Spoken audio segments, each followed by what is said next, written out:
Okay, I believe we're live. Hello, everyone who is watching in the VODs in the future, and or anyone who just joined in frame 1. Welcome to day 18 of making a game in like 3 weeks, which is like 21 days. We're still trucking towards it, and hopefully we can make it happen.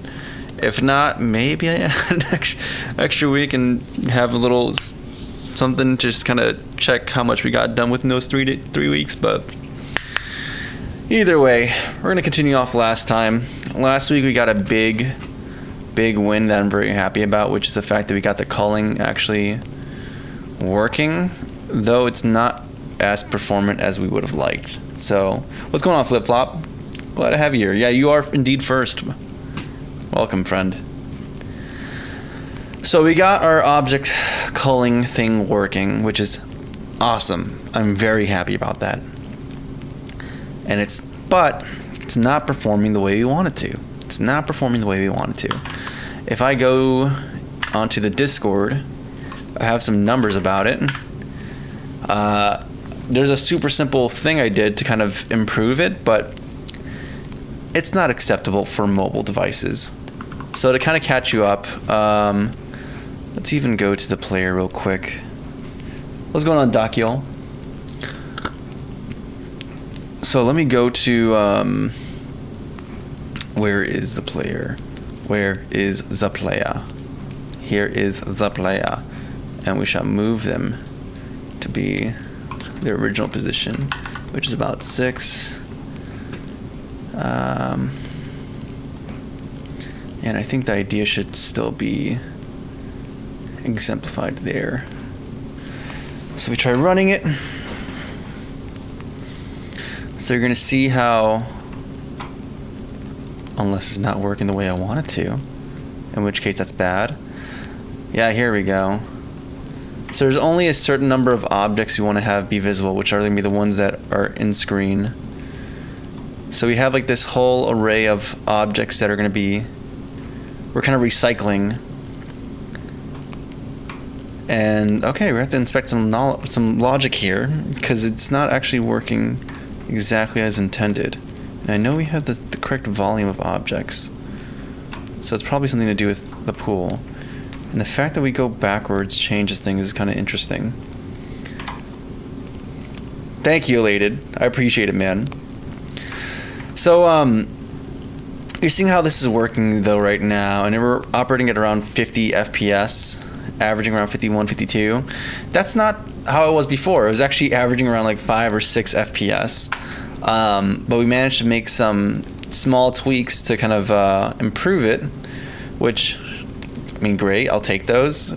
We went from, here's the numbers. We went from having it originally be taking about 108 milliseconds total to do that, to about 6.8 milliseconds here. So 13 milliseconds total. And that was just removing the logging.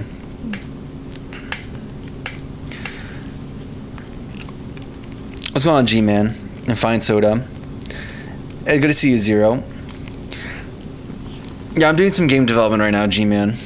And I'm tackling a new issue, which is that now we have our object culling kind of working the way we want it to.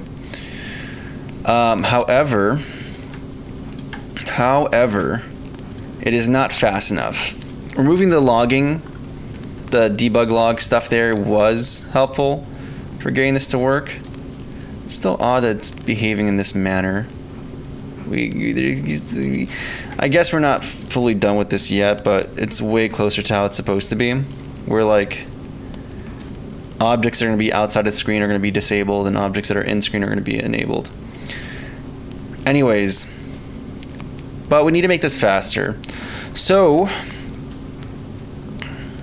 there's some things I'm looking at doing. We're going to look at the profiler to get some additional information, some knowledge, some graphs, some math, some formulas. Okay, maybe not, just some numbers. And we're going to let that dictate our strategy here. How do you know this stuff? Using analyzers. So if we look at the code, in fact, let's open up Rider right now. And it's a general handy thing. I think we've talked about this before, where it's like, hey, if you're going to try doing optimizations, you should actually have some numbers for comparison. So there's some value in doing things the naive way, getting data from that, and then start approaching making your optimizations to deal with that. Half of that, though, is going to be getting the data, right? So in Unity land, we have things, or a thing called the analyzer profiler. And basically, the way it works is that when I press play, we're going to get a little snapshot of how long things are taking to process in the game. So I can stop and we can click, and this is the data for a single frame, and we can see how long things are taking to execute. Now, in your code, you can mark things so that they can pop out specifically, so you can look at what a specific chunk of code is, or how long a specific chunk of code is taking to execute. So in this case, in the game board, you'll see that in the update function here, I have this profiler begin sample, and it's called gameboard.update. That's what GB stands for. And then I have an additional sampler for some sub parts of this function. So we were checking to see how long this part takes, the updating model, and then seeing how long it takes to do this part, the object calling. So anyways, we mark the code we want to see how long it takes to execute. And then when we go here, the easiest way for me to look at it is to actually go through the hierarchy and then type in GB. And you'll see, okay, these are the areas, the chunks of code that we marked, and we can see how long they're taking. This total one is taking 12 milliseconds to execute, and the different subcomponents of it are taking about 6.56 and 6.28 to allocate. Part of that's a GC, garbage collection allocations. But yeah, so we have a means of inspecting the how well this thing's performing, and any changes we make, we can test it and compare it against this to understand just how good or how bad or how negligible our changes are going to be. So in fact, I think we're going to do something here because I don't want to forget this data. So we're going to move this over here, and I'm just going to go into, like, I don't know, NeoVim, or actually I should go to, I don't want to go about this. We're going to go to Ranger. We're going to go to Projects. We're going to go to Fight and Flight. We're going to go to Fight and Flight Deluxe. Or maybe just here. Yeah. Whoops. There we go. Perf data. You can go here, and then we can make a new file.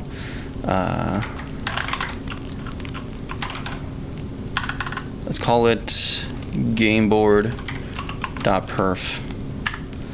We can save the entire thing, but I just want to have a specific snapshot to modify. To have to actually do vim and then... Okay, here we go. So, GB update is taking about, right now, 12.85 to execute, and then some parts of it are going to be the gb.update object call. In fact, we're not going to even do this hierarchy. We're just going to, and it's taking about 6.56 milliseconds to execute, and then our model update is taking about the same. So I already have an idea of what I want to try approaching, or how I want to try approaching improving execution time. Some initial strategies are going to be like, okay, what allocations are we doing, or where are we doing allocations? Is there redundant stuff? What have you, right? Can we avoid iteration? We've done some steps to avoid iteration, but This is not the, maybe there's other ways. And then finally, the one I like going to is just going to the job system and /burst compilation. So making our code native code, which is faster. And then this even opens up possibilities of parallelization. Though it's gonna be it might be limited how hard we can go with this, because keep in mind the lowest budget for this game is this phone.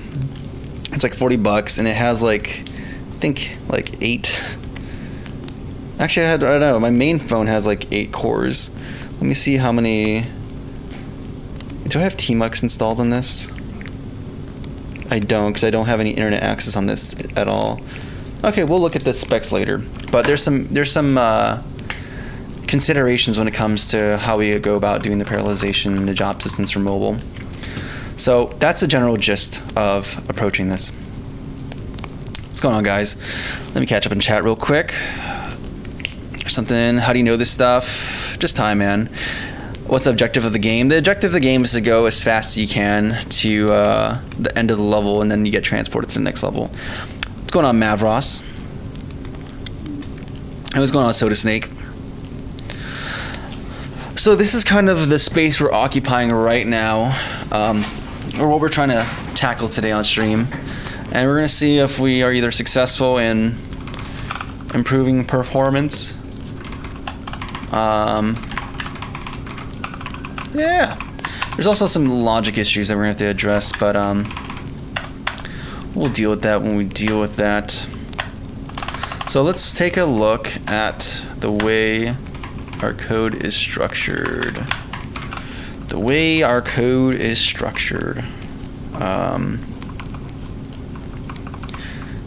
There's a consideration as well for this whole culling business, where we don't have to do this on update. Instead, we can just check a set intervals to see if we need to cull objects or not. But that's just kind of moving the problem around. It means that most of the frames are going to be smooth, and there's going to be one frame every X amount of time that's going to be very chunky. So I don't think that's good. So let's just make this actually fast. Let's just make this actually decent, shall we? So the good thing is that these methods are both kind of equally bad, but let's see. My hunch right now with this guy is that we would be able to. We should be able to. So I almost want to have this iterate. I want to see if we can change the iteration of here, because right now we're iterating between the lower and upper bound X range, which, that is good. That's much better than iterating through the entire buffer, but I wonder if we can iterate only on the cross sections. I don't think we can, though. Something else I'm thinking about is that when it comes time to actually build this game object, we're doing this whole entity thing.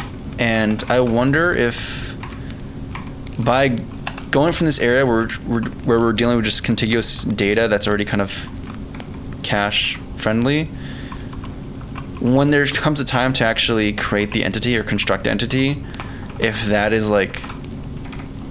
blowing that.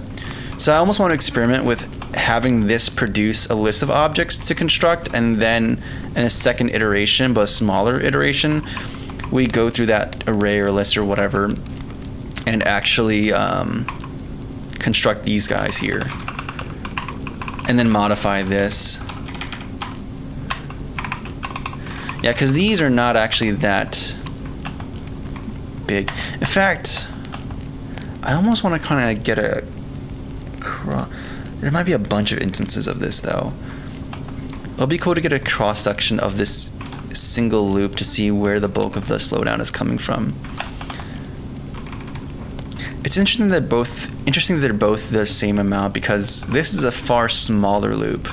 It's iterating over the game object that actually exists in there.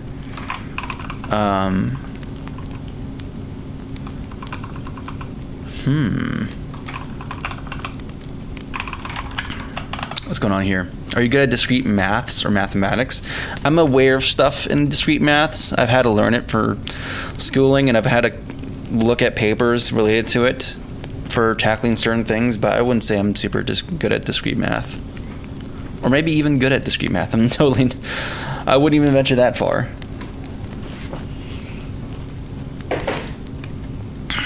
Any recommendations how to start? You just gotta do it, man. Just Google.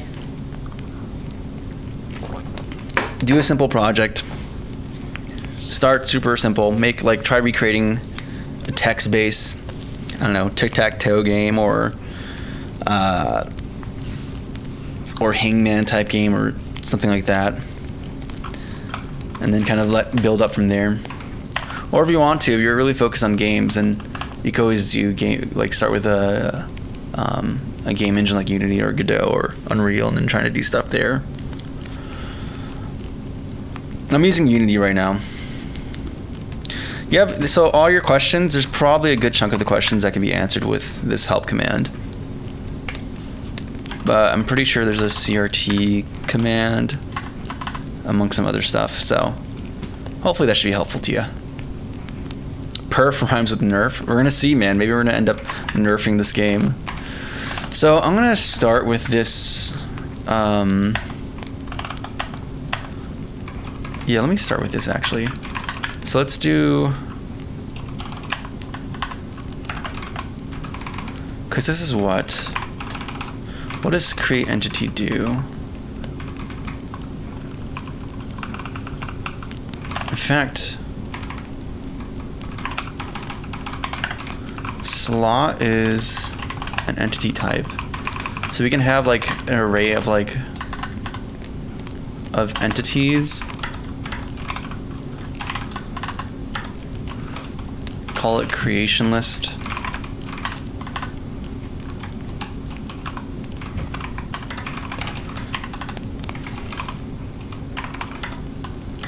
I don't think I have to actually specify stack alloc.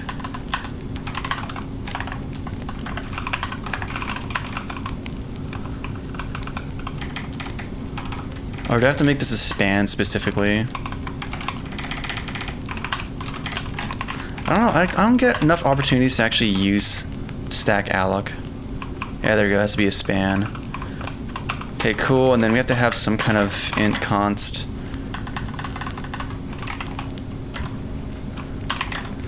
Max created entities. I don't know. Maybe make it 100,000 or something. I mean, I know we could work out the math for the number of indices, but I'm gonna start with this, with something that I think should for sure cover our needs, and then finally like a creation count.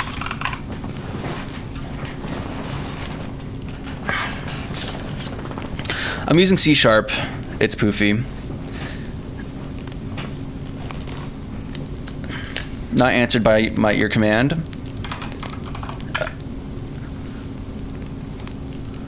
As to why? Oh, here's your explanation for the why.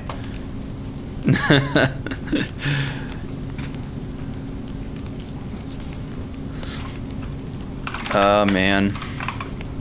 So anyways, so these are the things we are creating, and I think now we're gonna replace this. We're gonna instead have a separate step for the creation. And we're gonna do int I 0. Oh my goodness, I can't type today. I less than creation count, and then I plus plus, and then creation count. We're gonna initialize you to 0 so you don't get angry. And anytime we get to this state, we're gonna increment creation count, and we're gonna set creation array.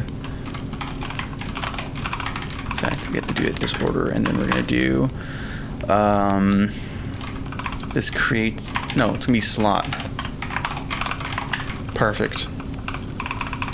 And then finally, we'll do things here.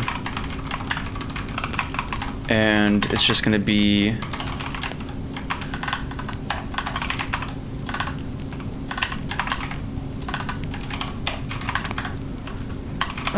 and then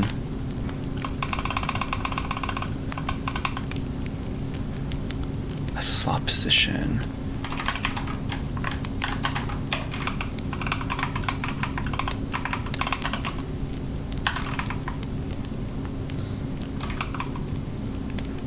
Oh, that creates the entity. Okay, yeah.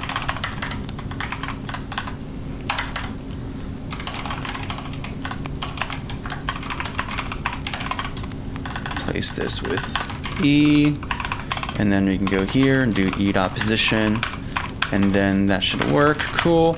And all right, we're gonna try this, see if this changes anything significantly.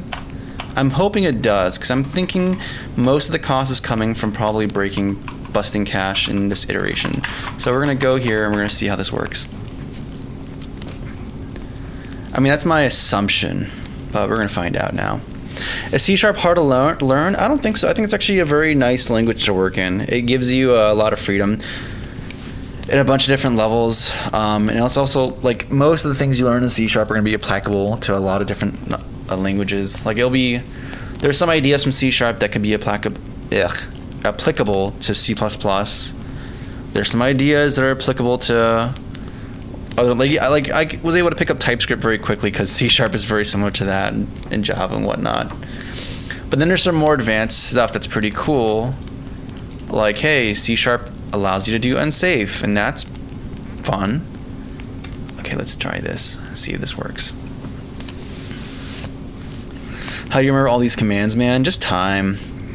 You get used to it. Once you start using Vim motions, it's great. Coding for fun was so good to LLMs. Good.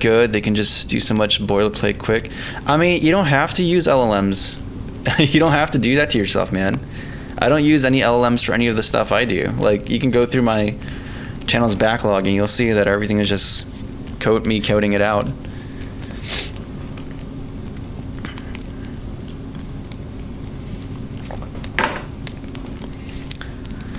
What are you making? I'm working on a game about Lama. What's Lamoa? I don't know anything about Lamoa. Here's the specs. So I'm making a game and I'm implementing this culling thing, and now we're just doing some perf. So we're gonna run the game, see how it works. I have the analyzer up here, so I'm running, and we're gonna see if things work how I want them to at all. So far, not really. There's some weird business going down here. Actually, I'm not seeing any of the objects called. Okay, there's a index out of range exception, so it probably broke from that.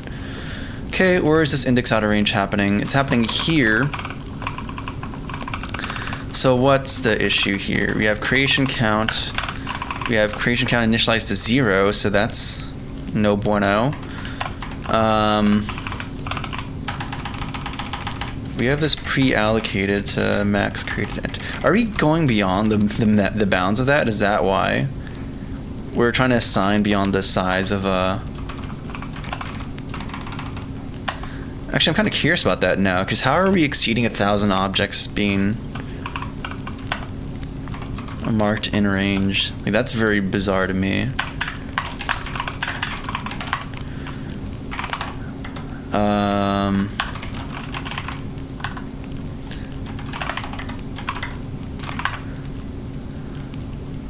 Or is great if it's greater than, or if it's less than, let me do this, and that should be good, I believe. That should be good. I also like to print out a warning. Oh, that's gonna, the warning is what's gonna be the bad thing, because it's gonna negate the perf we're looking for. Because it's going to make it slower, so it's not an apples-to-apple comparison. Whatever, let's see if this guards things enough for me.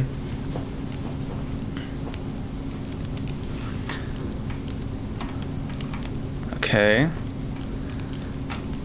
So this is actually kind of slightly worse now. It's like 47, 50. It's like averaging 48 frames per second. I wonder if my offsets are just wrong.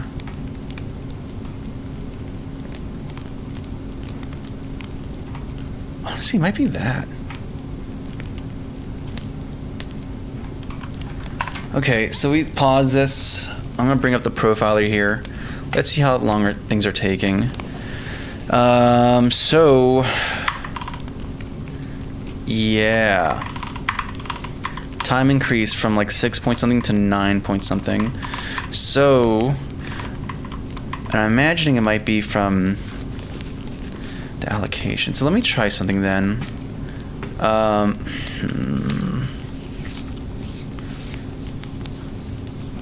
Before we go down the job rabbit hole. I think jobs are just gonna be the way we have to do things, but and there's some logic we need to fix here with this culling. It's weird that it's behaving this way. It works great when you're going backwards, not forwards. I think it might be a weird value offset thing. Okay, so let's see if I can try to handle this.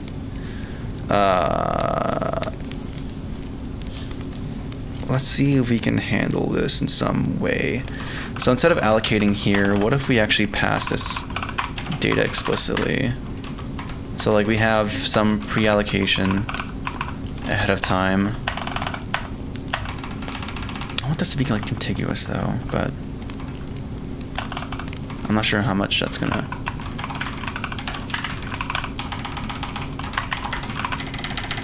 Span's no longer gonna be working here. Okay. And this is actually just straight up an input parameter, not even in out.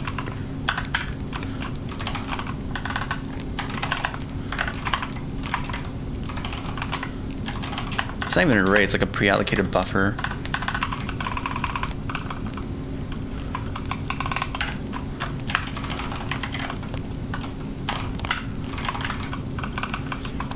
So we have this list, we have this, or this array, and then we have this other array here.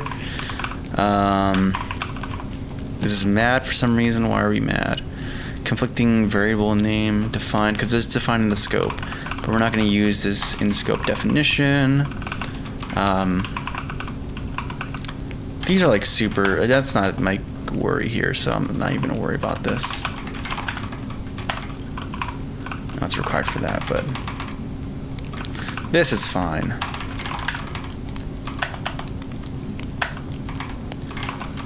So I wonder if this changes anything. Because now it's like allocated once. And then why are we mad here in update model? Oh, because I don't provide the correct data, do I? Creation buffer. Okay, go back here. See if we compile. Love the setup. Thank you, Meat. I'm glad you dig it, man. Yeah, I'm using Ubuntu with i3. You got it right, Toma. Good eyes. Lucas made LMOA. Is Julia... Oh, God, video game development. I never used Julia. Honestly, I like just basic C, if I'm gonna be real with you. I've tried Godot. I don't like it. It's not for me, but I'm not gonna yuck anyone's yums. There's plenty of good things about Godot that I think people enjoy, but I think if I'm gonna hop, or when I hop, jump from Unity, it's gonna be to my own game engine, which is still in progress right now. Did this recompile?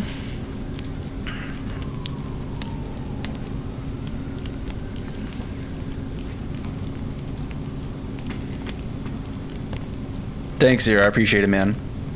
Yeah, it's an Ergodox. It's good old-fashioned Ergodox.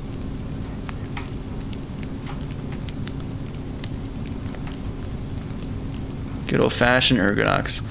So how are we doing in terms of perf? Any worse? Maybe even slightly worse, I think. Let's see here. No, actually, slightly, I guess slightly better. It's like 7.78 instead of 8 milliseconds. Oh, that's an object call. Actually, the model update is actually around like 6.9, 6.8. That's the thing we modified. Compared to this, it was like 6.28 before.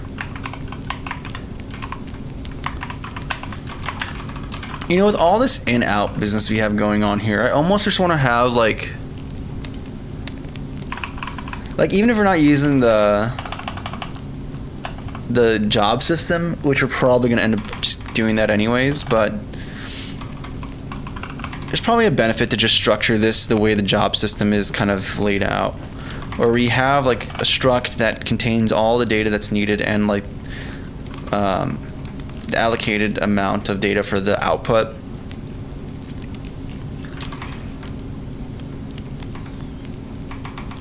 Yeah, I kind of want to do that actually. I think I might extract these into a separate function. Half of it's going to be like, if we do jobs, half of it's going to be there. The other half, the object calling thing, though, we can't really escape it because you have to modify. This is, we're modifying actual game objects here. Unless, because you have this. Yeah, I know, we're modifying game objects. We're getting this whole poolable. That's how we're doing the object pooling, is getting stuff in and then returning things out. What's going on, Alpha? Yeah, you got it right. It's a Ergodox. There's some giveaway. I guess you weren't a Godot guy. There's some giveaways. What could have possibly given it away? I mean, not really, Mohammed.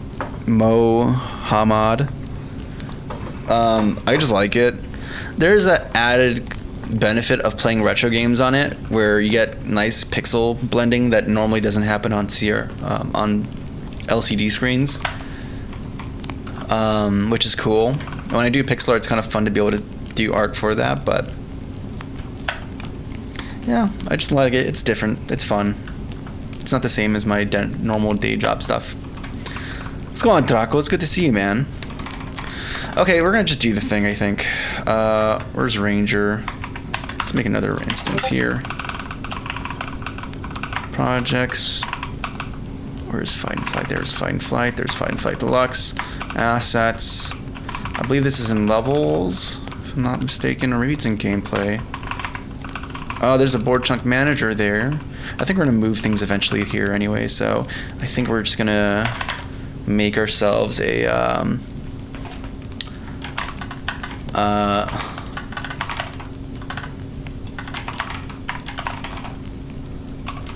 model update.cs.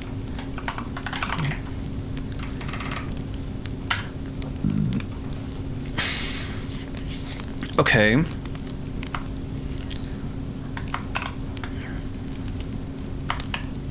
Recompiling, of course.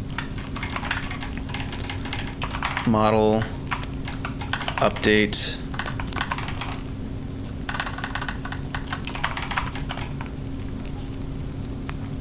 CS, here we go.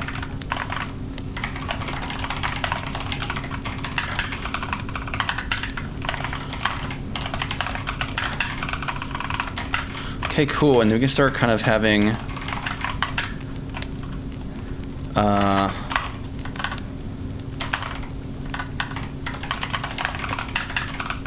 I mean, it's basically kind of a constructor, but whatever, it's going to pass in everything that's required for this. Though there's going to be a few more things. Though it might simplify things, because in this call object doesn't have to have all these parameters. Instead, we can just... I mean, we can do that still. Pass the parameters directly from the struct. I don't know, it doesn't really matter as much.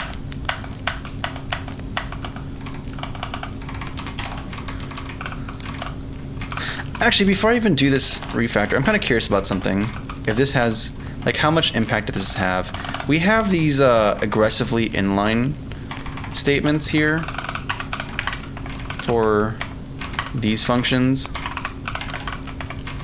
I want to see how much that impacts the update model time out of curiosity. We're averaging around like 6.38 milliseconds with like the old implementation. Now we're down to 42 milliseconds, 43 milliseconds. And if I grab a random frame, our model update, wait, what? Our model update is taking like 55.99 milliseconds instead. 6.4. Okay, well, let me clear and then play. Okay, stop it. 6.7, 8.8. Okay, never mind. I think that was like old data. 6.76, 7.04, 8.29. Yeah. Yeah, okay. We're still keeping those. I just want to check. Oh, we still have the current implementation with the creation list, though, separated, so maybe that's not the best thing.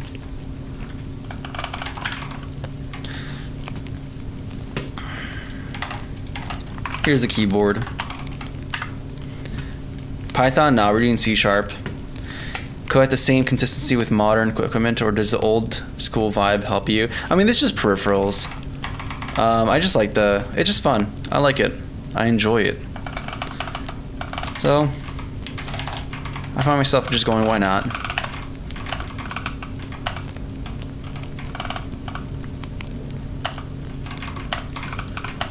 Okay. If I want to do a fair comparison, I need to get rid of the creation buffer, but... oh well. So this will be modifying. See, this will be weird because at the end of the day, we still need this buffer. I guess it's set once though, so we can just... maybe even better, we can have this entity be the owner of the buffer of data.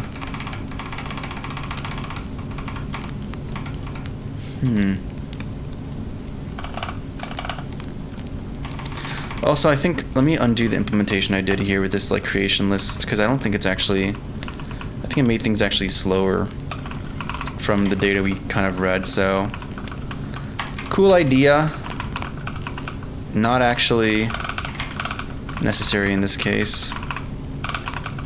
I wonder if it's like accessing this, oh my bad, I wonder if accessing this is also kind of an issue, because this is just somewhere else completely. Like, I wonder if there's a way to have, and again, I guess another argument to have everything just kind of be contiguous, right? Have not only have the buffer be stored by this struct here, but then also have this dictionary of the lookups to, oh, but you know what? If I do convert this into an actual proper job, that's not gonna work good. So I almost feel inclined to have like a separate thing that's like board state. That'll also have references to like these game objects, but then like instead of doing a dictionary, we can just have like a double buffer, like an array of vector 2s and an array of game objects, and then yeah,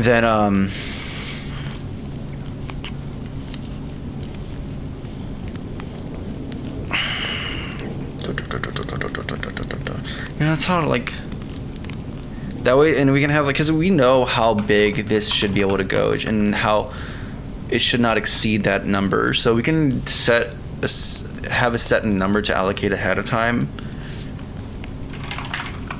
That way, when it comes to run this, it's not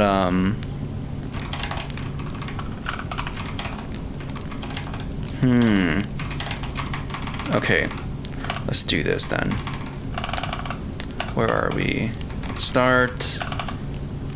Okay, that's the function creation pipeline. We're gonna yoink all these methods.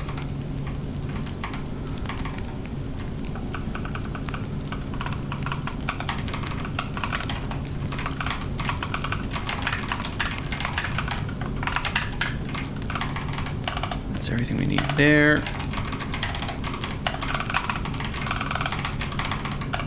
And we're gonna be yoinking. There's like consts.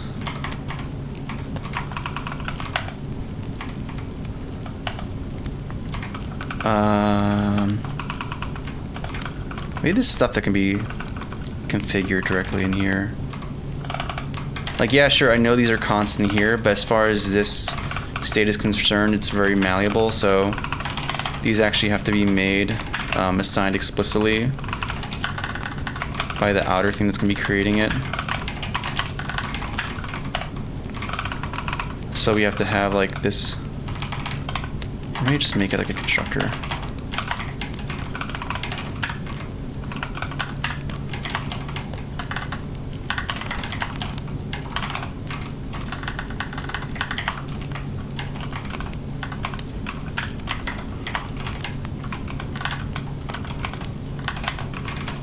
Let's type better.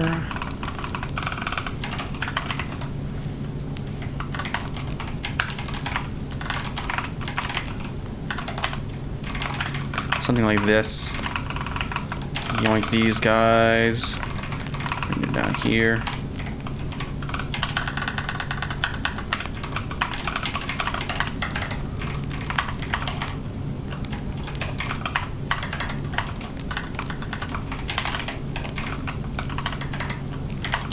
Yeah, I don't feel like I have enough good intuition about how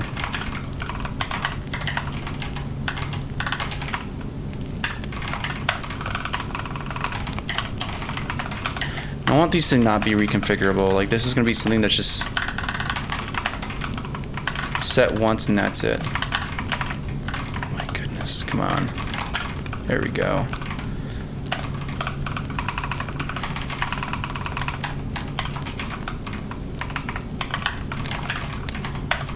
Okay, and that should work. Should probably rename this as well. Be more reasonable, but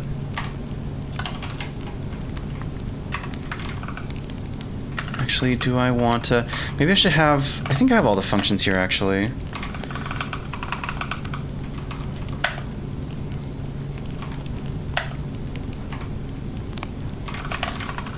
Yeah, no getting the player's position here either.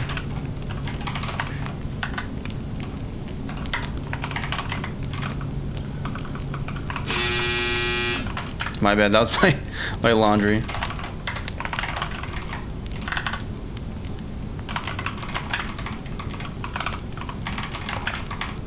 Okay, this solves some of the problems here. There's still some weird stuff going on here. I don't know why this is unhappy.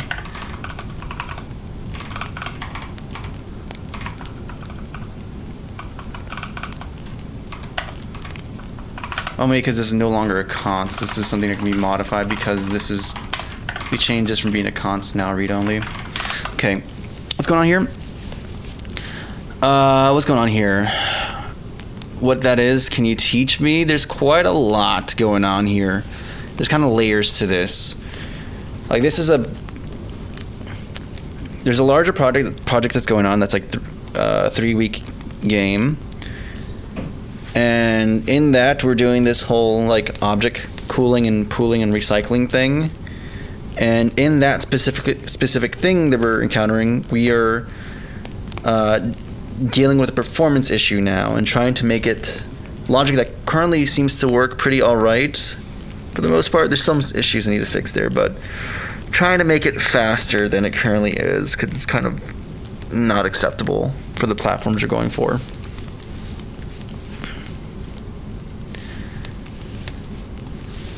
Okay, what's going on here?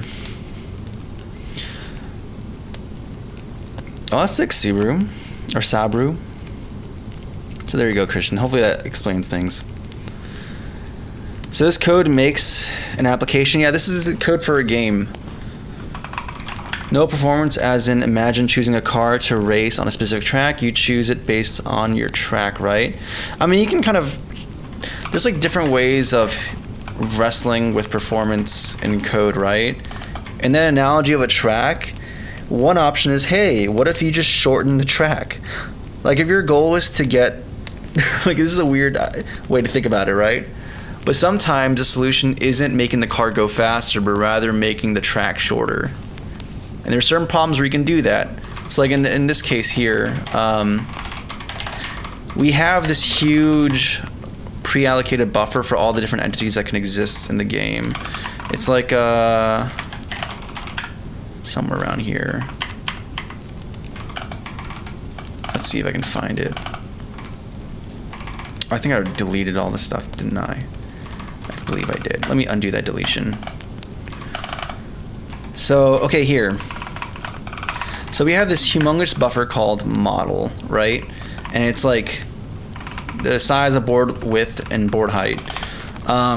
Instead of iterating through all of that, because I know we only need to iterate through a certain region, we actually iterate through a small subsection of that. So instead of iterating through, I don't know, thousands and thousands of entities, we're actually iterating through like hundreds, right? So that's an example of, hey, we're not making the code faster, we're just reducing the length of the track because we know specific things about this. There's other times where it's not just a matter of doing that, or maybe you can't shorten the track any faster than it currently is, in which case it's like, all right, then let's go a level faster. Let's make this car go faster. So like the thing I bring up is that Unity has this thing called the burst compiler. They have a job system, but then they have this thing called the burst compiler, which allows you to compile your code into native code, which is significantly faster, right? You have to structure your code in a very particular way, but if you abide by the rules of it and use the data structures they have set for you and all that kind of stuff, you have access, you basically make the same code faster, right?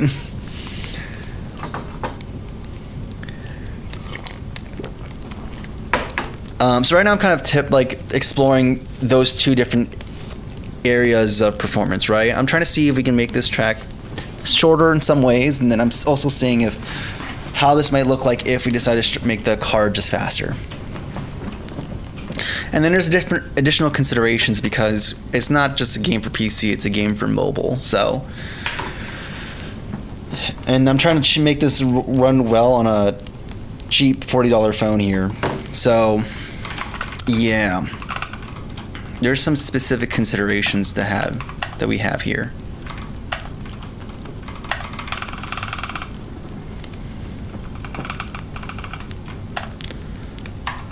Okay, so we have this model job, we specify this, that's cool.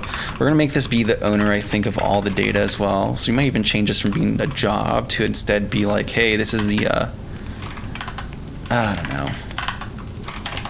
Actually, it's good that we had the model thing here because let's undo all this. 1 second, guys.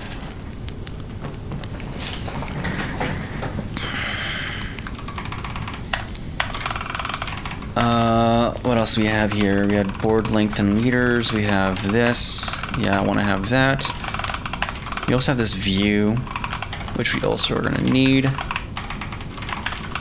We have board width and board height. These are not constants though, which is terrible. Maybe I should just keep them constants. Maybe I should just do that instead of doing this whole shenanigans. Yeah, like why not? Why not have this be the predicator of everything?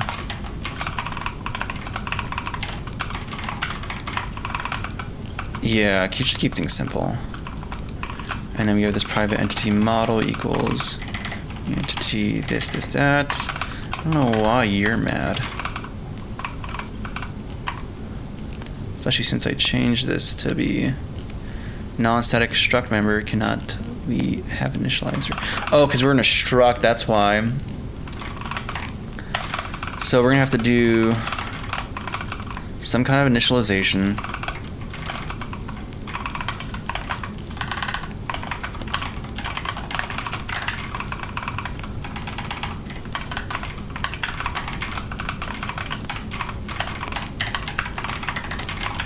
Okay. As for this dictionary of game objects, this is where things get weird. Because I kind of want this to be... Well, we're going to do something here too as well, right? Where we're going to have like a... the way I envision it is that we're going to have like two arrays. Array of vector 2s.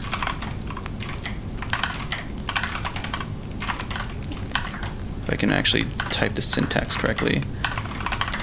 And this would be keys. And then an array of game objects. Values. Though I think the only place that slows down that could be impacted by this, I guess, is in the tail end of model where you do this addition but even then that's called like once per frame. I don't even think that's the case. I don't think this is even the issue, if I'm gonna be real with you. Maybe before I go through this whole restructure, I should actually do a little bit more testing in the original implementation before we go full scorched earth with this and just see what else could potentially be the cause of this.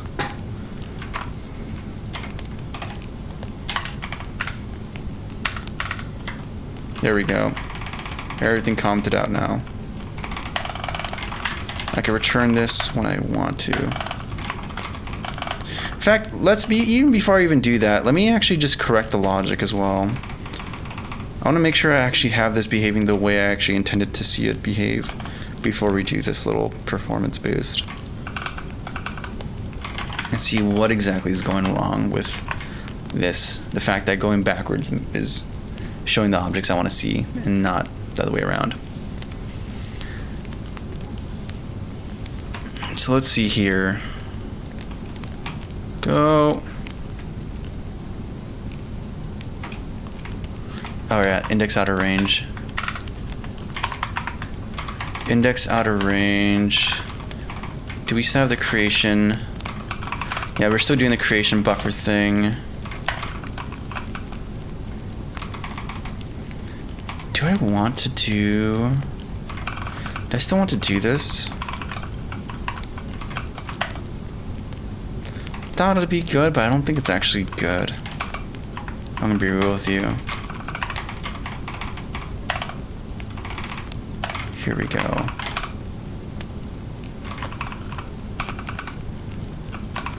Yeah, we never do this. We don't do this assignment anymore. Instead, we just do...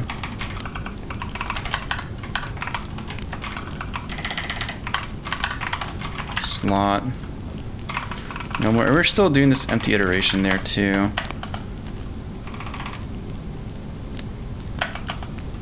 Is this view add it is happening in here though.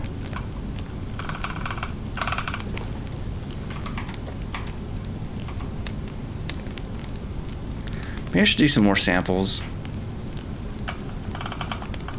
just to see how much of an impact that has.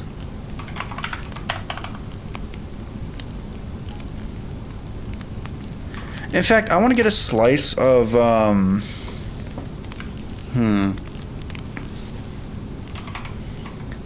a measurement for this, for like one iteration where we do indeed go here. That's gonna be a bit weird.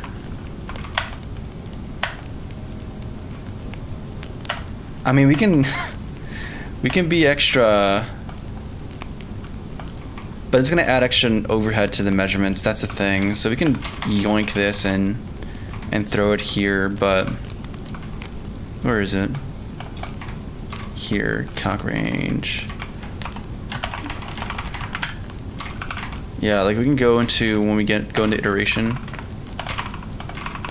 here and be like, hey, this is a particular instance and instance I or whatever.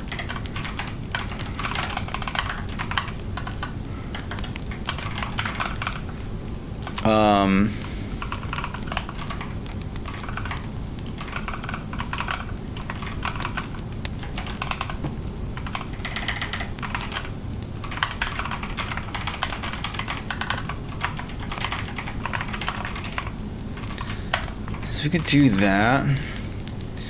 And then we can do...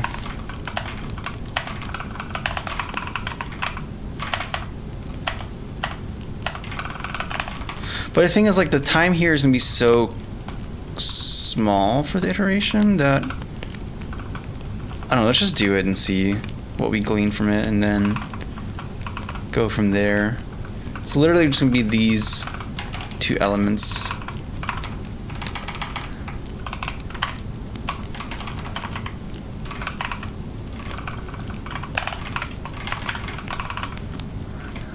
And then what's the compile error over here? Oh, you're right, because this doesn't exist anymore. Okay, let's just run it. Oh, I have to actually, yeah, it's building. Let's go. For cursor, is it just a force of habit for you? What's going on? What is the logic behind leaving your insert cursor toggled? What do you mean insert cursor toggled? Like staying in insertion mode? So, show skill and some small tasks, get good reviews. Okay, I guess that's, you guys are talking about some portfolio stuff. I did at least 1 month of work in 1 day with just a little help. Don't use and get F. What is that? I'm not sure what the context is. Okay. So we ran this, and let's see where the breakdown is happening, how this like single iteration looks like. And hey, we have all the single little iterations here. So we have update. Okay, let's look for a specific one. Let's do like 0. And by golly, look at that. Most of the time is spent in this frame on this creation. Like 0.07 out of 0.08.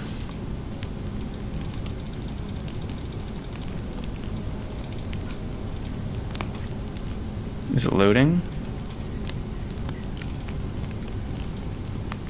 Actually, let's clear this. No, there's no way that it's old data, because this is from runtime. Oh, actually, I think the way we structured this is wrong too. I think the way I've structured this is wrong, because I'm realizing now we have a bunch of continue statements, like here and here, which will prematurely end this. Will allow the sample to continue for a few different frames. So we should probably guard these specific scenarios within this iteration. Yeah. We start this and then and sample, and then and sample. Yeah. Okay, cool. Yeah. Okay. Okay, that should hopefully. All right, let's try to collect some better data now. It's compiling domain. What's going on here, guys? Reaching out to them and showing them your previous work. Easy $200. Oh yeah, true. I don't know. I feel like I usually stay in command mode or cursor mode. I don't know. I can't really say. There's a lot of like little habits I've developed. Like I know I usually go up and down in command mode when I'm thinking about stuff. Okay, let's just run it. Of course, site.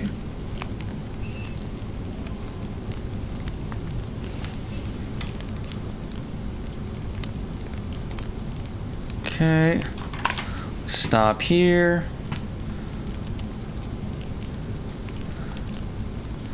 Okay, let's do like 0. Okay, we have like 0, 1. A bunch of 1s. So what is going on here?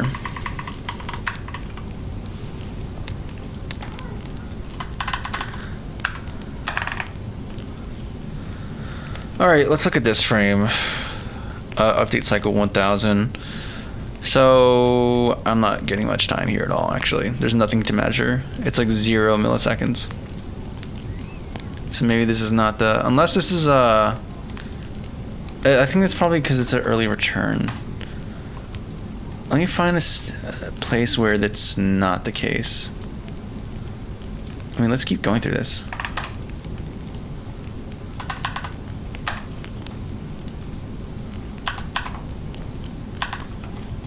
Oh, right, and I can't just do, because it's not guaranteed to have one, because we're only iterating through the places in the code that actually have instances of. Okay, yeah. So let's go based off of time then. What's this example of one where we've gone through the creation? Okay, so for example, 384.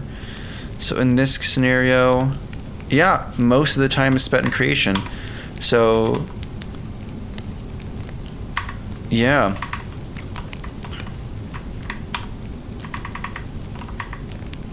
Yeah, 0.03 of how much? 0.03.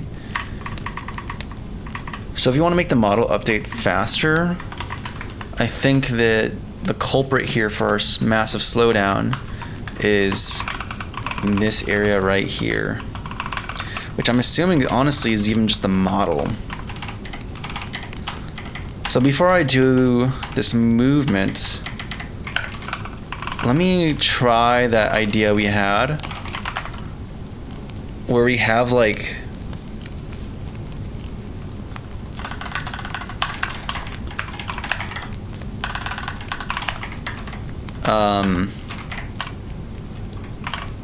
where we kind of break this down into a very local array, like 2 arrays, and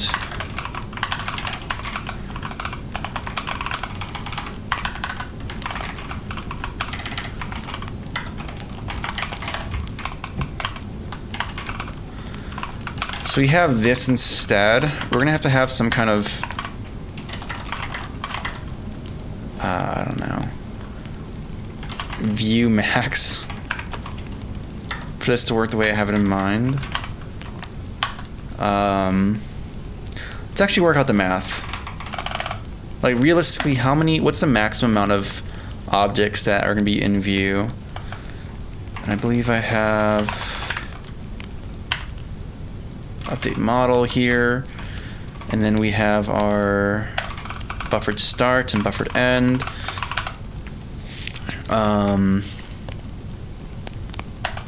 Actually, do we do this up here? Yeah, I believe here's where we define the left and right margin, which is going to be, the left and right margin is going to be, what? 5 meters. How am I going with that? So it's what, 2 slots plus board cell length in meters.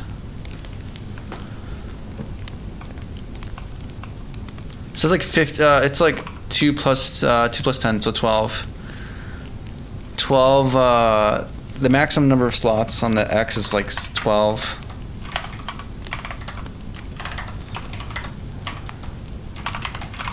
And then as for the max Y, that's easier. It's just cull half height. So in this case it's 2, so it's gonna be 4. And it's essentially just gonna be 12 times 4.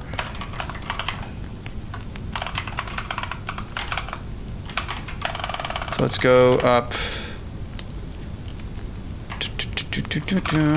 here.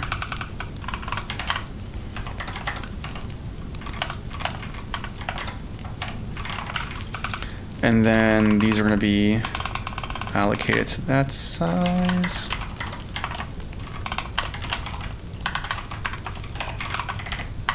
Do you have to actually do the thing? Yeah. I think for arrays I have to do that explicitly.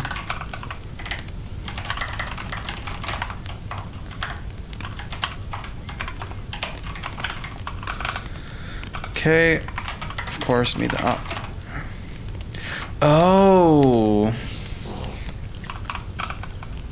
Okay, no, this should be fine. It's a class type. It's going to be by reference. Okay, we're good. Okay, so we have our max. Maybe add a padding as well. Why not? Like, add a 1.5. 1.2 padding. Oh wait, I can't do that. I can only make it twice as much. Okay, let's add make it 5 and 3. That's our padding. Yeah, whatever. And then where's all utilizations of this board? Width and height. Oh, here's the view. So things are gonna be mad. It's okay. In fact, let me do something else real quick.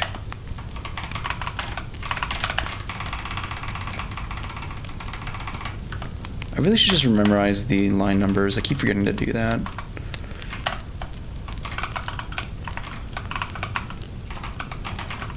Oh, I guess these are just members, right?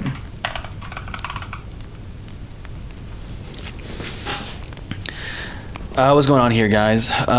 C# for Unity. Yep, we're doing it. It's to be on desktop. Autofill. What are you programming or developing? I'm making a game in like 3 weeks, and this is day 18, and trying to do some culling stuff. Most largest class. That is not the large, dude. If this is, you have not seen what I have seen, man. I mean, of course, I want this to be broken up. That's the goal eventually, but this is definitely not the largest, a very large class. It did compile and deploy as is. Just have the people on their phones just get a bigger phone. Why are people not installing GPUs? Installing NVIDIA 4080s on their mobile phones? That's not an issue of implementation. That's an issue of users. I forgot my train of thought. Oh yeah.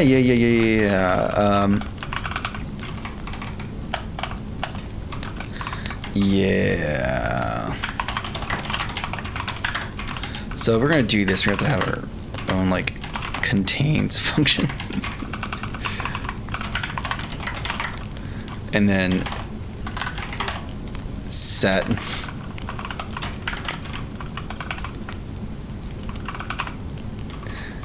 Like there's like, oh my goodness, we're gonna have to have another table to this as well, which is like, does it exist or not?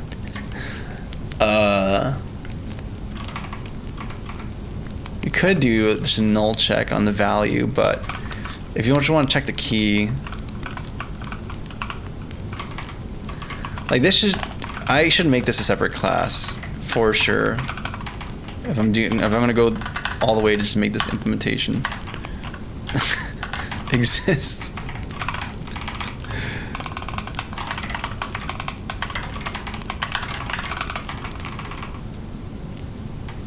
Like we're basically making our own, like, heck, screw it. We're just gonna do that. We're just gonna do it.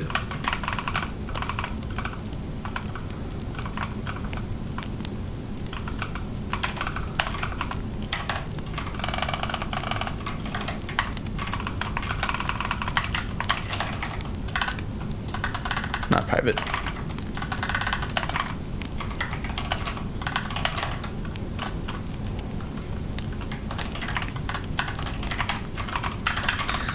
You can make it generalized later. We'll worry about that later. If I care enough about doing it that way. Okay, I guess we'll make it a class. And then, or maybe I should actually just keep this a struct. Why shouldn't I?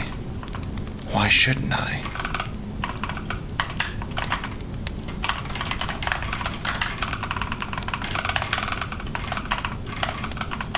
I'm sorry, I just saw this disappear for a second. Okay, that works for me.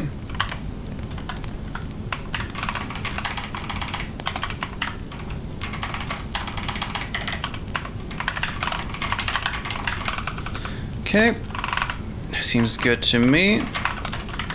That's some basic stuff. Like, what do we explicitly use here? So we use, okay, we contain key, and we have add, okay.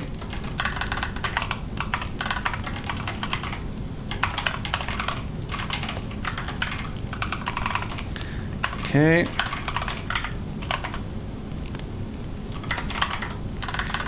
This add is a Boolean. I think it's true or false. It's true if it worked, and false otherwise. Contains key. In this case, it's a vector 2. Yeah, so make this a generic at some point probably, because I'm pretty sure this is not the last time I'm going to encounter this kind of thing.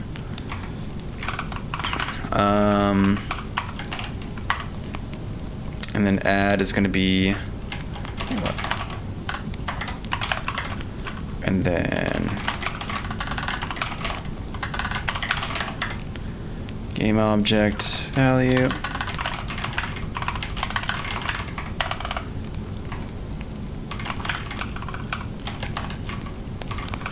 Okay, that's like the two major things we need, right? This also has an iterator. We have to allow iteration through the key value pairs. Oh my goodness. Or maybe we just act like I'm still in C land and everything is just public here. Like, maybe we're just crazy like that.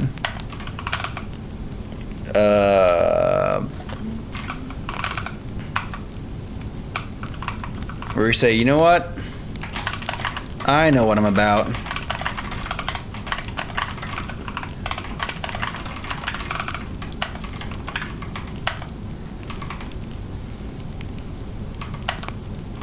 This also needs a remove.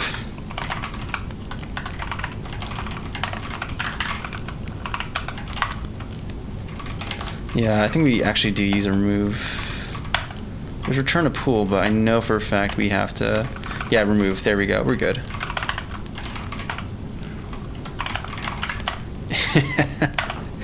Just screw it, man. Who cares?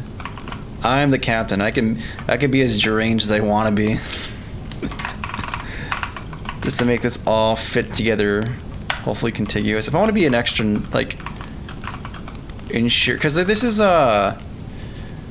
dude, this like, 'cause I want it to be like contiguous and not have to be like a reference that you have to, the class has to go somewhere else. Like, this is gonna be part of the class data. I'm hoping.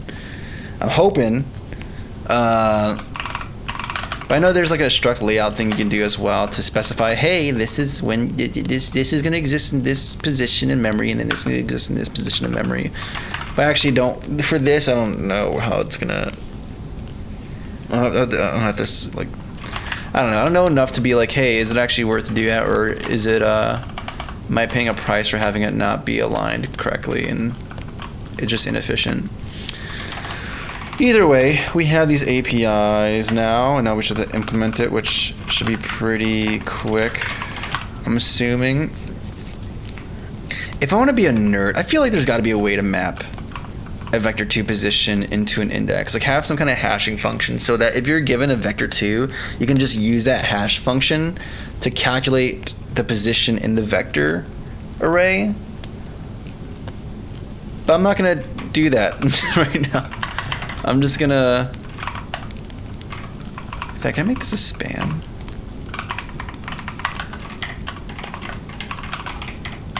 Is that a thing I can do? I can do that. Is span better for fields? I don't know. Well, we're gonna find out something today.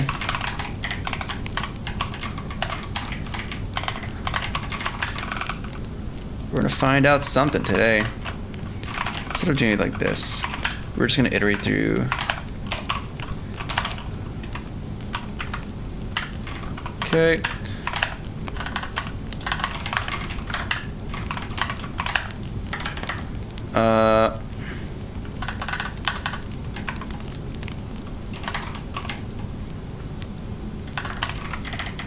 Also, you should probably do the whole... Wait, what am I doing? Equals key. Otherwise, bad things happen. Actually, returns true. I'm done.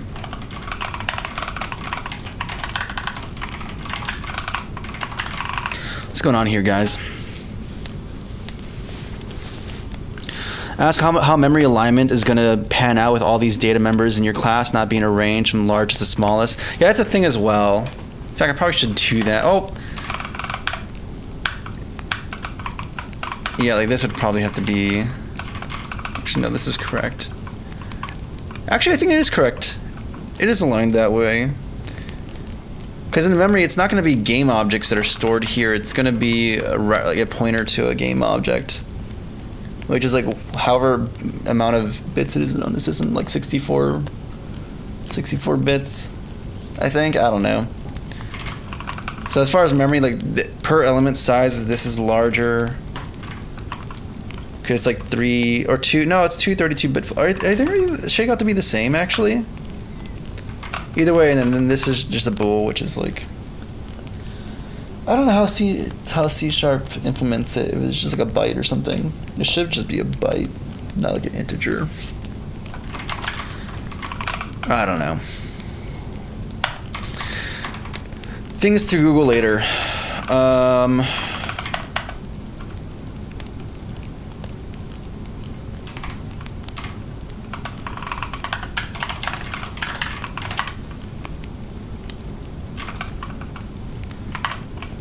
And then we can have a thing. I think we want to be fast. When we do an addition, we can cache the last set index and then like go from there. Like, but then like you can have a thing where you do the lookup and find the first free slot. But if we cache the last index or reset something and nothing is removed or modified the previous values, you can just adding can be really quick, whereas just last index plus 1. And then if something removes from before that, then everything has to pay that price of doing the lookup, and that's gonna be like really, really inconsistent. So maybe I just don't do that. Maybe just do it the naive, dumb way, and then try doing things fancy later. I don't know. This is we're learning today. Today's a learning day. We're doing things we don't get to do. Also, am I iterating correctly? I mean, I could just iterate through ViewMax if I'm gonna be real with here.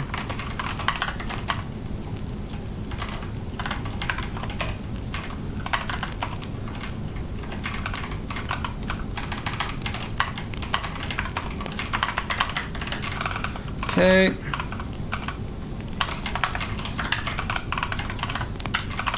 And then if it exists, continue on your way. Otherwise, it's true. And then we do view keys I equals key views values equals value and return true, otherwise return false. And then remove is going to be a similar kind of pattern, except it's actually very different. There's no iteration in remove. It just goes, hey, if... Oh, but we're given the key, so we have to iterate to find the index. Yeah.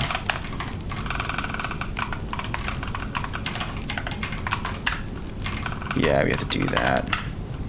So we have to do... We have contains key. Yo, what if we do something cool? What if we do contains key actually returns an integer, and if it's true, it returns like the index of it. Otherwise, false returns a -1. Because then I can just use that here. Contains key.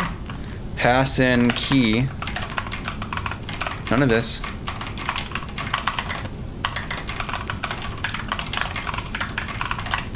And then if I equals -1, we throw invalid, new invalid operation, I should make my own exception just called nightmare. Nightmare things are bad. I did that in the engine project once. It's just when it eventually triggered, it was like a wall of just nightmare. That was hilarious.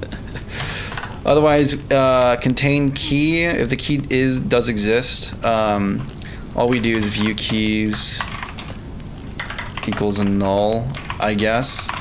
Yeah, because you don't hold on to a reference and keep it alive. Or actually just... Oh, there's the issue with default values. There's always like zeros. Everything's going to be 0 by default. I guess if you iterate through a bad...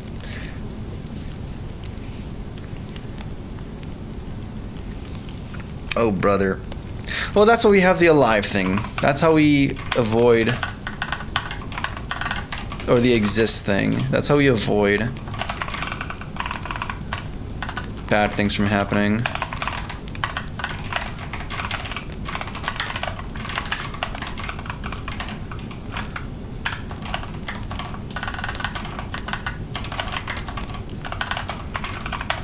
Well, I think... Oh, I guess we don't have...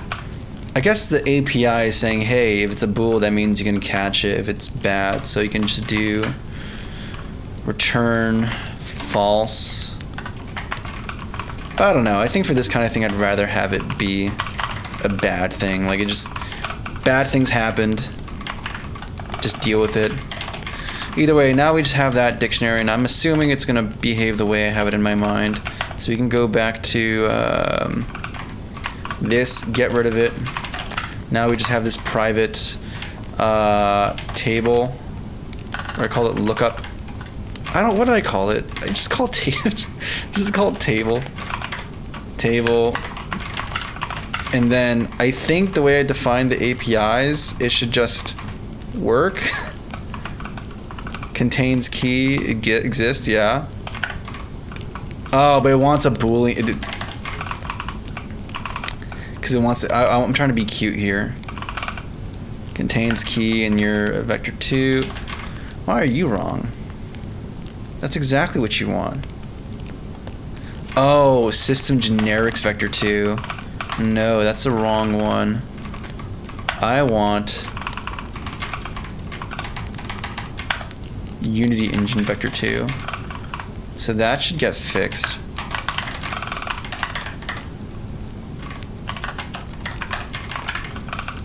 Cool. I think most of the API should be fine. Oh, there's this one though, the iterator business. The implementation of this iterator. You know what I could do? You know what I could do? Like, yeah, we can implement like that iterator thing. Or we can do like an operator overload. We can just do like an operator overload and have this be like, hey, buddy.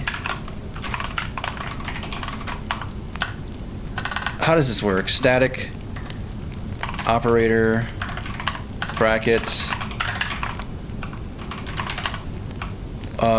int I or int. I forget how this works. It's something like that. It's like public static operator, or is it overload? Oh, override. I don't remember. We're just gonna have to Firefox it. C# bracket overload. Yeah, I've done this before. I've gone here. How does one do this? Public object this. Oh, okay, that's how you do it.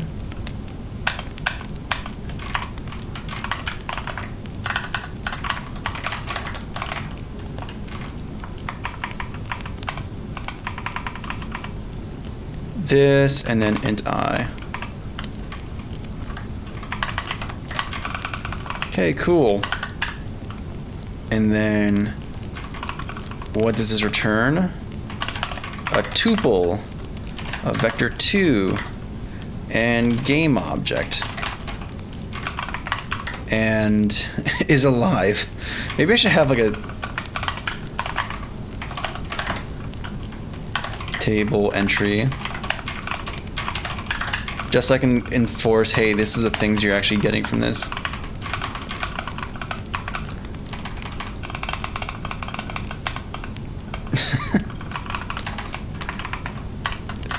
This whole endeavor right now is like the dumbest. It's like we're doing something so dumb right now, but at the same time, I can't help but feel like we're on to the solution. I can't help but feel like that. Like we're gonna solve all the problems in computing, guys. It's just a matter of believing. Equals. I'm sorry, what? Okay, there we go. Oh, you have to do that, okay. I'm sorry. I thought I could just index into this.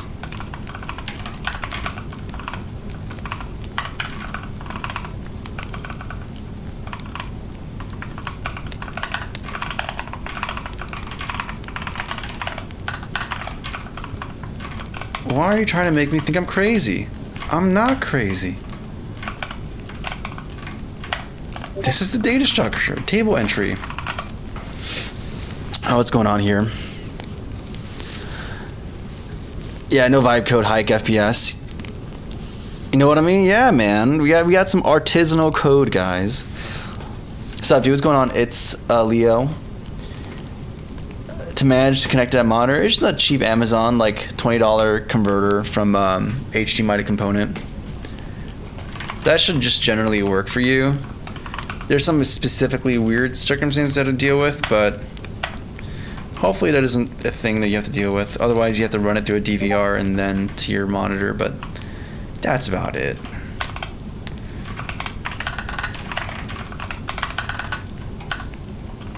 Also, these names are terrible.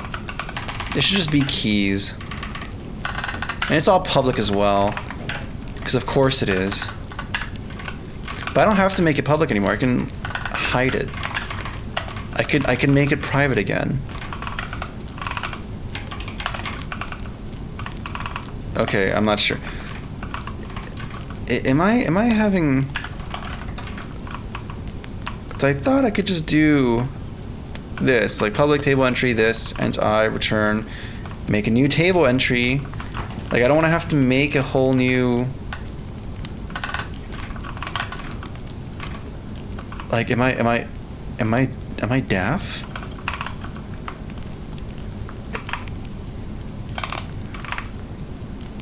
Does it have to be object? Oh, wait a second. It's properties. It's a getter and a setter. Ah, ha, ha, ha. Okay. I get it now. I get it. You can't just do return. It has to be get. Okay, I was dumb. I was just thinking of what I wanted. Not what the machine wanted. I was being selfish. My bad. Come on. There you go.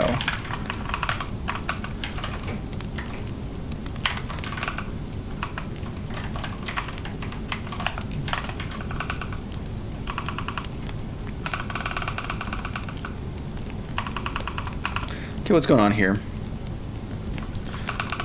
Why are you mean to me? Can I just do this? Is that good enough? Why won't you love me? I try so hard. What's wrong with my syntax? I gotta get and then return this. Do I actually have to define the set? The setter is just you twiddle your thumbs. You twiddle your thumbs and pretend like you're doing something, but you're not.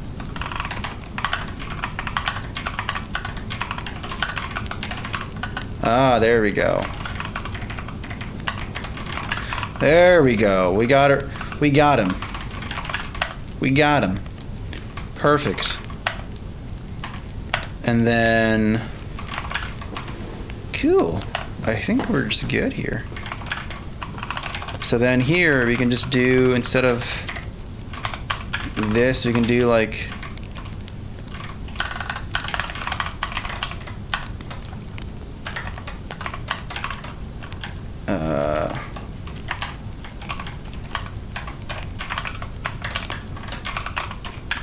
and then key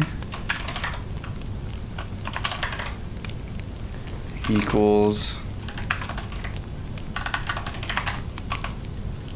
or no, it's view.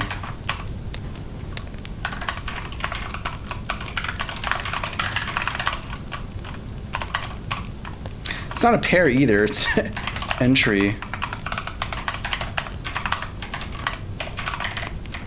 Doesn't exist, we just continue. I wonder like how bad, I should like write some unit tests or something to evaluate just kind of how asinine what I'm doing is. But hey man, nothing ventured, nothing gained. It's saying if it doesn't exist, so if this equals -1. Okay, I think that solves most of the problems. There's a bunch of compiler errors here. Oh, I just changed this without updating usages, did I? Okay.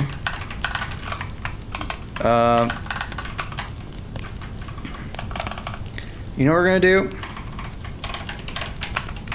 This.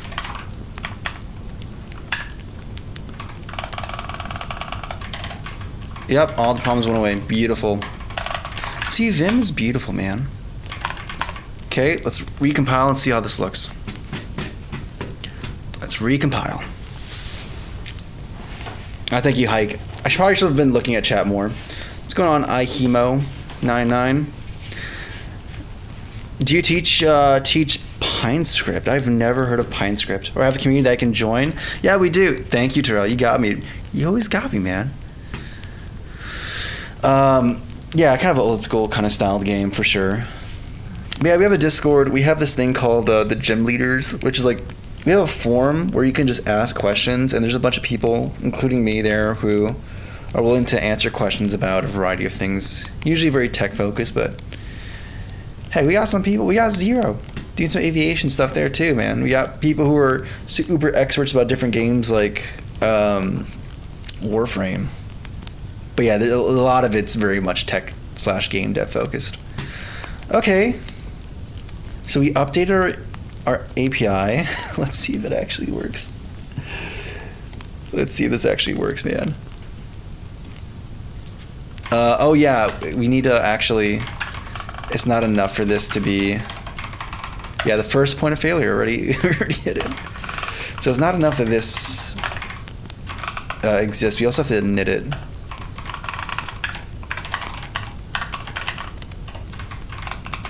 That's required, just so we can have the instances exist. Also, yeah, we've done something odd here, haven't we? Yes, we have, because I forgot to get rid of that.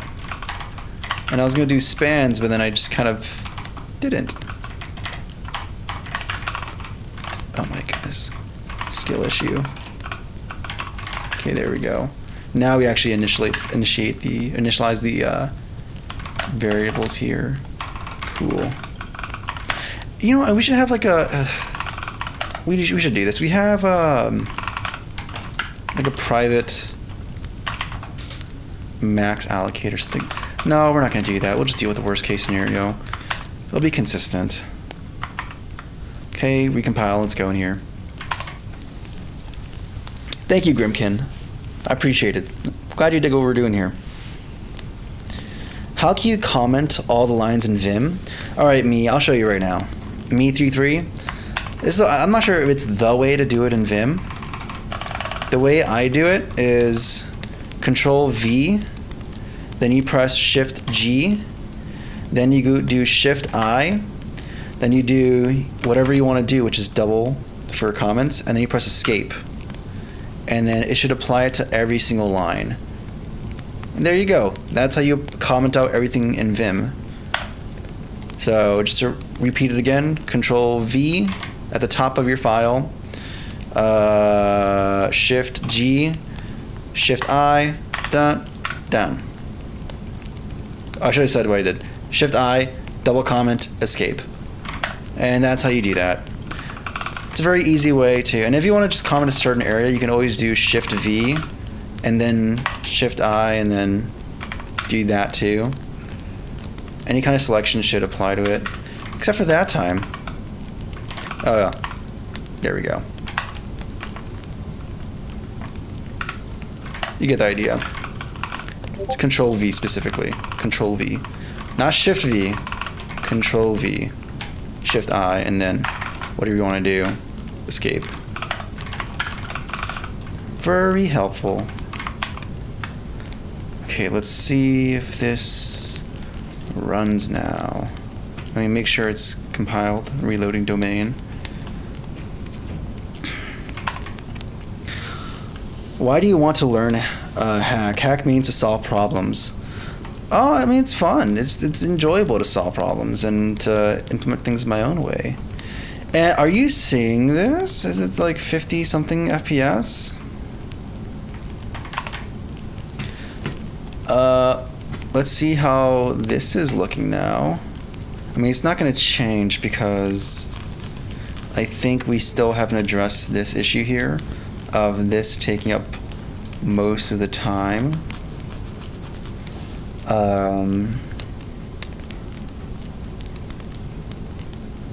Yeah, it's still gonna take a fat minute.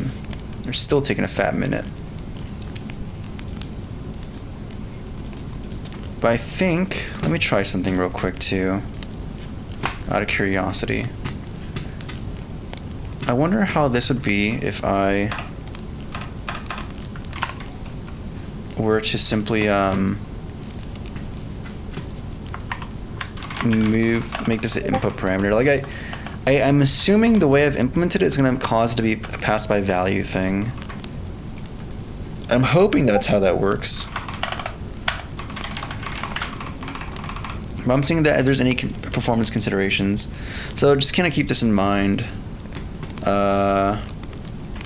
Like the creation part was still taking a majority of the frame time.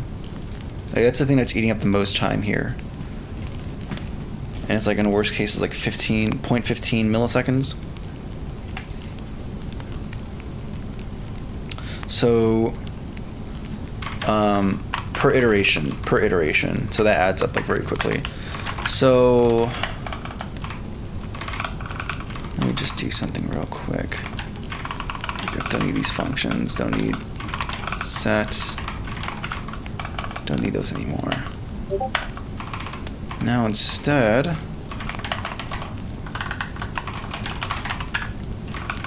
have this.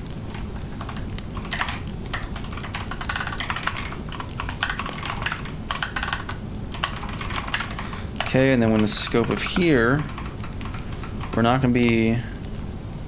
Oh, it has to be the original view. I mean, unless we like...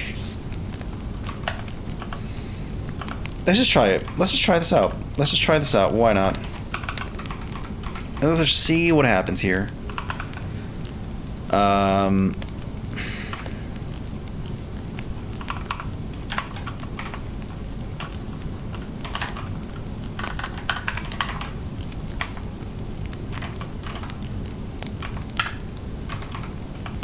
So we modify this.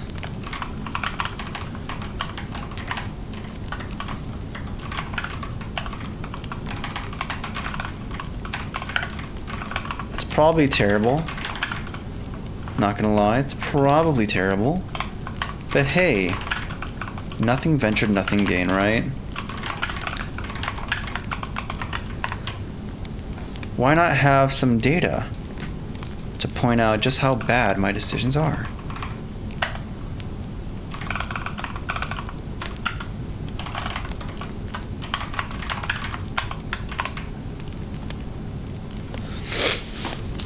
today. Good stuff. Thank you, Lily Guitar.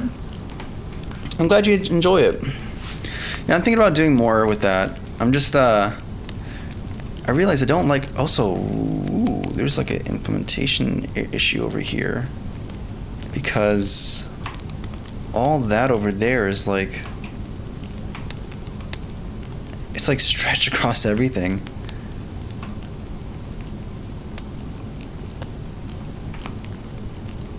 That's interesting. Okay. So what is this frame looking like here? Still terrible. Still bad.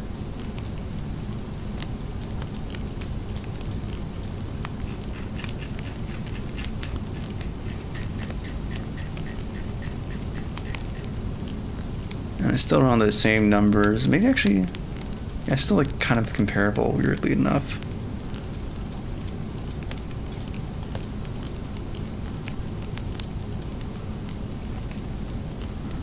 Okay, let's actually go into the function then and see what's going on there.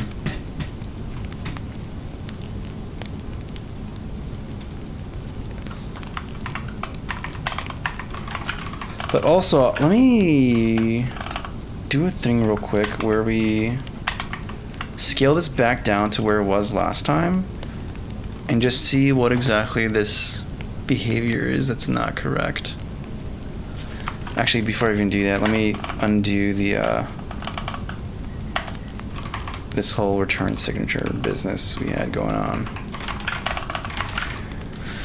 Have you read Reverend Insanity? If so, what do you think about making a game about it? I've never read that at all. What's going on with that? Or what exactly is it? Are you heading out, Hike? You have a go, man. Take care.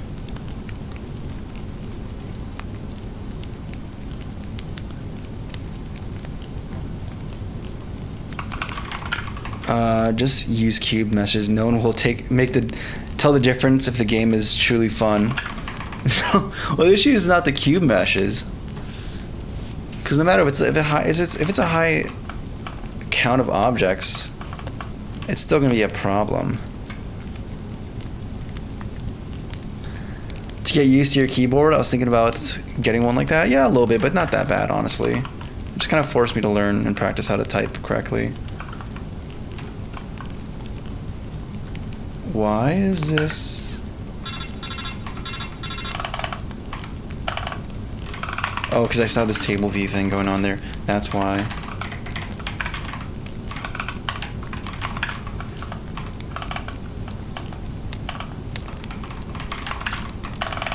Okay.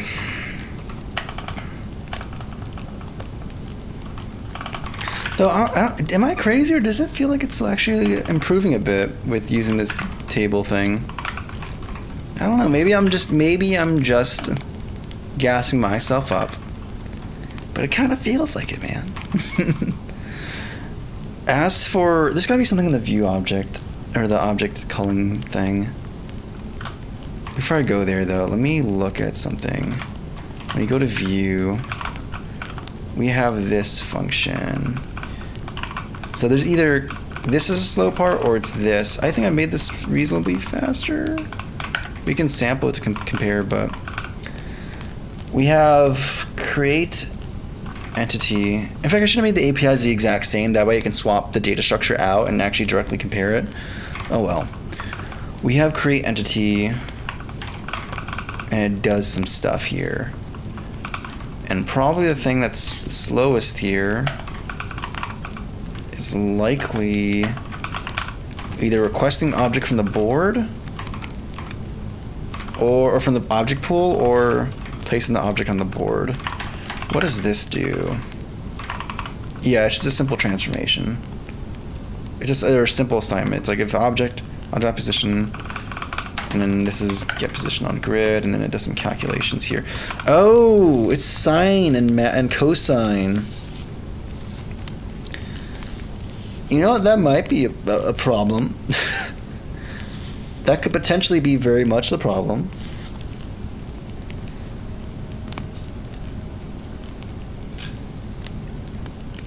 Okay, you know what? we're gonna hit the, because this is a scenario where it's like, okay, we can try doing some jank approximations that are faster, or we just say screw it, we're gonna make the car faster and just use a burst use burst compilation to make this good. Also, could this be static? Oh no, requires radius. I can make it static though.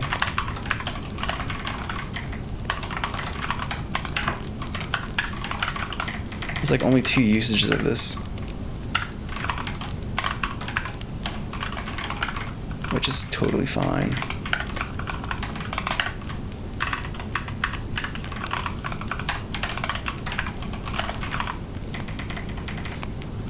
Do you not have access to your static function as well?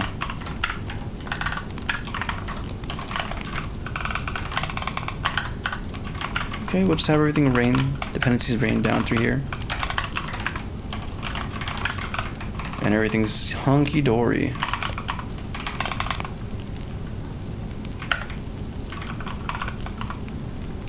Why are you mad?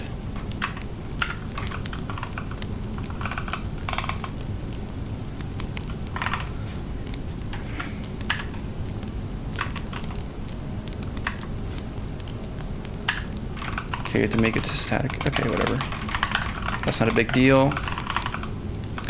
Okay, so yeah, this would be a scenario where it's like, hey, you just gotta do the thing. But let's actually verify this first. Because if it's that, then that's actually easy to throw and chuck into a burst job. But if it's not that, let's see. Set vector.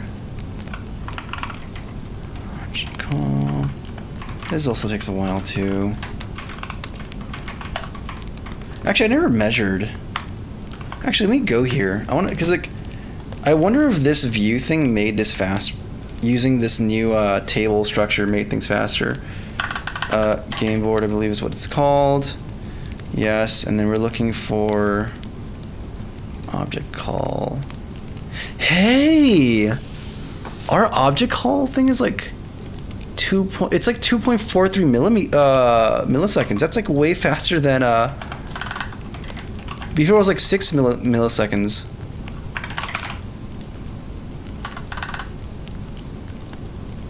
Update. Yeah, object.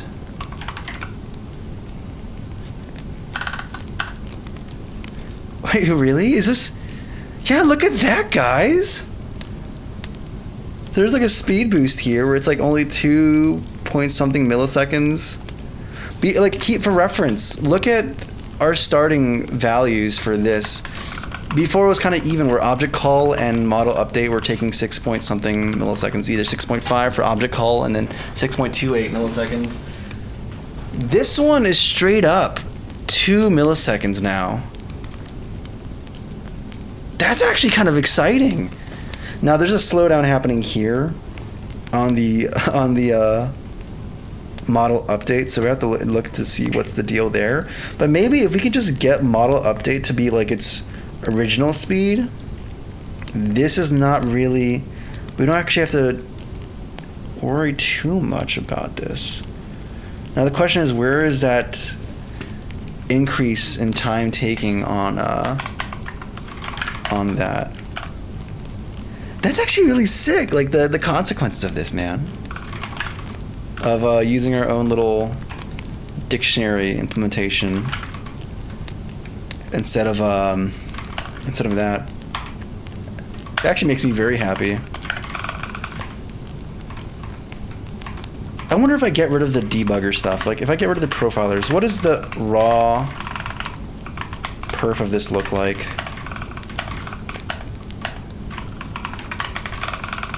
Like no profilers here. Nothing else, just purely the need for this logic. Also get rid of this assertion. We don't need to do this assert is false.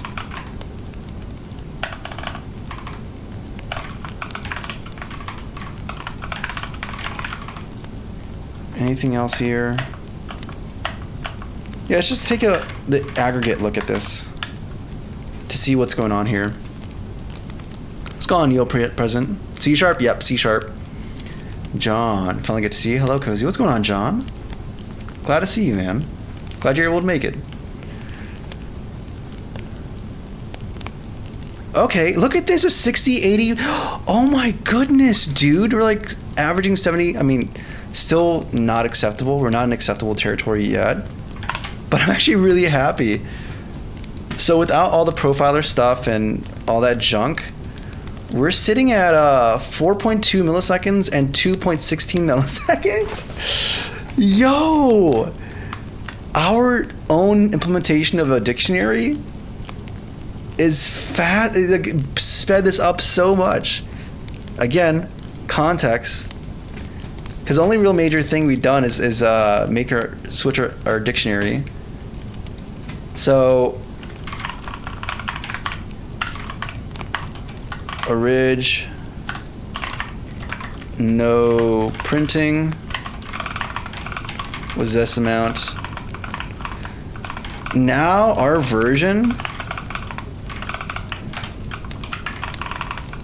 with our like buffer allocated or statically, no, it's not static, but fixed allocated dictionary, we go down to like 4 for the object. For the model update, it's 4.2. Yeah, no, 4.20, 420, great. And then object call is 2.16. Let's freaking go, dude. And then the total of this would be 6.36. 6.36 milliseconds.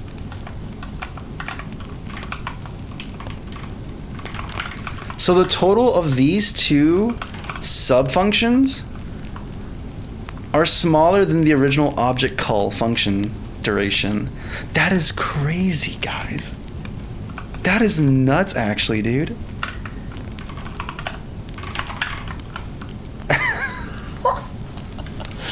Oh, I'm actually super happy, man. I'm actually really happy that we squeezed some performance out of this.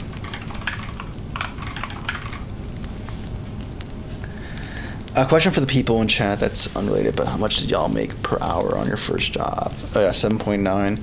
Yeah, my first job was at like a Guitar Center as a sales associate. I forgot how much we made back then, but it's also with commission. Very small commission, but still commission.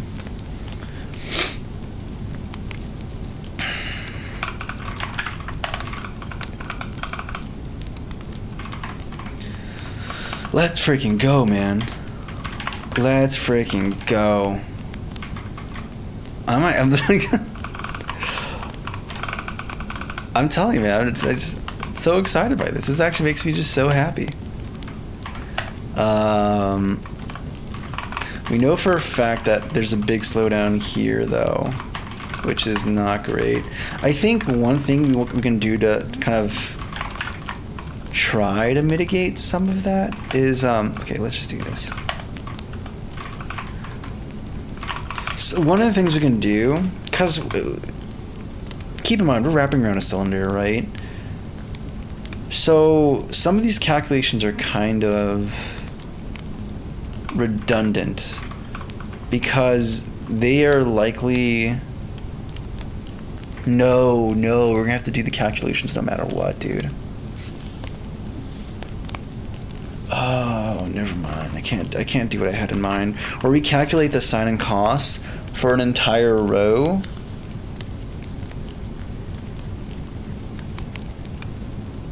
Or you know what? Because there's only a set number of sign values, right? Because we're just doing a lerp between this and the board height.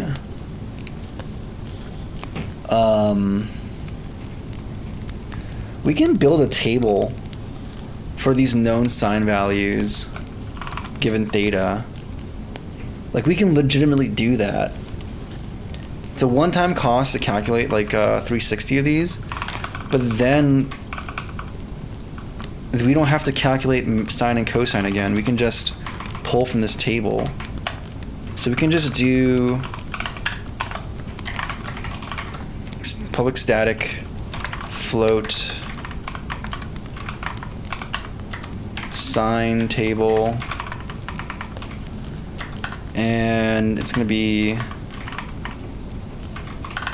I'm sorry, I keep thinking I'm in C again. 360 and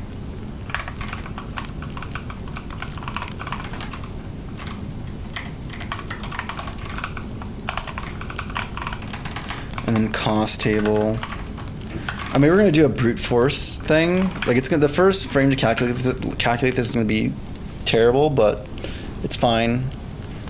We'll do better later because we don't actually need to do the full 360 theta. We can actually simplify it and remap it, but whatever, it's fine.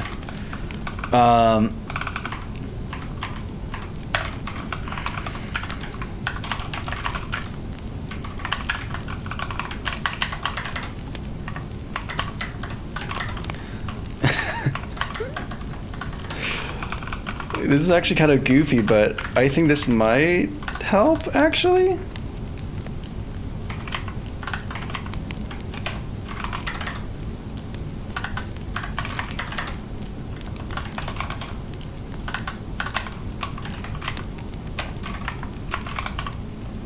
Math F and then I divided by 360.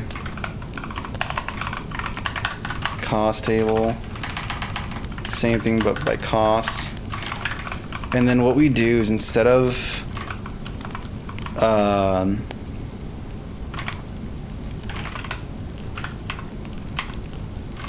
calling these functions, what we do, oh wait. Yeah, here we go. Instead of calling these functions, we just do a lookup into our little table.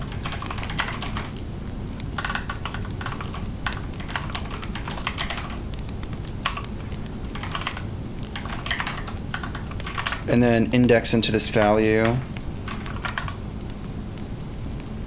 of theta divided by theta. It's a math f lerp. Yeah, it's a y divided by. So yeah, theta is actually just straight up a value between 360. Yeah. Okay, cool.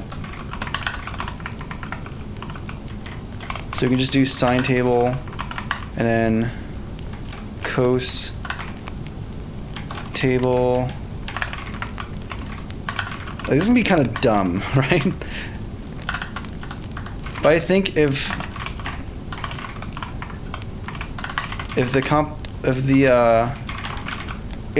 the most of the majority of time is coming from computing these functions, then we're gonna find out immediately here, because now it's just a very fast table lookup for these values that are pre-computed once at the startup,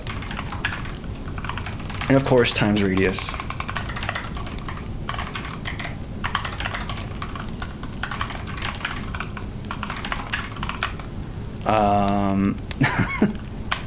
Let's see if this actually works, man.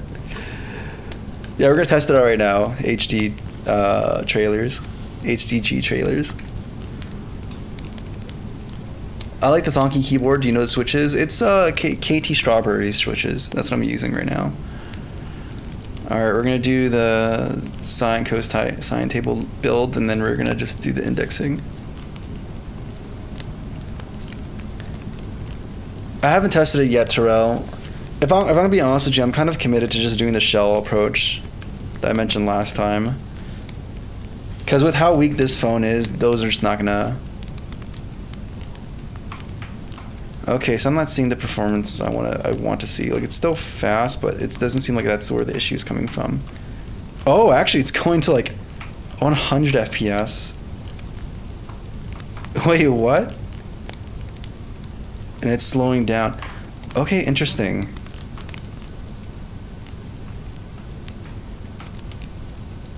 I'm not seeing any of the objects though. That is a problem. That is a problem. I mean, we can just take a look at the profiler as well and see what this looks like. It's like marginally faster, but not as big as we'd expect for if that was like the case of that just taking up the majority of the time, which leads me to believe that getting the object from the pool is probably where the issue is lying.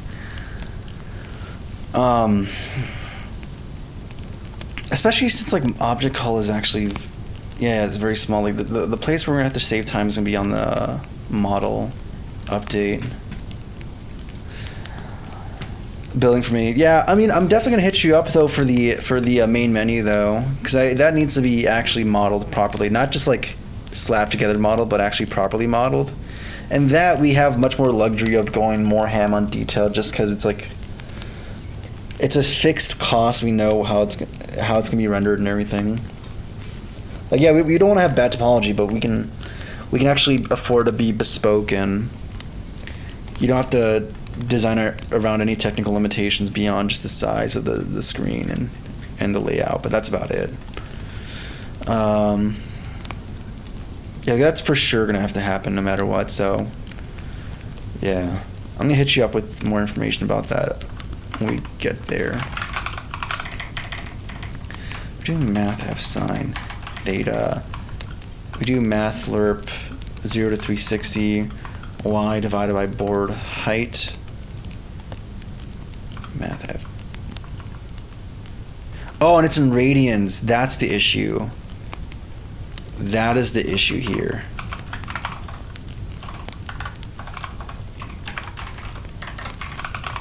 So we need to have this value before we convert to radians, and then we can do the fun.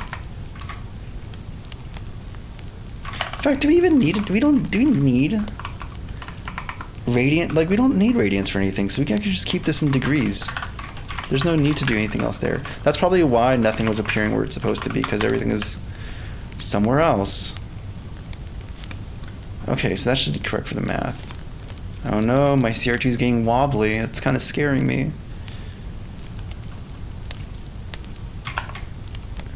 No, Resolver, there's actually a lot more going on there. So I already have an object pooling system and this whole culling system to mitigate or deal with the whole high object count situation. What I'm dealing with is with a slowdown in the actual logic for update the models for our object recycling.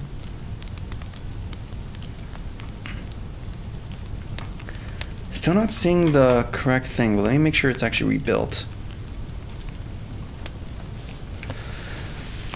Okay, so when you take mental breaks in between projects, what's your favorite snack? Like grilled cheese? Grilled cheese is a very nostalgic thing for me, but peanut butter is great. I usually do like a ham sandwich. I don't always do white. I very rarely do white bread, but when I do, it's usually just like a white bread, ham sandwich, cheese, and then some Doritos. And I like throwing the chips inside the sandwich. It's very tasty.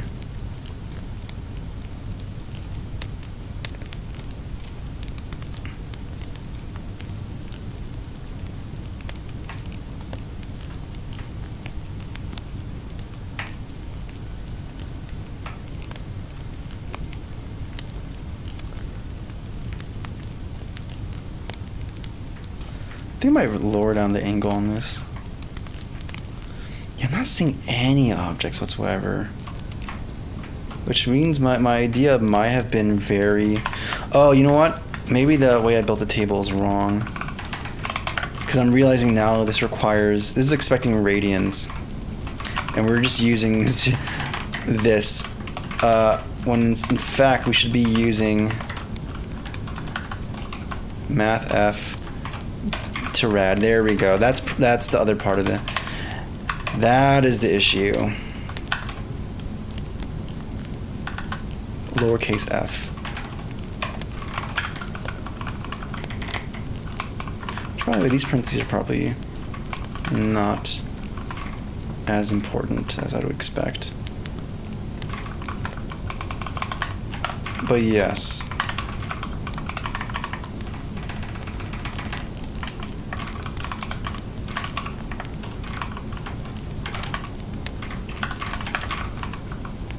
Is it? This is implicitly cast to a. Oh yeah, it's just be a float. Yeah. We're good here actually. This is actually meant to be a float. The casting magic's gonna happen down there. Okay, cool. Third time's the charm. Let's see.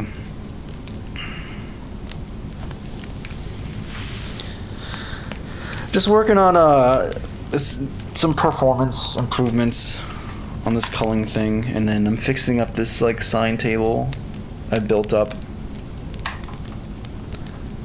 And I'm not seeing the objects though.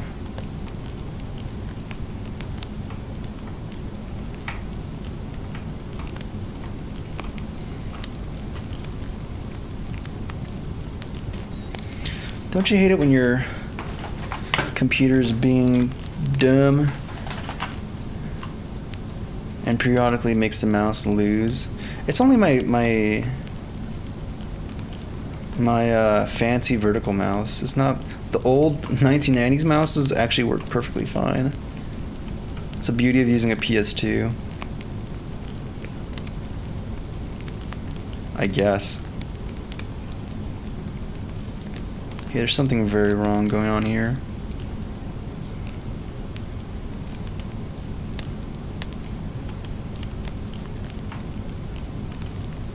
Something very wrong going on here. Why is this like super high Okay, now it's starting to go back to where it's supposed to be. I was like, wait, that only happens if you're outside of bounds. There shouldn't be that much of a drastic change. Okay, let's look what we got going on here. So we have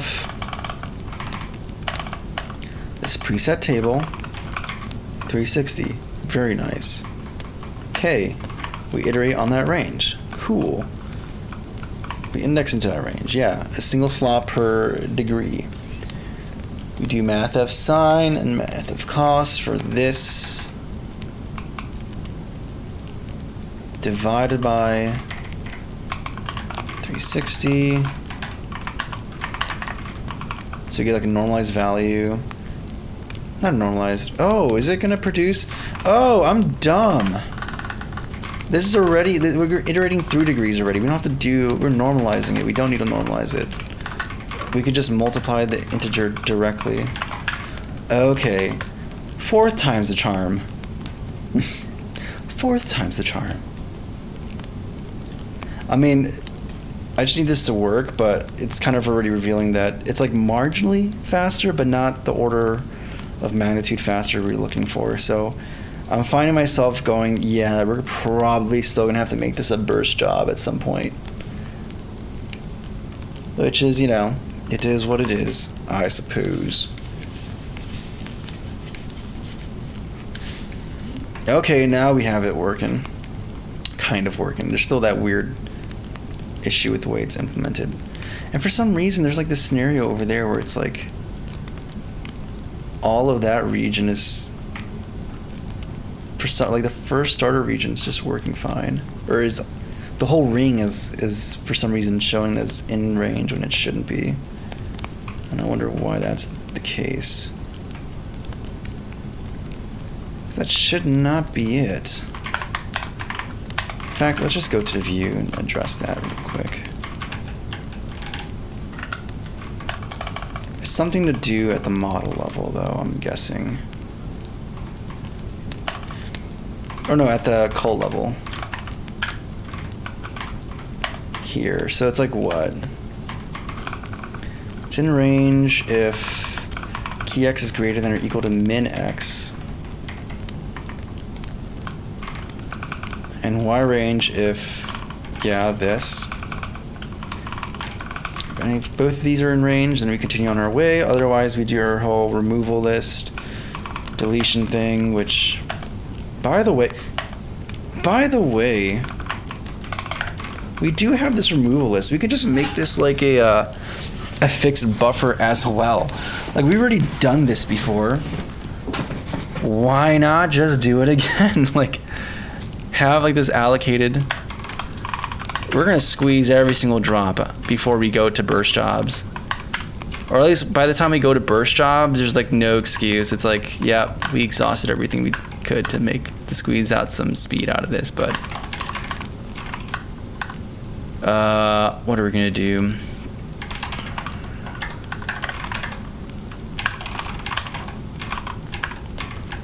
I mean, you can also do like a stack alloc thing too. In fact, that might be faster than having this allocation exist somewhere in memory.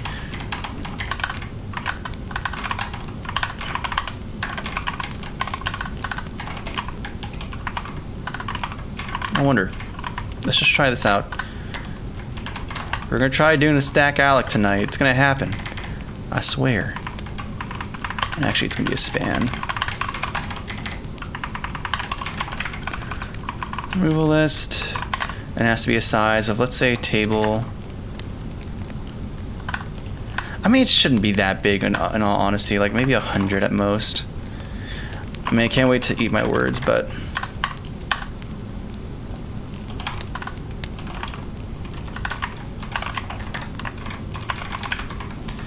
I feel like it should be like that.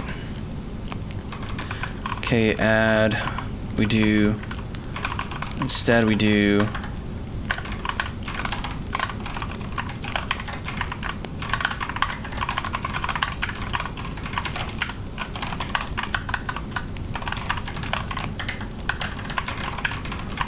okay, and then we do this iteration again, but we can't do this fancy for each syntax sugar stuff. Instead, we should actually probably do things the fast way, the fast and responsible way.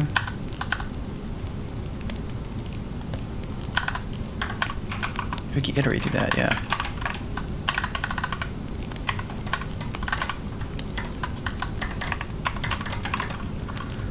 Removal.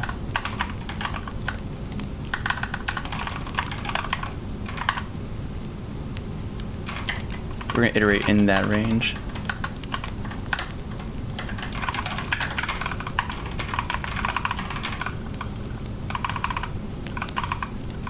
Let me do this logic here.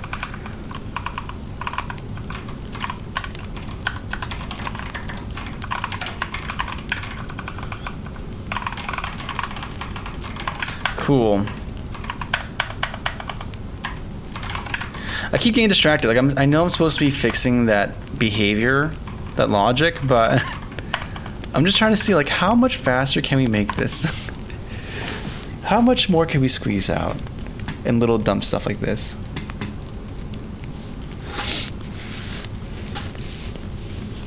I think I see where you're at. Yeah, I'll show you in a second. Online, JS. Trying to learn Python with zero code knowledge because folks keep saying it's the easiest to learn. Not sure what I want to learn for though. I think that's a kind of an important thing to figure out. Unless, like, you know, hey, implementing stuff sometimes is just fun, dude. Or learning something is just fun. And that can be all the motivation you need. But if you desire more purpose in that, then yeah. I think having that sorted out could be a big boon. A big boon for you. Nah, it's kind of like the Moonlander, but yeah, cold objects are being placed back into the pull resolver.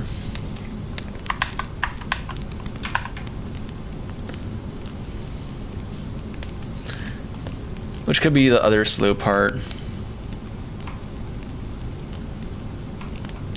Yeah, there's a weird issue here where everything over there is being... Is it ever going to like return back to the pool?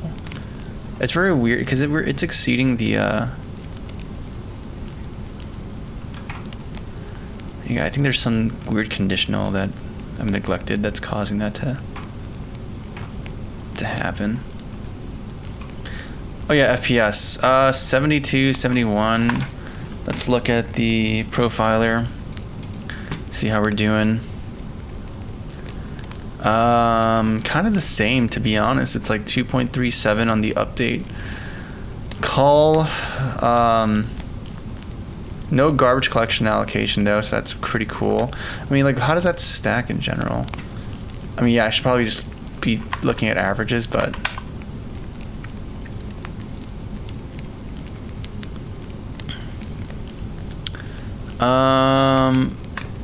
yeah, 2.37, 2.5, 2.03. It's kind of varying wildly. It's the last value is 2.16 milliseconds, so it's kind of hovering around that same range of values, give or take some. So okay, nothing sizable there on the object. Cool. But yeah, you can see here, like, if it's outside of the range in our buffer, return a pool.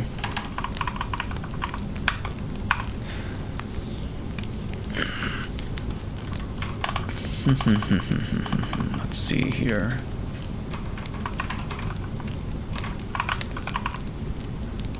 Yeah, I wonder what's going on though, where that ring is kind of persisting, because this should be handling that. If key dot x is less than or greater than, or is greater than or equal to min dot x.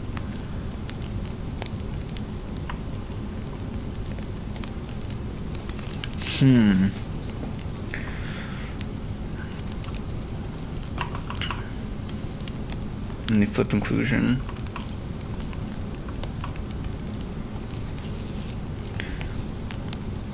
Yeah, it's weird. Because for those to all exist there, that would mean that both of these conditions are passing. And there's some weird stuff with the min y and the min and max y's because of the whole wrapping order around origin on the cylinder space. But as far as the x is concerned, that's like purely translational. You don't have to account for that flip inclusion. Which means there's probably something dumb that we included somewhat recently that's causing this to be an issue.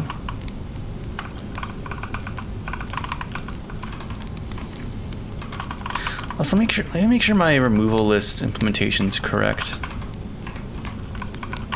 Because you have view contains key, and then you have remove as well. And if it's trying to remove a bad index, it throws, right? Oh. Actually. No, because we checked the key there. Yeah.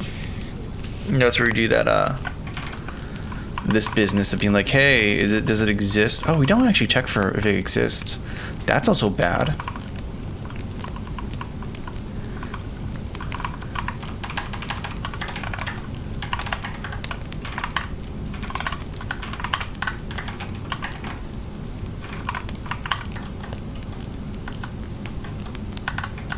And if it doesn't exist,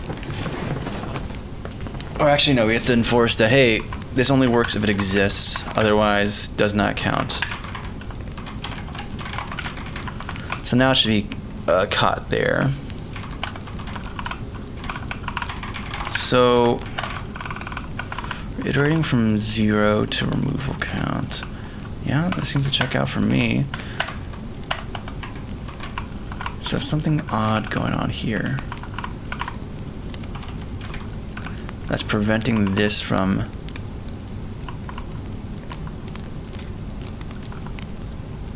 Oh, maybe it's this? If value equals null. I think that's for when we're overflowing. Before. Where does value?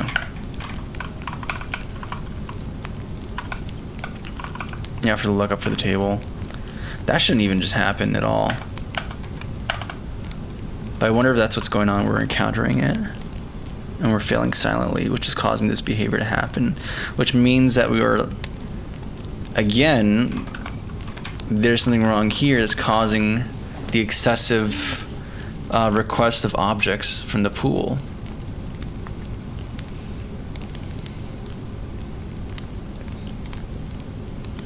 Now I already checked that resolver. It's happening within, at least over here, it's happening within these two lines, which is probably happening from the create entity thing. Part of that's kind of just a non-negotiable thing where it's like, hey, we're gonna have to call this request object from pool. And you know, honestly, it could be the case that like okay, yeah, this is backed by a normal dictionary for lookup for these pools, which is fine in a lot of applications, but maybe not in this particular scenario.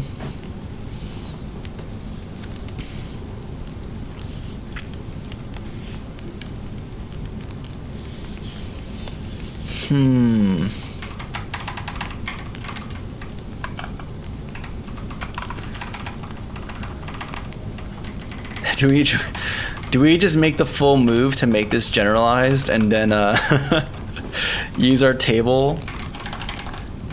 Because that would work too with I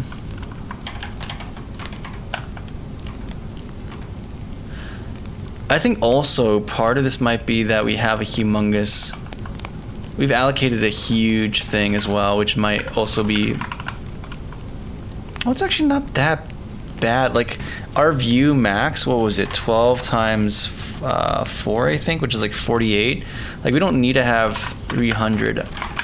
At most we should have like, let's say 80 just to be safe. But like that's should be, I wonder if it's affecting things as well. The size of the allocations you have to look through before finding the thing you want to use. That's dumb though, because the whole point of a pool is to allocate like to be able to allocate a large set of things. I mean, that definitely, we're in the hundreds consistently. So yeah, or 90s at least. So yeah, object pool size is indeed big, like the biggest factor there in dictionary, which means we should make a faster dictionary implementation than what Unity had, or what C#, what we're using for C#.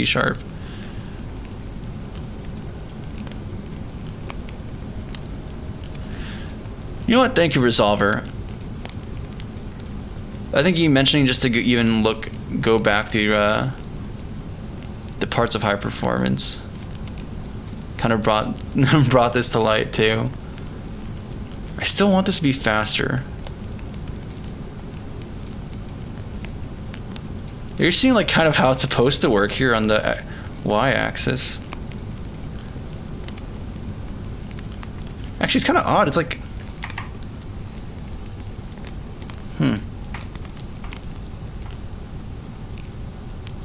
is this working at all on the other side?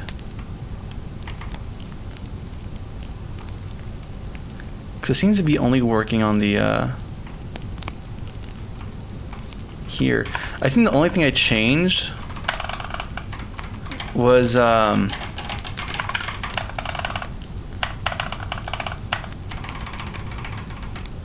where is it?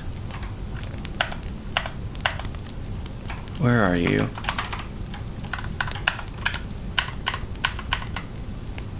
Yeah, calc y range. The only real thing I modified was, or no, x range, was this from a 4 to a 5. Which would be odd if that broke things to that degree, but actually I don't even know anymore. Yeah, no, that's not the case. That's not the issue. Though look at that, it almost seems seamless. You can't even see the objects popping in. Okay, until they stop. In which case things are really bad. Oh, I think there's just a bad angle there. Actually, I don't even know what's the case going on there. I wonder if it's due to that last row or last column offset that we didn't apply.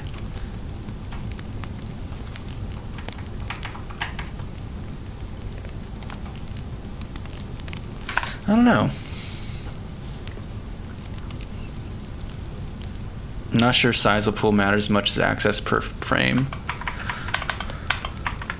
Well, it doesn't. That's the thing, though, right? It scales with like, yeah, access per frame, but it scales with size of pool. I mean, under the hood, it's just a lookup, right? So the bigger the pool, the more it's gonna have to iterate through it per access. Which is why it went down in speed went up in speed when we reduced the size of the object pool. Let me actually test something here. Because you can go down this little rabbit hole of trying to make this also faster. 1 second.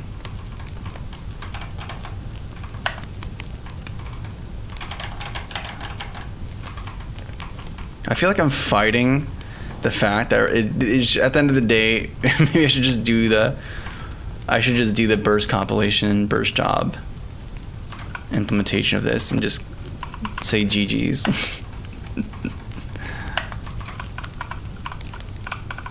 Here we go.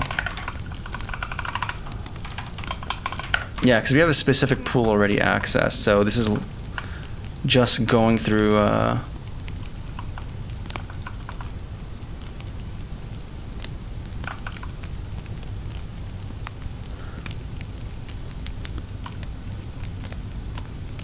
I'm sorry, what? Oh, that's not a specific pool, that's the system. Or module.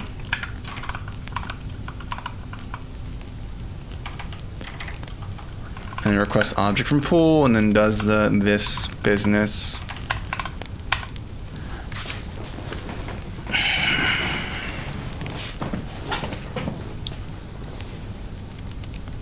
Yeah, I'd have to like redesign this to try to counter, and even then it's not going to quite work because it's always going to be a reference type. No matter what, you're going to have to, it's going out to somewhere in memory to get the actual instance. Like, we can try to make sure all the references or the pointers are kind of contiguous in memory together, but it's not going to quite produce, I don't think it's going to produce the gains I want to see happen. Try get value, yeah. The fact that we're also getting all, like, there's got to be a way to be able to cache a specific pool. Like, it feels kind of dumb that every single time we have to iterate through all the object pools and then iterate through that, even though we don't even have, it's only an object pool of size 2, so this is not even a big, like the big offender here. That's not even the big offender here.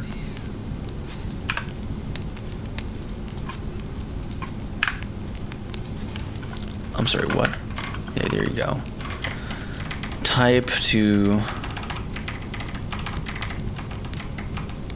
yeah, to pool of poolable object. Yep.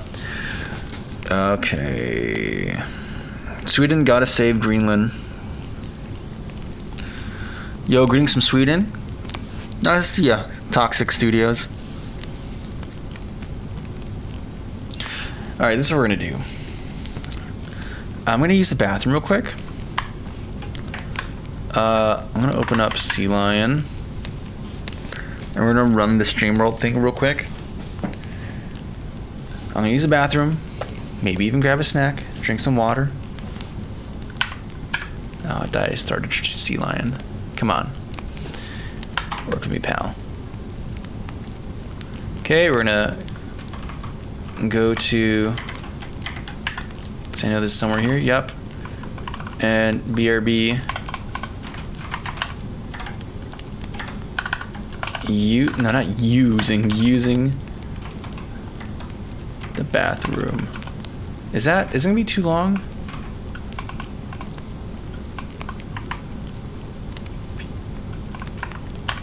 Okay, bathroom break. That'll be the message.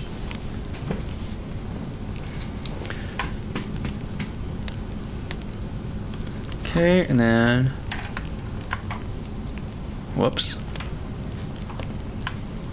1 second.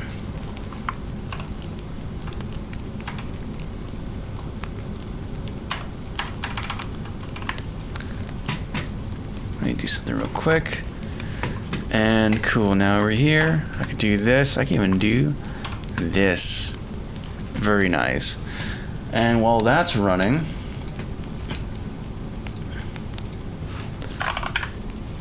let me go here, Just a moment.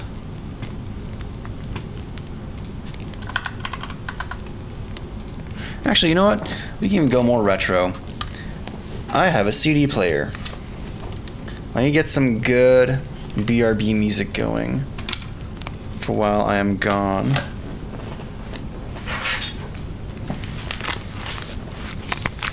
One second. What do I have here? I need to go through these and actually label them. Christmas VGM, nope. Chill VGM mix.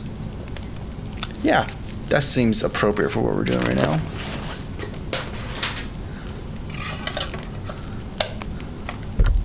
My bad.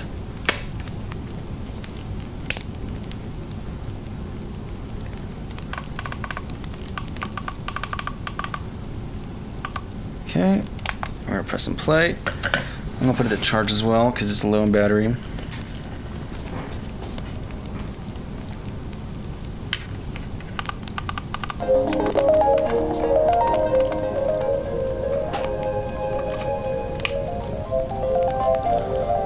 Cool.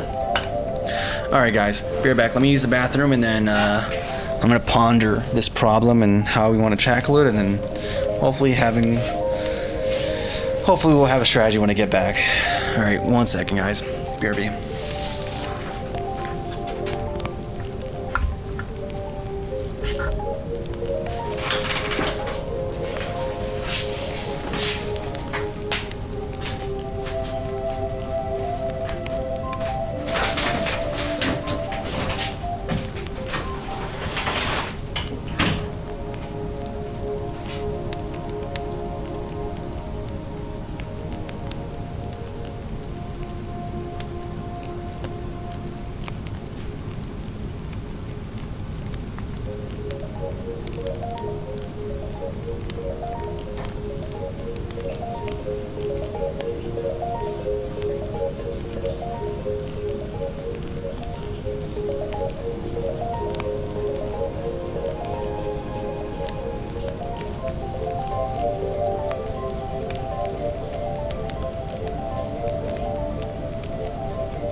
All right.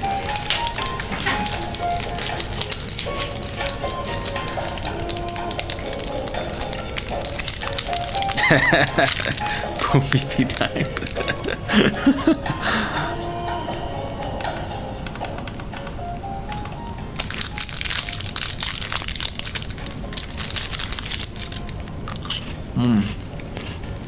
going on, y'all? Hopefully the mic. Oh, what, we know what you're doing there. What? Can the mic pick up what's happening in the bathroom? Oh no. Oh no.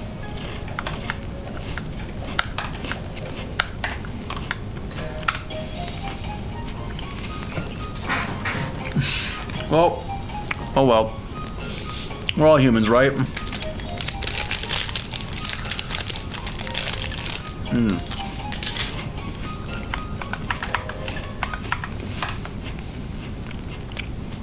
Now all of China knows you poop. Oh my goodness. What have you done?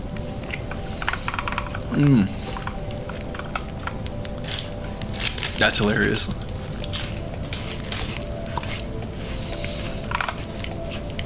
Why is this being weird?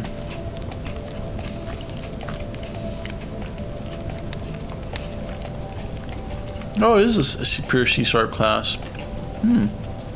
I could indeed make this read-only. Good to know.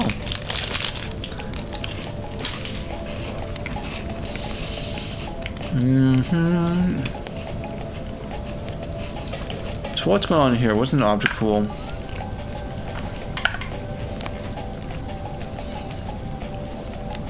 Where is where the read bottleneck would be? Or using a queue? Why do I use a queue for this? I implemented this forever ago, dude. I wrote this like forever ago, dude.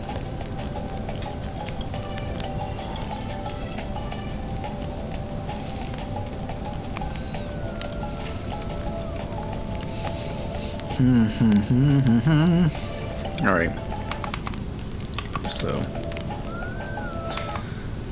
Delane, all I can say is just start. What do you want to make? Is it a game?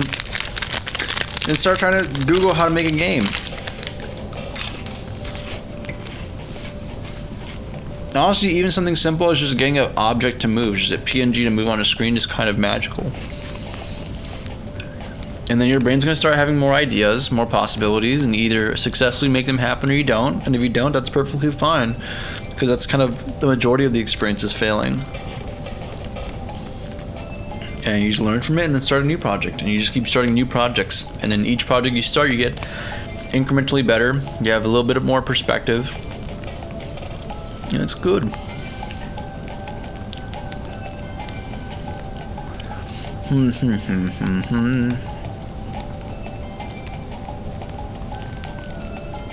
So I don't think the issue's gonna be a lookup because this is a queue. I think we're doing. Actually, what is this indicating? Is it? Why do we do a queue?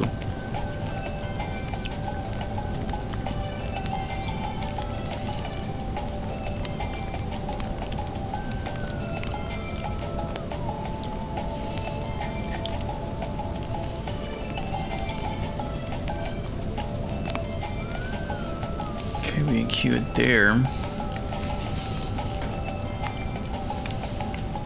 That could be great. We're using that queue as like the. But at that point, just might as well have just anything, the list or whatever, or array of like everything that's available and everything that's not. I guess that's the point, is that you don't have to look.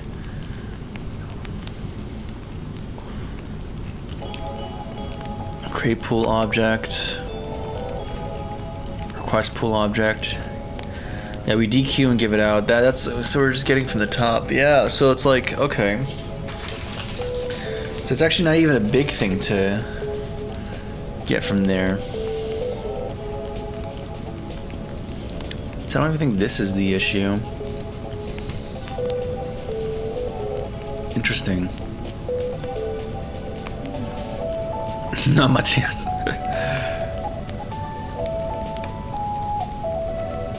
Yeah, make a PNG movie. Yeah, you'd be surprised, man. It opens up ideas, because if you have a PNG movie, you go, oh, what if I made that PNG animated?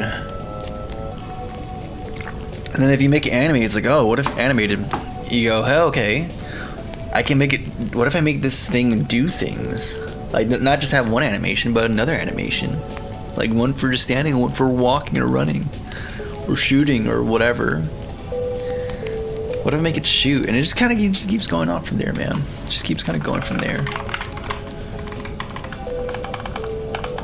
It's all like this progressive thing that happens. Okay.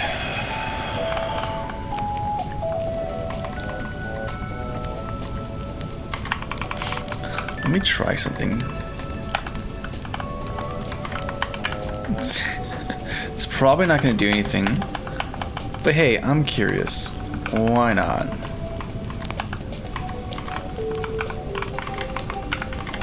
Why not?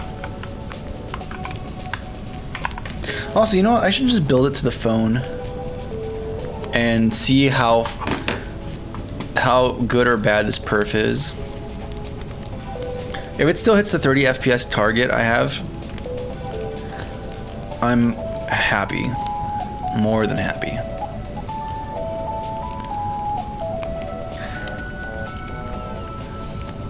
I mean, we're very close to 100 FPS.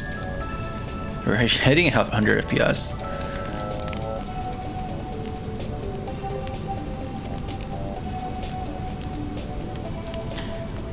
I need to fix. I still need to fix that logic though. That's bad logic that the culling is not working the way it's supposed to. That's very, very bad logic. That needs to be addressed. In fact, out of curiosity, yeah, like they still exist in the distance all the way over there. That's what's odd to me. Like on the small scale, it worked fine. The big scale, there's some weird oddities happening here. There's some very weird oddities. A lot of weird oddities. Okay. So, how about this? Let's just... Because I don't think the performance is going to change that much in terms of size. Maybe in terms of the GPU side of things are rendering, but whatever. Let's just see if we're hitting... If this is acceptable level of performance, because we could just leave like that. Or maybe I still just write it to a burst job, and at the very least, I'll have some point of comparison between this and if we do the burst job.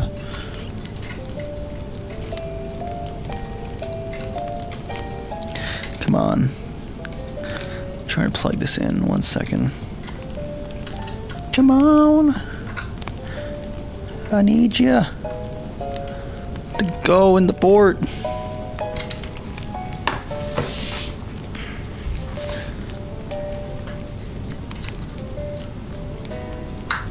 There we go.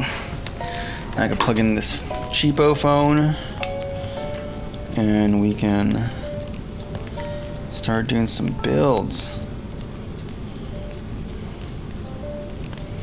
Okay. Transfer files. We're gonna save this, do control build settings and build. We're gonna see how this game. Oh, you're doing this thing again. Yeah, I don't know why Logitech mouses are being weird on this. Refresh, detect device. Yep, there we go. Build and run. Yes, save here. Replace. Yes. I don't care about the input handling. Just do the thing. And while that commences building, we're gonna see how this works. Thank you, Raven. I'm glad you dig it. Actually, is this building at all? I can't even tell. Oh, there it is. It is. There you go. It's building. It's building, guys. How do you start coding? How long did it take you to get good at it? I feel like I'm still trying to get good at it. I've been doing this for like 15 years, though professionally only like 4 or 5 years or something like that. Maybe 6, I don't know. I can't keep track. My perception of time has gotten really warped since I've graduated college like forever ago. To make a game, you should probably just Google. You're gonna have to Google it, man. You're gonna have to Google. You have to learn to Google. That's like the most important skill because you're gonna encounter very specific problems, and the better you get at Googling, the better you're gonna be at finding information, and you're gonna get a bunch of peripheral knowledge too. The bare minimum, though, you're gonna have to probably choose a game engine, unless you want to go hardcore and make your own engine. But I'd advise just starting with an engine, and like, there's a bunch of them. You can Google and find out which ones seem appealing. There's like a bunch of them though. There's like GameMaker, Unity, Godot, Unreal, Stantial. I think there's like Strive and Construct too if you want to go more ultra click and drag route. RPG Maker, that's another one I always neglect. Okay, game running. Press play. Hey, this is actually running 30 FPS consistently. I don't think I actually have to do the burst job. This is actually running really well. This is actually running really surprisingly well. I'm actually really surprised by that. This is... I think we hit our target. We optimized enough to make it perform up to our desired spec. We just need to fix the calling logic, but like, as far as the work that's being done, it's hitting that minimum, dude. Consistently. Let's freaking go. So I don't have to go the burst job route to ultra, like, squeeze out performance. This is actually just good as is. That's actually really... I'm actually very happy, man. I'm very happy. The $40 phone is able to run the game correctly. Nice. How about chat? So here's the thing. I'm probably an old curmudgeon. I'm probably someone who, this is always the case with stream. We always talk about this, and I have just a general disposition to AI in general. I think relying on AI is just going to be a detriment to you in general. Yes, it's going to give you the easy thing, and it's going to give you the solution very quickly. But because of that, you're not going to build a skill set of like searching up. You're not going to build up a skill set and just peripheral knowledge of tackling unknowns, right? So when you eventually encounter a scenario where there's not much information, then ChatGPT is not going to be helpful for you. You're not going to be as prepared. Like there's other components of programming beyond just knowledge, right? There's like this other component of like affective computing, which is like, hey, like a component of that is like, hey, how do you handle like when you're lost and aimless? There's people who get overwhelmed by that and they just kind of get paralyzed. But that's something you can like work on. And the more you kind of expose to yourself to that kind of scenario and do yourself out of it, the better you get at encountering those situations when they arise. So that's like one part. There's also the second part of just when you Google and you're going online and searching through all this. 1 second. When you're Googling and you're searching through all these different results or looking through a thread on Stack Overflow, you're gonna get all this other peripheral information that's actually kind of useful to have. So like, sure, ChatGPT might give you the answer you're looking for, but by doing that extra digging yourself, you're gonna get a better understanding of like the surroundings of the problem space you're tackling. And that's actually helpful. It gives you a better schema, a better perspective on like the computer and programming in general, you know. Also other things to consider while exploring that same space. So that's my take. There's like an army of people who kind of come in here, maybe not an army, just a very loud minority who come in here who are super like ride or dies for this, but I personally don't think it's great to rely upon it. I think if you do use it, the best case scenario is you say, hey, cite me sources, and I'll go to the sources directly and read the information from there. But getting the spoon-fed answers, I don't think that's the best.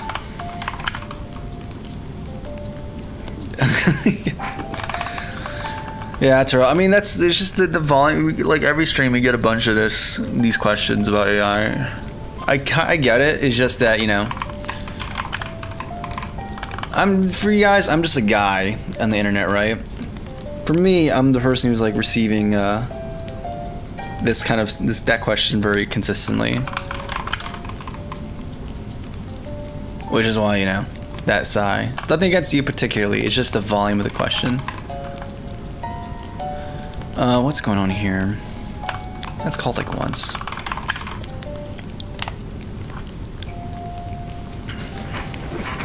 Ambiguous guilt. I'm sorry, man. It's not you. It's not you. It's the volume. Okay. What do you got going on here? So actually, we're fine with this. I think the biggest thing we could do right now is just solve why this is just not working the way it's supposed to, and then I think we're good on this front. I can start working on assets, man. I can start working on assets.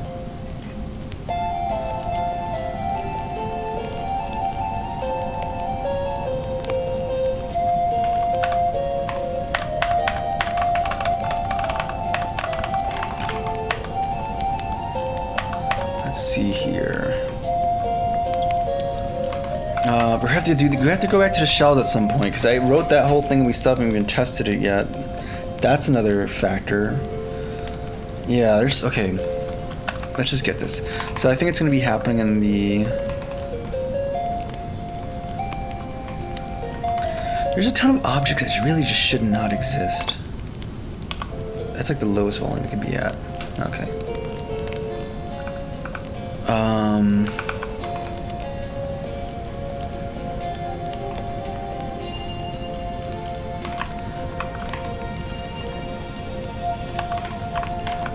We have that removal list. Honestly, I think it's even still too high, but whatever.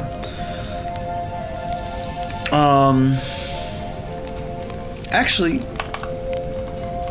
it's gonna be, it should scale to the view max. That's actually the correct amount. View max. Yeah. That's the maximum number of things you have to allocate for. Rip a Stack Overflow. Yeah, man. Yeah, man. I still use it a lot. I'm the one user per month who still goes on there. But I think it's great. I learned so much from it. That's beyond what AIs provide for me.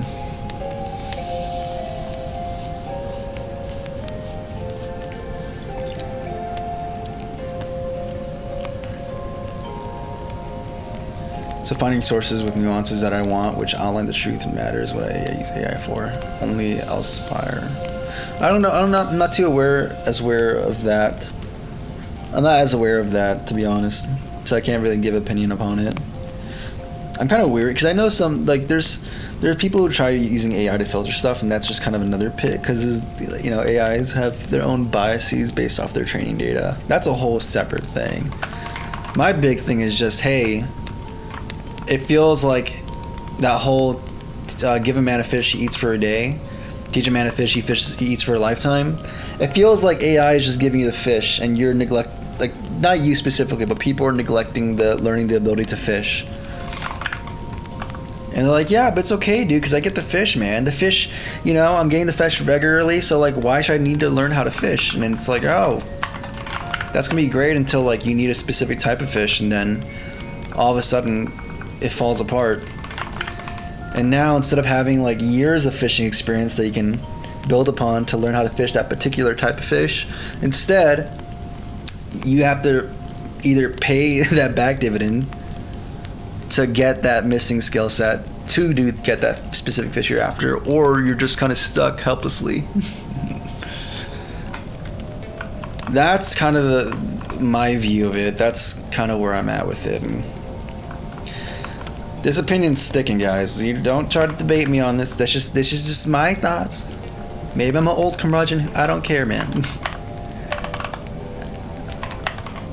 At the end of the day, I'm not even that old. I'm not even an old man. But regardless, like And we talked about this the other stream where like I treat this as my craft. Like I want to get better at this craft, and I don't find that that stuff is really conducive for that for me.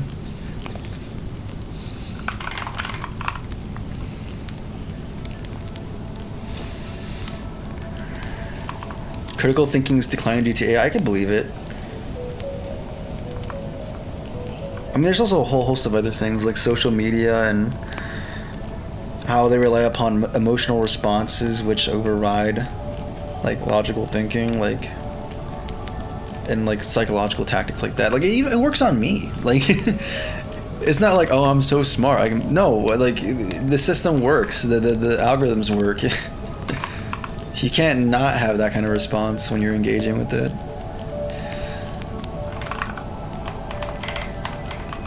It's like the abyss, man. It's terrible. Flip inclusion.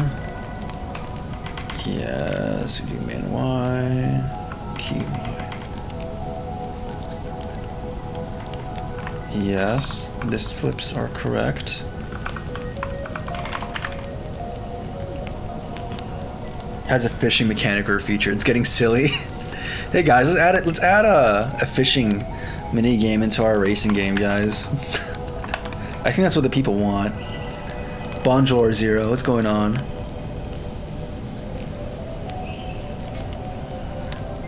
And it shows when you speak to the average person. I mean, IQ is kind of a weird thing, a metric in general. I'm not sure if I necessarily subscribe to IQ tests and IQ points, but I mean, what I can say though is I believe, and it's not even like a conspiracy, it's just what it is. Public schooling is not designed to foster creative or critical thought. I mean, honestly, like, it's part of the reason why I either want to homeschool my kids whenever I end up getting kids. I know. There's ways to have your kid be homeschooled and still have social life and still develop all the critical social faculties that are required to be part of society. There's ways of doing that. Or using like other schools that are meant for actually fostering that. Because even private schooling a lot of time suffers from the same pitfalls of public schooling, which is just the fundamental structure of the classroom.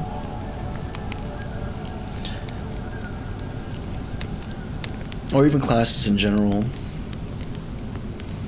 But if not that, there's other alternatives like Montessori or I think like Waldorf schools and stuff like that that have different kind of thought process behind education.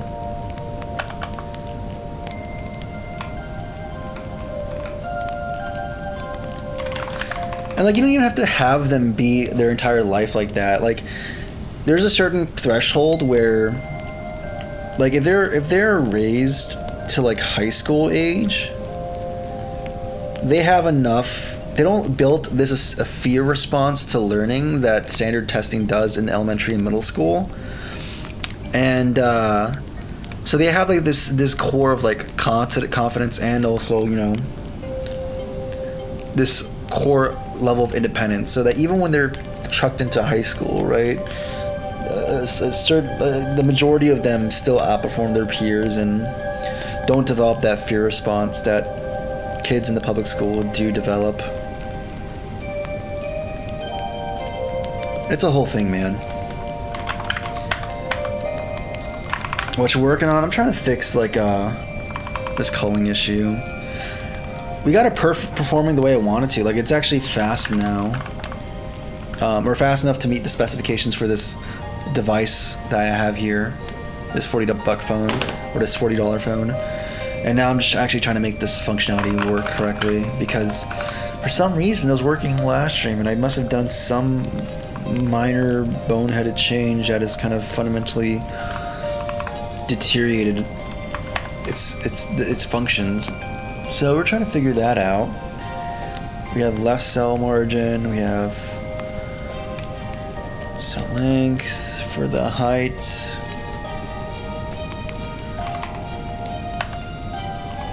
We define this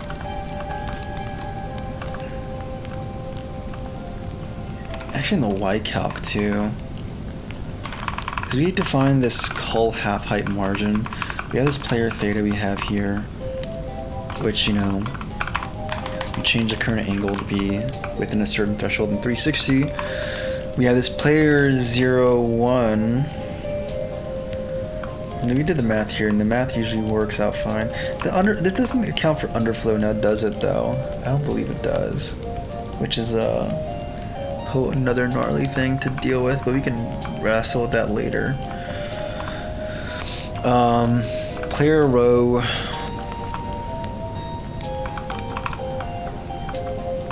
Yeah, so we find the player Y row, and then we do plus or minus the cull half height. So that's gonna be the min value, and this is gonna be the max value. And then we account for if we need to flip the inclusion where max Y is actually smaller than a min Y, and then we do that. And cool. And this accounts for like 2 rows, which actually weirdly enough is kind of just works good enough, which is a very nice thing. But then it leads me to be like, okay, there's some issues here.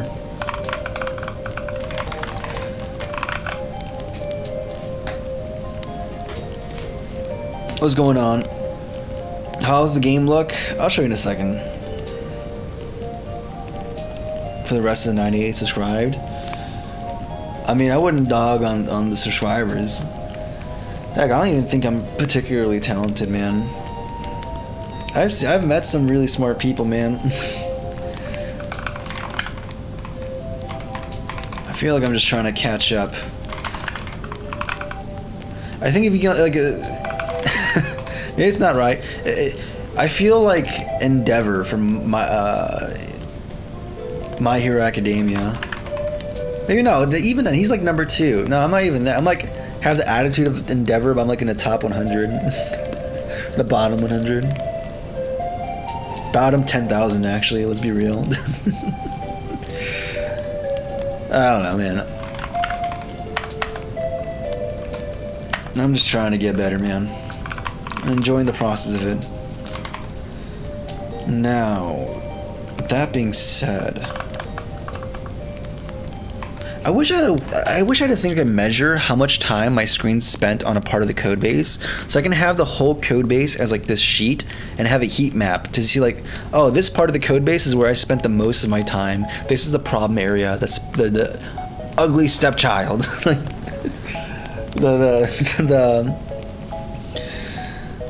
this is the evil. I feel like this would be probably one of them.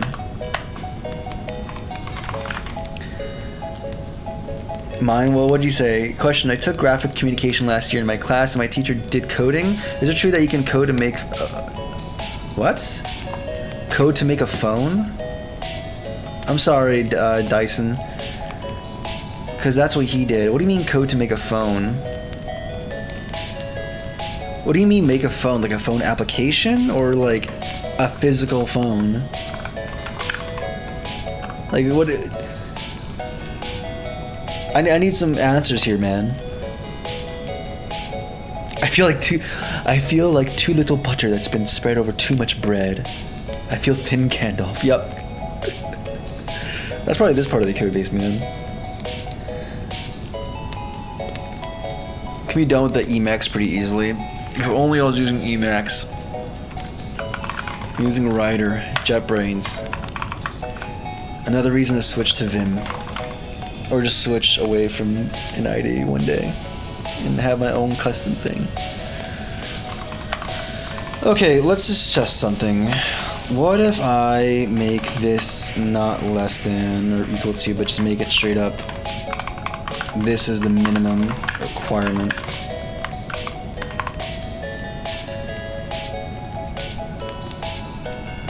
Ain't that the dude from Mortal Kombat?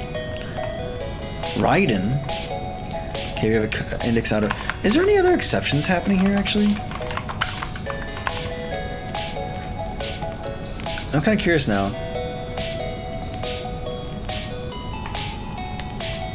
Yeah, if I get rid of that, there's no exceptions. Oh, there is an exception, though. Where are you happening? At the removal list. Why? We start at 0. We set the value key. We increment. Unless key is null.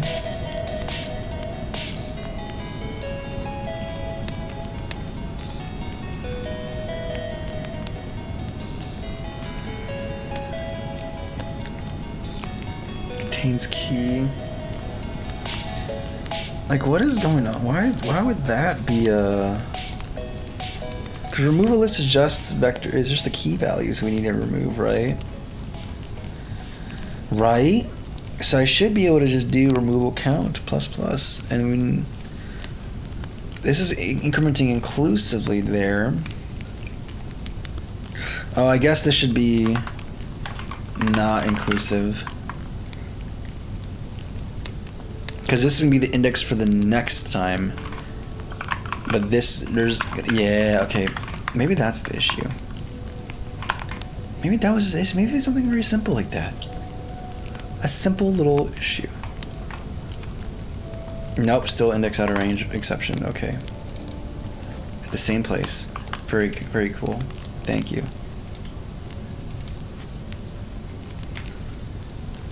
My favorite. Your Mac sounds more familiar. I have no idea. I know nothing about Emacs, so I'm going to be real with you guys. I know very little about Emacs. In fact, I know absolutely zero about it. I know there's a Vim Emacs war. That's about it, man.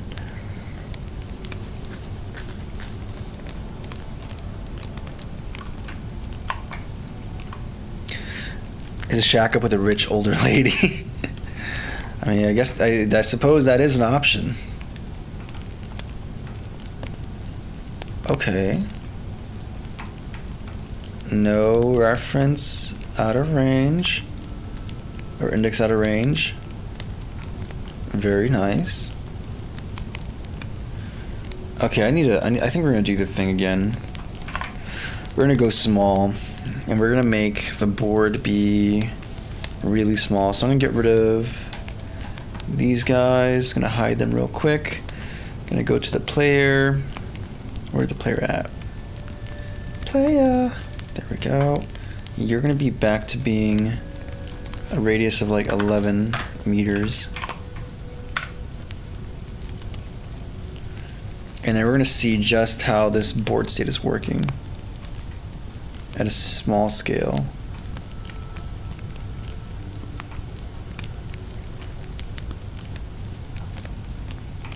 Yeah, like there's a small amount that is working, but there's like this whole bulk of stuff that just does not belong. That's like the only thing you can think about is that it's added to the view and it's not taking X to account anymore. That's like the one thing that was working super consistently last time.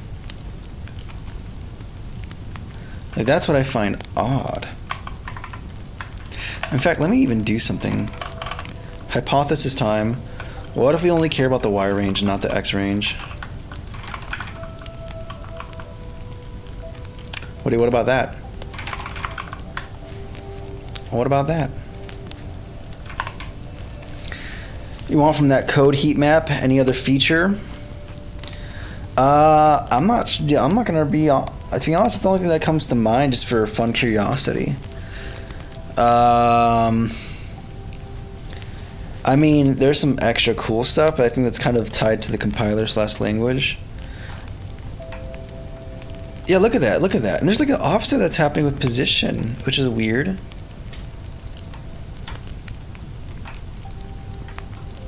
And it's like only taking the player's position to account. Like there's something very fishy going on here. Because it's like right behind the player too. It's not...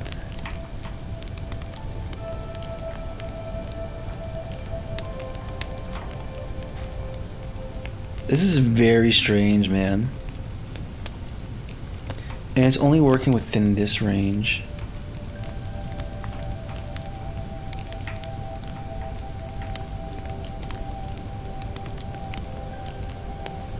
It's only working within a specific Y range, actually, or angle range.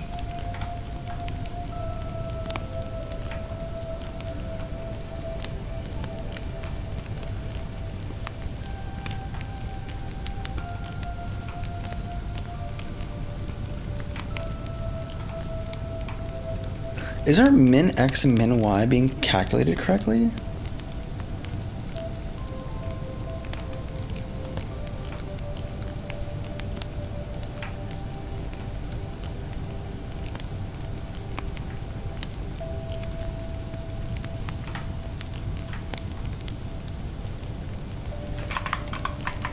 Like, this is like super weird behavior, man.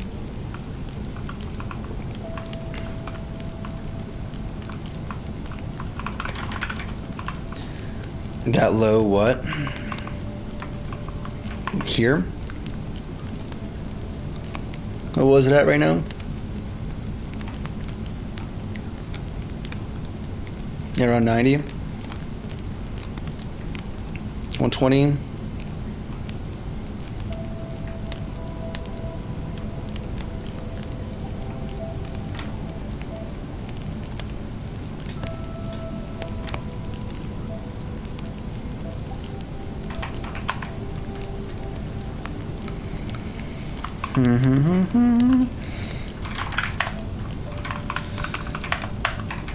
Yeah. I need to have like simplified cases for this stuff.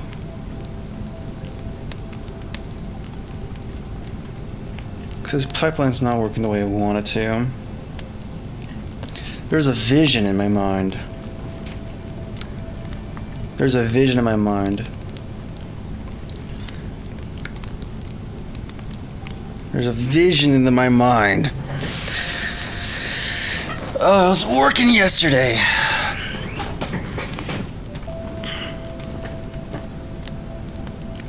I'm revisiting ordinary differential equations from uni days, and that min-max log statement gave me a response trauma. I'm sorry, Tetsumina. I don't mean to do that to you.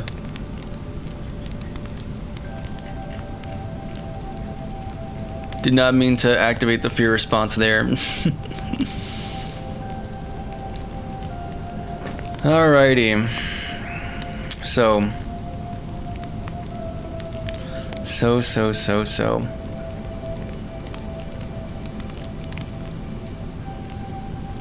Probably because he didn't segregate response to it right. You know. Oh, okay. Wow, man. Way to burn down my house, dog. My confidence has been shattered.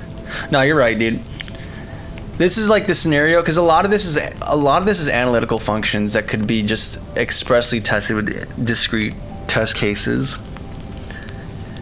In my mind, this is a simple little pipeline, just simple math functions. The thing that's killing me is that it was behaving the way I wanted to yesterday on the last stream, and everything I've touched hasn't been related to that. It's all segregated to that. Or it's all in that other thing. It's all in that separate file. And most of the APIs haven't changed. At least to my knowledge. Except for that one function.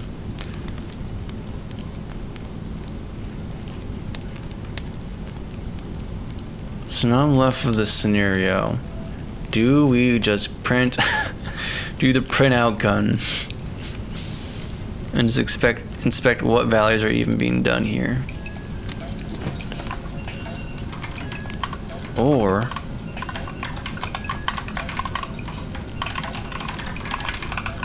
X in range. And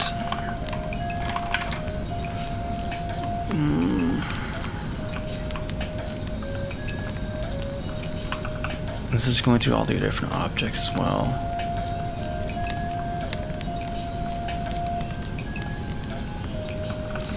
Using C# right now, man. Can suck it, period.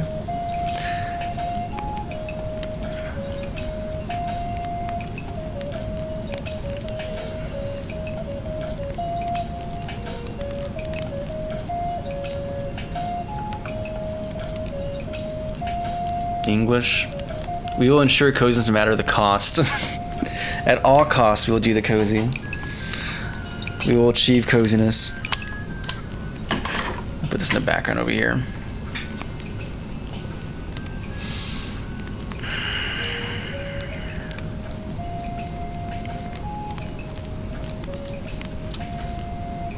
how are we going to tackle this? So let's do, actually no, we're already doing the case where it's like the entire map is just white right now. We haven't done any map gen stuff.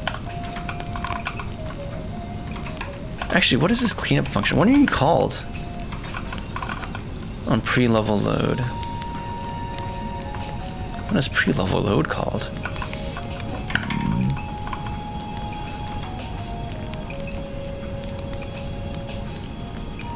Oh, that's an application.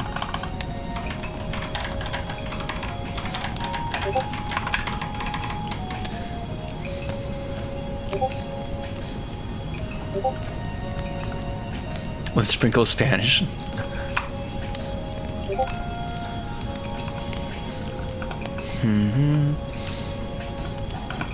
Let me do something.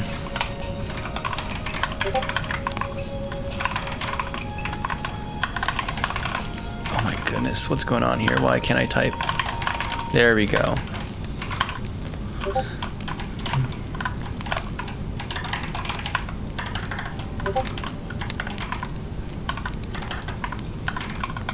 Yeah, we'll just do the thing.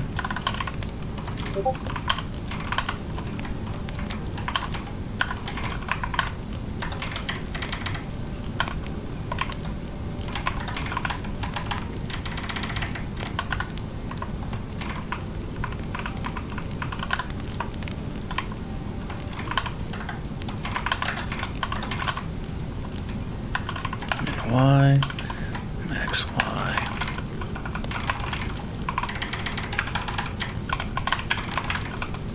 Okay.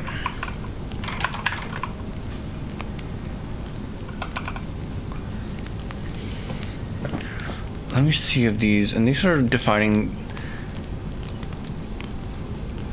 these values are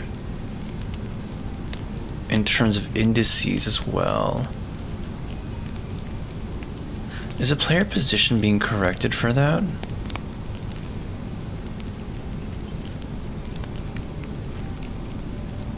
Out of curiosity.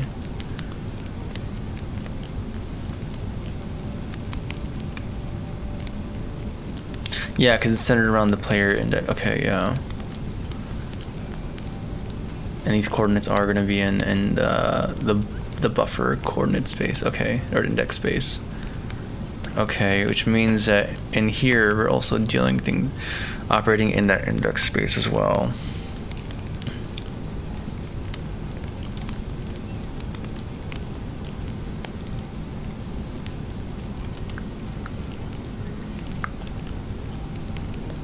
Which is still being defined there too.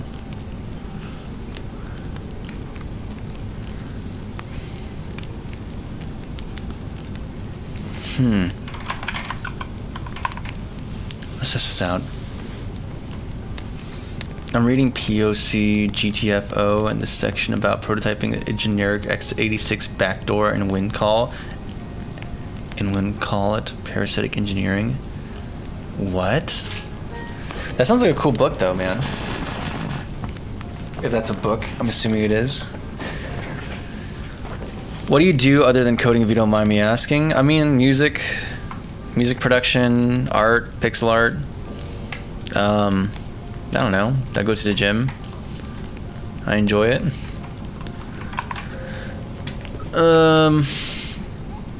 Yeah, I don't know, man. Like, a bunch of stuff, I guess. Just hang out with the fam.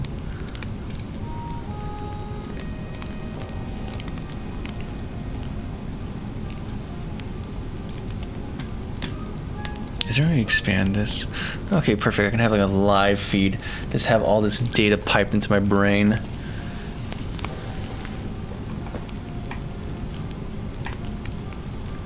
Okay, and there's negative X.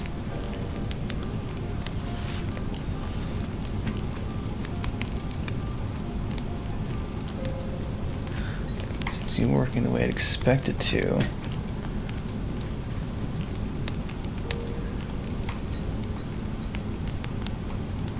I wonder if there's some weird rounding stuff too.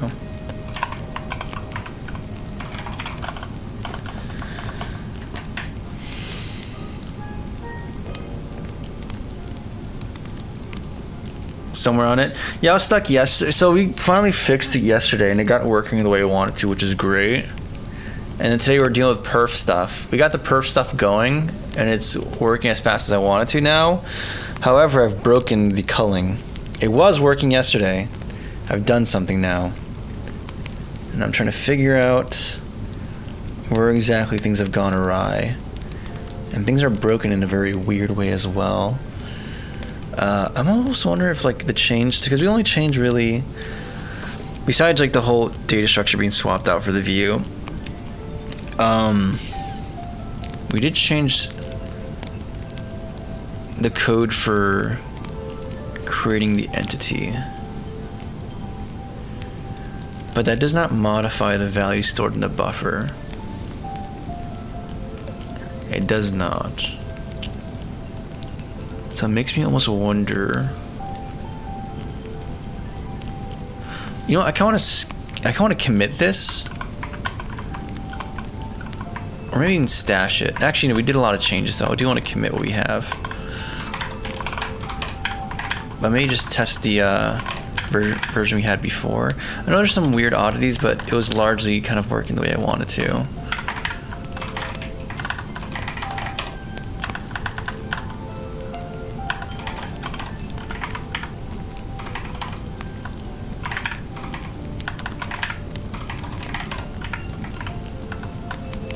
Actually, I don't have to go with that.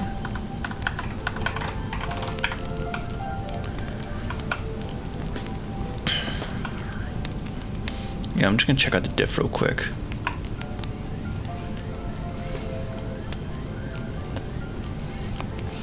We did quite a few things to make things faster, though. Like there was the recalculated sine cosine tables. That's pretty fun.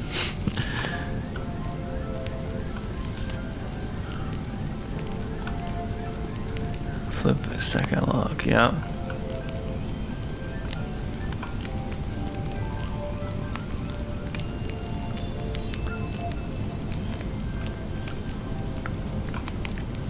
You know, this is my I was in my awe. Let's go. I don't understand how that parabola looks obstacle course works, like for real. What part? Like just how the player's gonna interact with it, or how we're doing this thing here? Okay, 1 second. We changed these two things, but it's kind of fundamentally the same. Wait, if yeah, -1, okay. We return if it doesn't contain it, otherwise you remove the instance from there, yeah.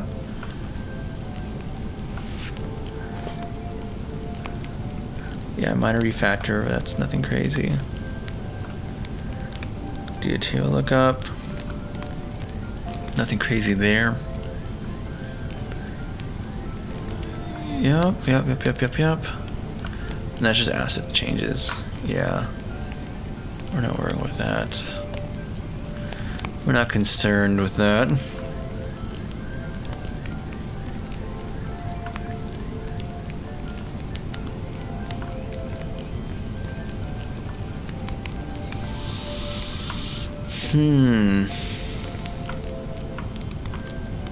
Wait, 1 second. Shouldn't there be more? We implemented like a whole new class. Where is it here?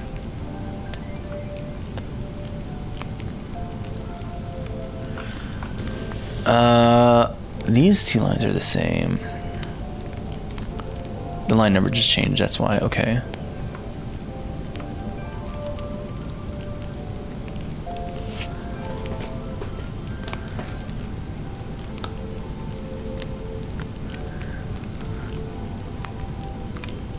Well, we have a thing here, if entry it doesn't exist, we continue on our way.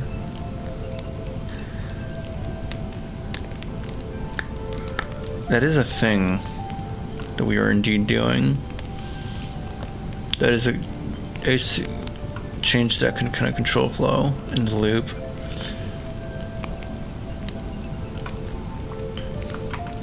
I wonder if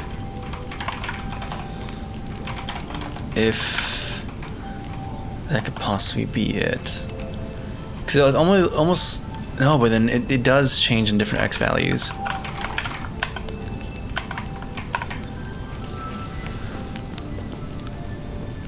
The interaction while it's running or floating.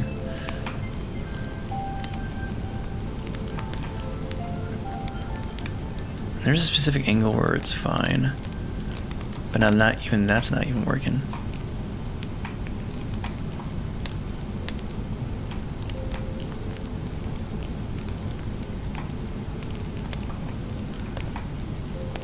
Yeah, now like even now it's just it's like all stuck here, and then there's like all these. In fact, let's look at this. Where's the object pool? Containers. Yeah, these should be named after the type that they're containing. I don't know why it's just called containers. That's dumb. It's actually really dumb. I don't know why I didn't change that. We can change that easily. There's a few set there, and then there's these here allocated over there as part of this little arc.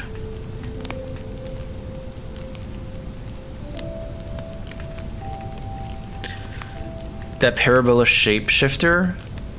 You're talking about these like different spheres that are popping in and out.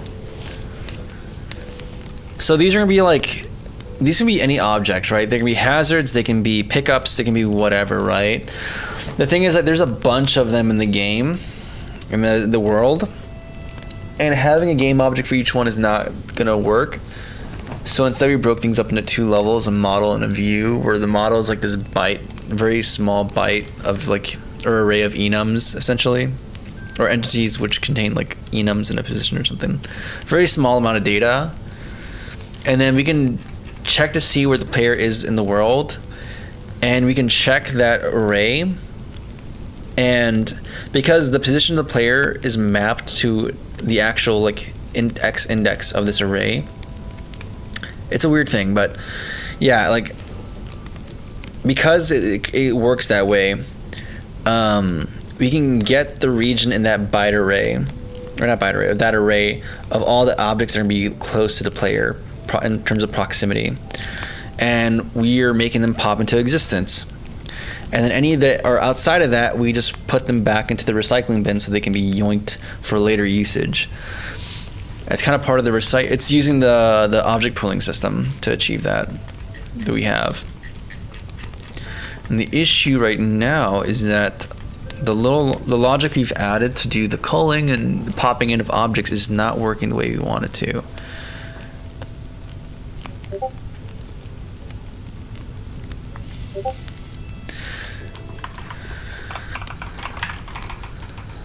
So I'm thinking it's likely somewhere here in in this cull object function is like improperly removing them. It's weird though, because it seems like it has all the makings to do things correctly, and yet it doesn't. So if it encounters a pair, it comes back to X of the array. Yeah, so like because you can unwrap this cylinder into like a 2D. You can kind of think about it as like unwrapping the cylinder, the exterior of the cylinder into a rectangle, right? A paper. Like you can make a cylinder by taking a piece of paper and doing that to it, right? So I've kind of done that, and using the player's X position and the Y rotation around the sphere or cylinder to find this position on it in the array, and then get the appropriate data for that.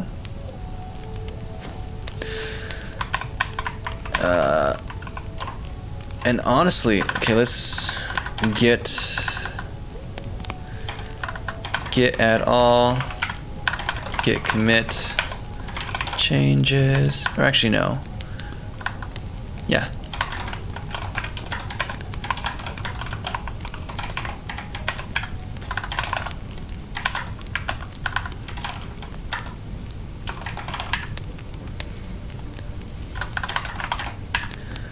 And then we can go here.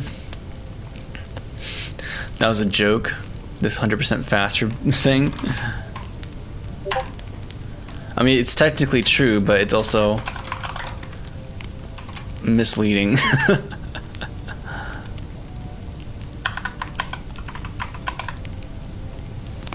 Okay, we reload level. Let's see how this worked yesterday. Or last night. So this change made it go from like 6 FPS to 60 FPS. Or at least off stream. Yeah, you're seeing it work. It's actually working right now. Kind of. Or like only the objects that are by the character are appearing. Kind of, again.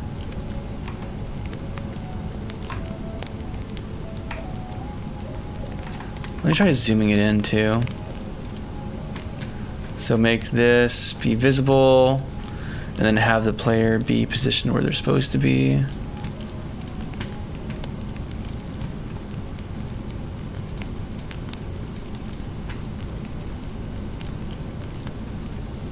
Yeah, 66.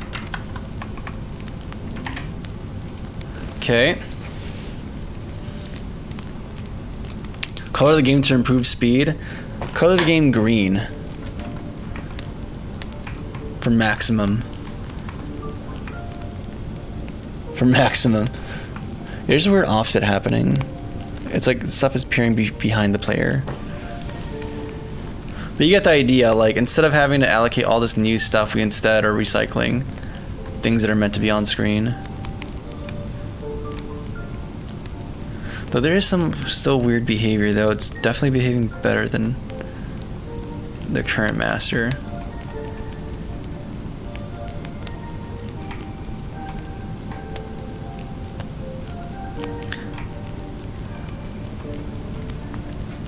But yeah, it's the general gist. And now we're going through this checkout master.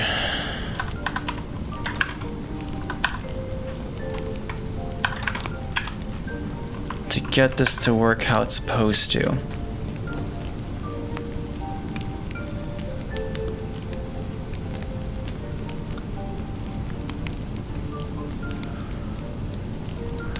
Yeah. Honestly, like I'm finding it where I almost feel like I'm gonna have to, I should just write unit tests. Like this is such a hardened part of the application that it requires that robustness to kind of enforce that things are working across the correct cases. Because now this is regressed in some aspects.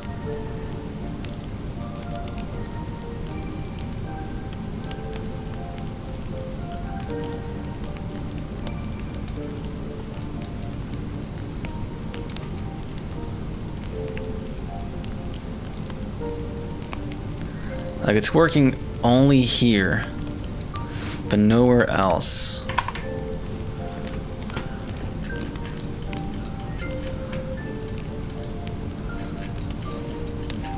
X equals 0. Everything's positive from there.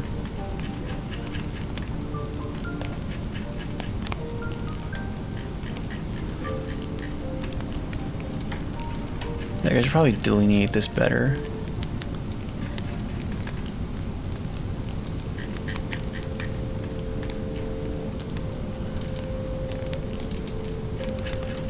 It's a bit more clear where the origin is.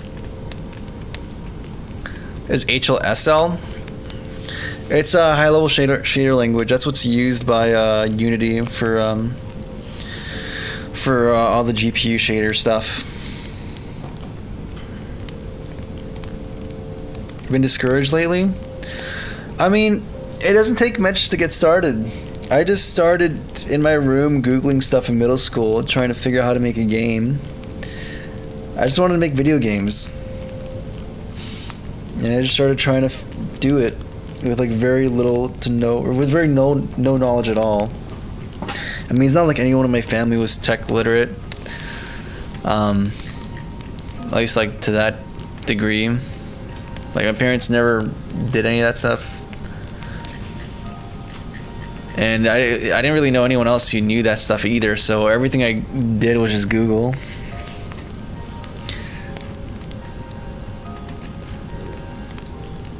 I know it sounds very dismissive because I always say that to everyone who asks that, but it's legitimately how I, you know, that's how I did stuff. That's how I started. That's how you learn.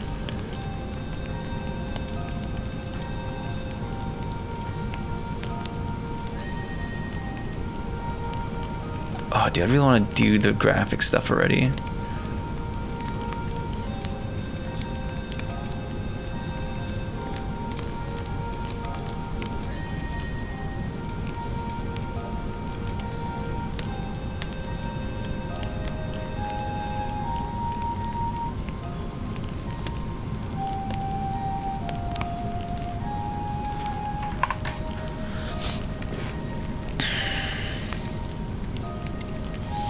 X is 0, 12, 49 to 53.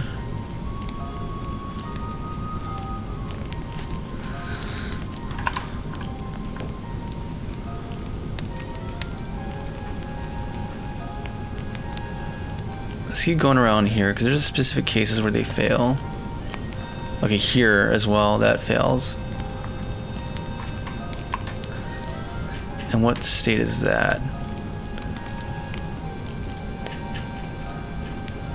Is the lowest most one, and it's from an x coordinate x min of 0.5 to 12.5, and then 81 to 85.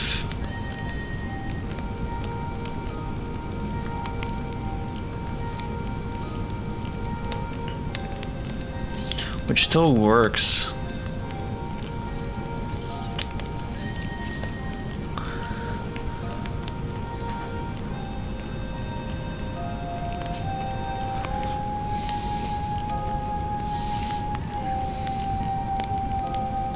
Kind of curious about something though.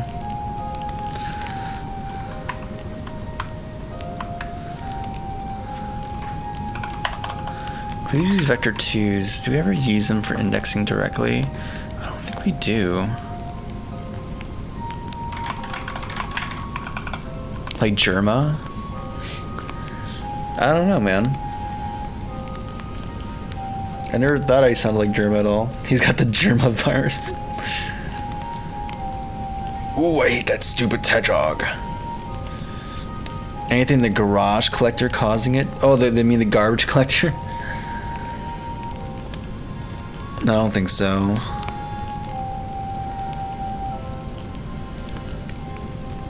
It's important math. Sick. Yeah, I need to do some more reading. In general. I feel like I've been slacking on programming theory for a while.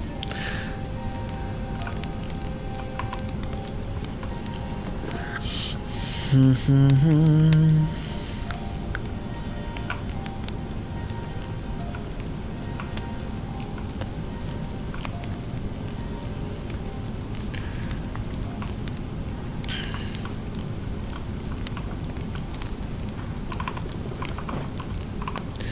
X max X min. I'm not passing in anything weird here, right? It's all expected stuff.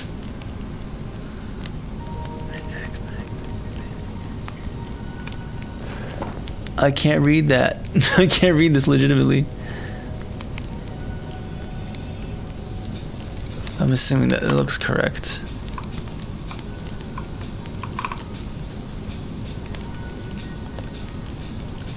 Yeah, it looks correct as well. Okay.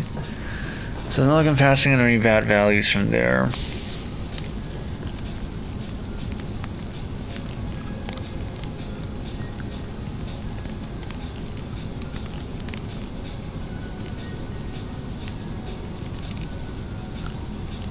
You built your own game engine that uses functional programming instead of OOP? That's actually really sick, man. What are some big, like, yeah, it's as far as designing and architecting, it's gonna be fundamentally different, right?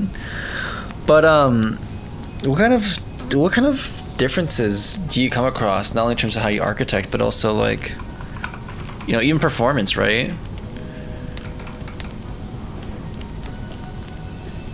Because to what I've heard in passing is that functional language is going to have a bit more.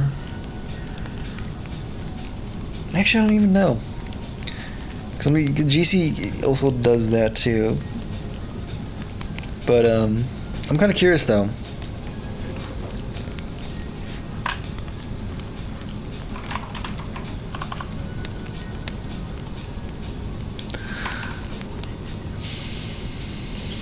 Honestly, I almost want to just do some pixel art right now and start testing the shell generation thing. So I think we have everything to start testing this out. And then we'll deal with the culling later. So I think I just need it. I just think I might have to just take a step away from it. And I also want to make this, like, this has too much responsibility already.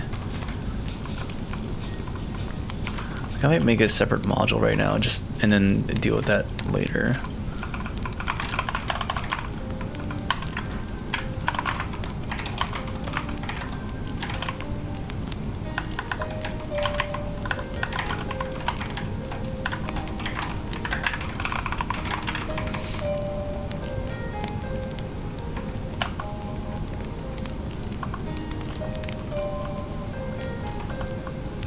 No, I'll deal with that later.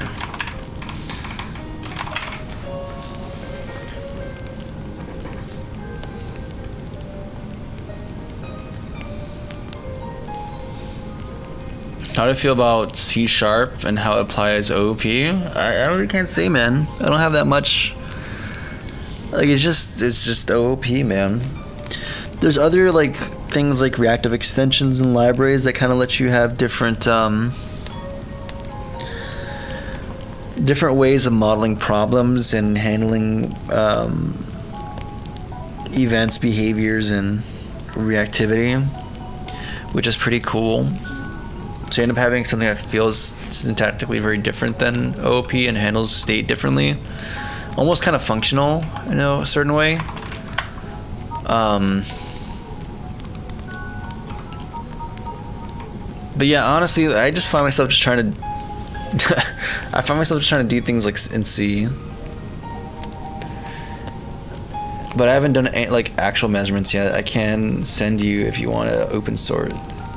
If you want, it's open source. I just haven't built the docs. Yeah, it'd be cool to check it out. What open source functional language are you using? Are you using like OCaml or Haskell or something like that? It's not C-Line. It's Rider, but it's from JetBrains. Yeah, I use C-Line when I'm doing my engine stuff.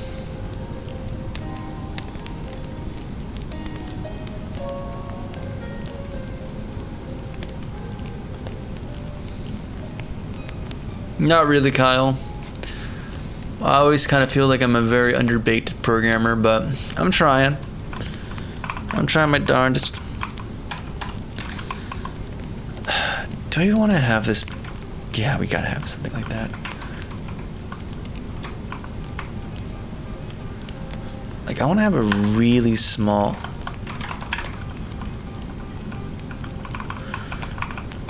Cell length meters. So that gets the position to index space, and then we minus left cell margin, and then we add the right cell margin. These should always be positive values, so that shouldn't cause anything. And honestly, the values we're seeing over there seem correct.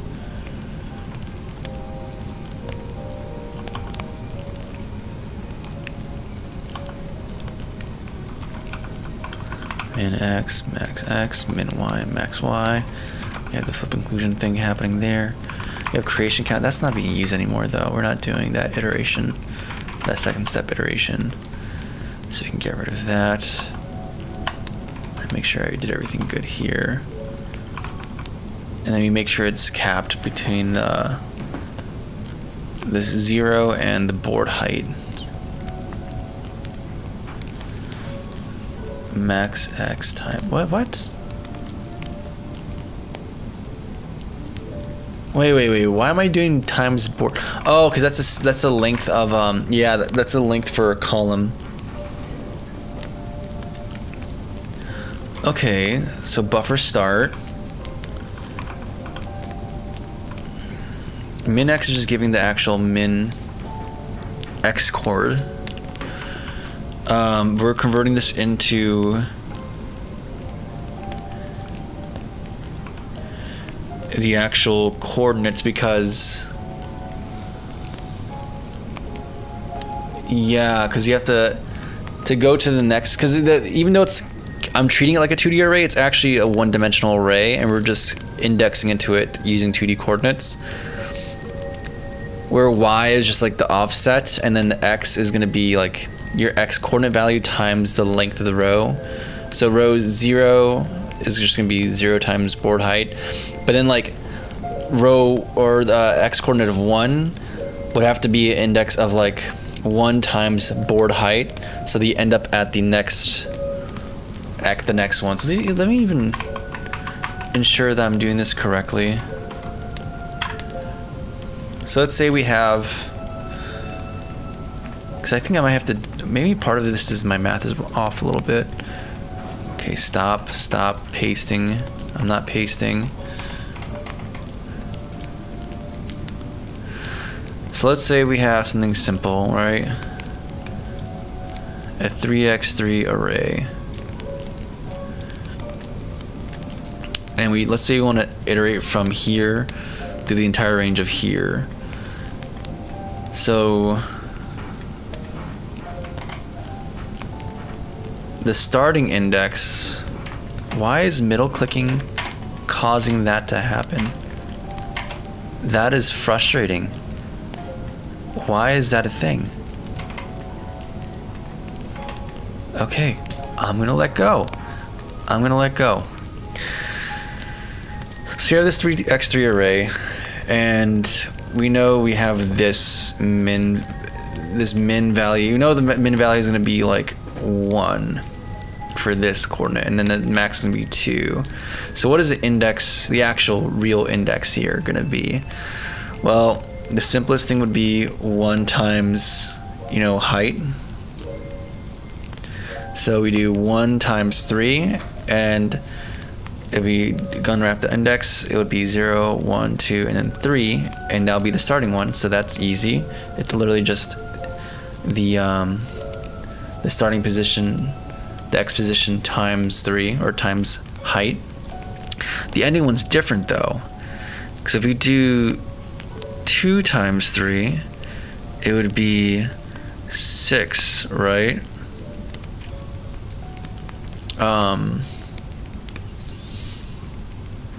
So you'd end up, actually, would it be the same? Like 2 times 6? 0, 1, 2, 3, 4, 5. Yeah, it'd be the start here, but we also have to add plus height minus 1 to cover this edge right here, which is missing. So that's one thing. I don't think that's the smoking gun, but I think that is part of it, which is just max x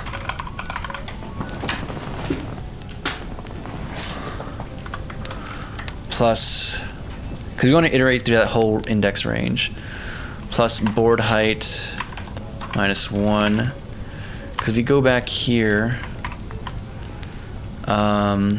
6 brings us here, and to get the final index, it's not plus 3 but plus 2, so height minus 1. Okay, so that fixes one part of it. Oh, so we're doing this float casting, which may not be correct actually. We may actually want to, because the casting is gonna, I think it rounds to the nearest even number, which is bad. I think my preference for this is gonna be flooring. Yeah, I think that's what I want to do actually.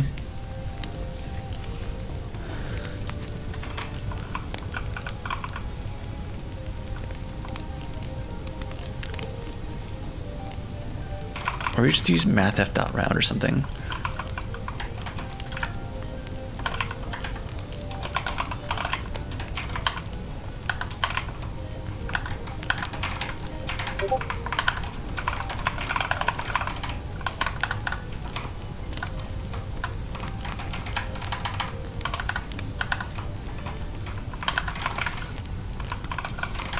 I don't think it's gonna have that crazy because you'd have some weird inconsistencies in the fringes, but as far as the general shape of things, it would still be correct. Let's check here.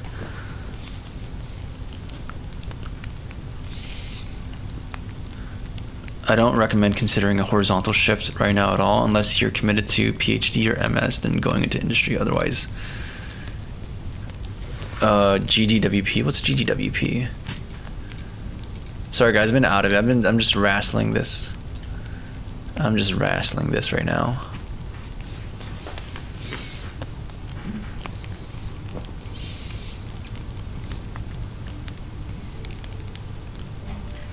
Yeah, social media definitely isn't.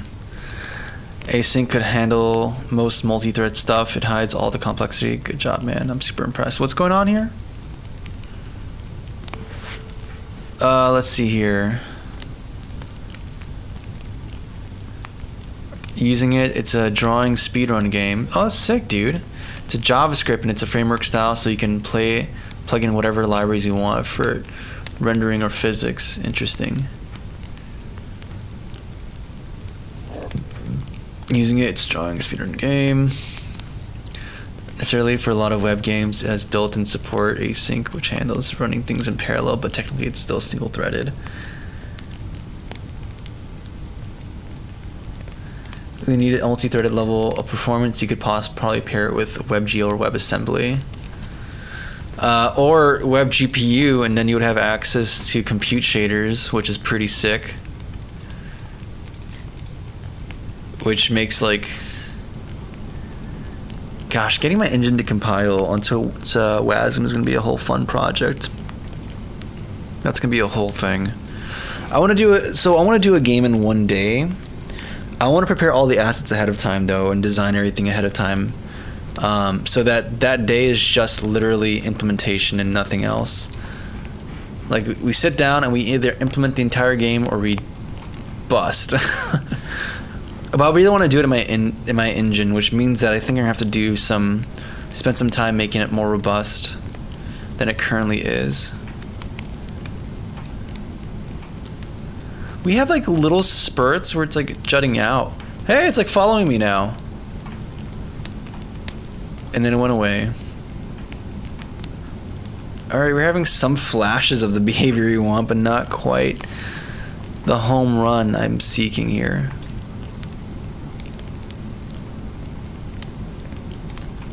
Not quite the home run I'm seeking here.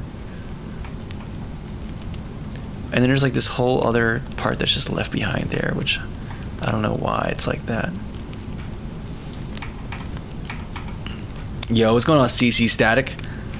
Thank you, man. I'm glad you dig it. Though, it's definitely not doing the thing I want it to, which is tragic.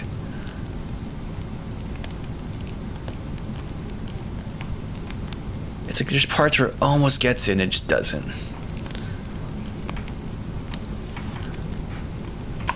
I almost wonder, like, is it just not is it just not big enough? Like, let me go to the max X, calc X range.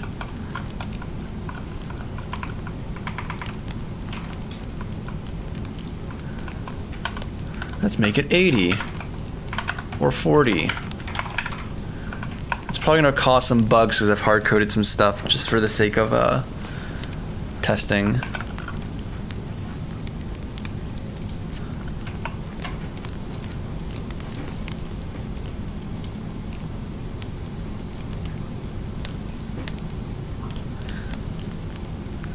Only increasing in software. I want to make a Paper Mario style game. That sounds sick, dude. I never played it, but I always appreciated the presentation of Paper Mario. It's part of that. It has that craft aesthetic that I always dig.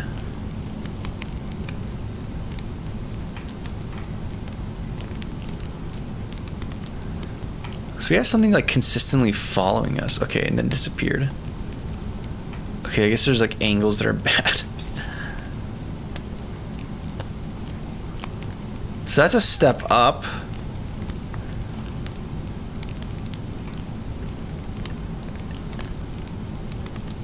It just almost seems like the X constraint is just so weak, or so like constraining.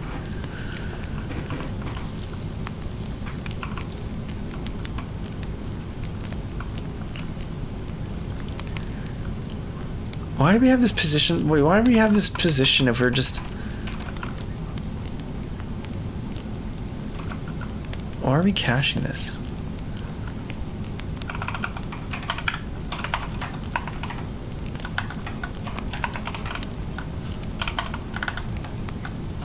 Yeah, I don't know why I'm doing this. Okay. I'm not in tune with my keyboard.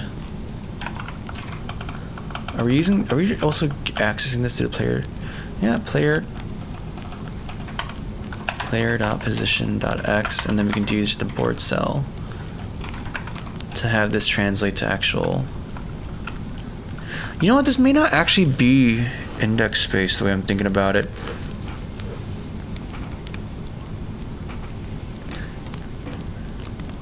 Or actually, maybe it is, because everything maps the same way.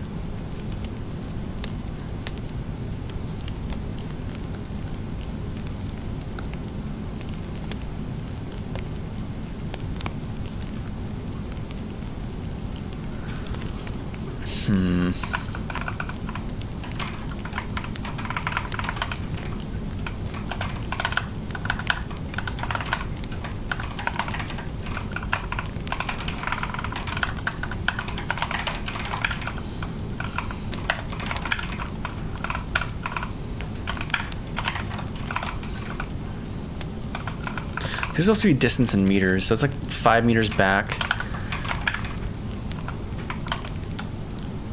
Maybe like 10 meters. And then as for the cull half height, we'll make it 4. Oh yeah, we should. I keep trying to do like what I do in C-Line, which is Control P, and that runs the engine. But yeah, it's our cathode ray tube. Ubernaut.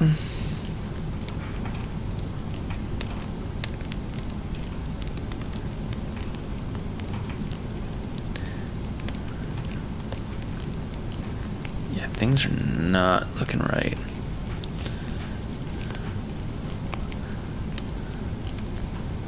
Hey, everything's following us though.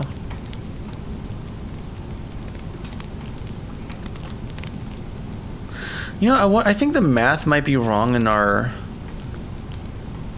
position to world stuff with the game objects.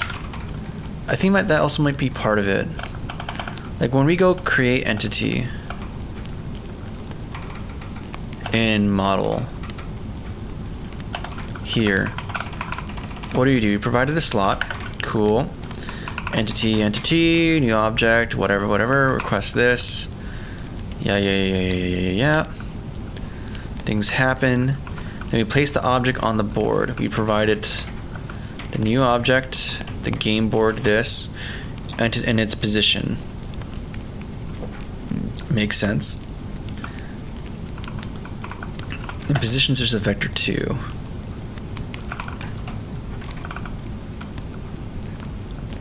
None of these early return, right? So we actually make it all the way down here to place object on the board.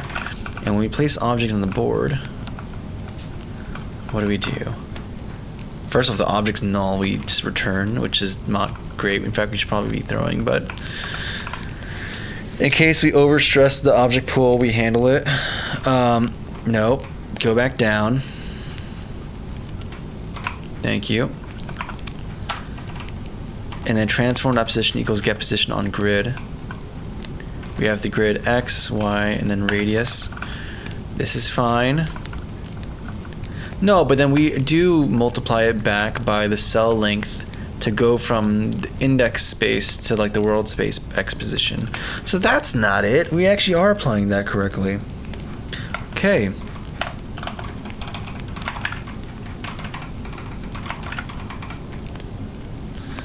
What's falling from the air? What's up, Yoke? That might be easier transition than full software developer hard switch. How are you? What are you doing today? Just working on the game still. Just trying to fix this thing.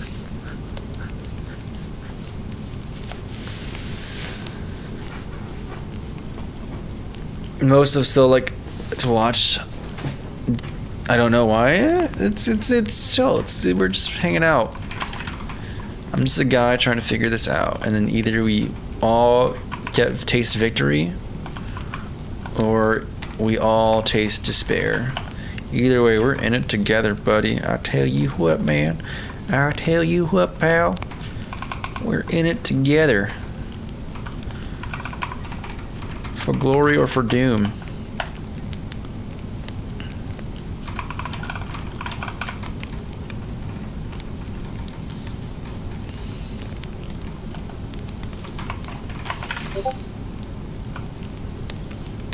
I think the rounding thing actually helps stuff. Min X. Maybe we should do that with the Y as well. Why not?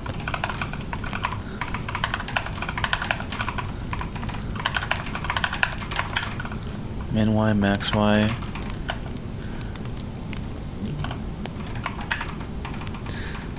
Let me make sure I'm setting the Y positions too when we generate the board. Let's actually make sure we're doing things correctly there. That's another, there's like so many different points of things that could be wrong. Let's see here. Yeah, just follow generate chunk. We iterate through the indices. We're just doing the casting here. We're not doing math F. Math F. Okay, first of all, create a chunk.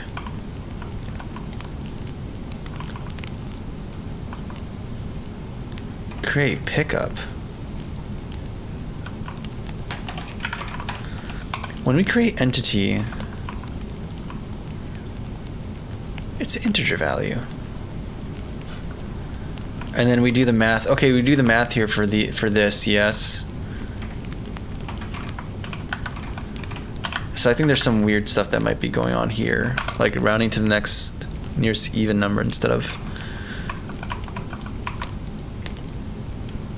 I don't think it would cause the same catastrophe we're expecting, but at the same time, can't be too safe.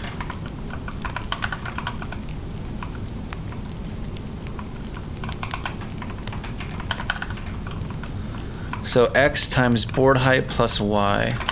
That's what we're doing here. Not sure why you even use the created int. In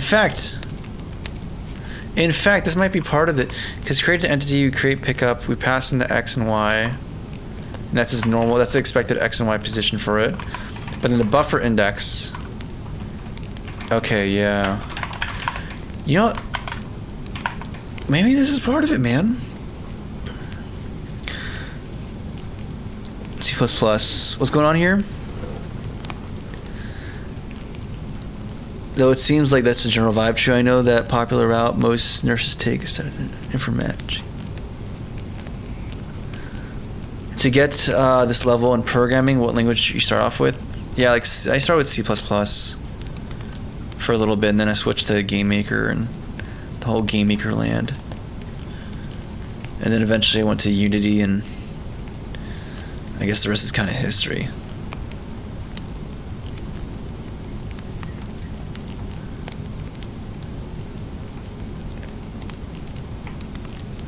Yeah, why is it like off screen?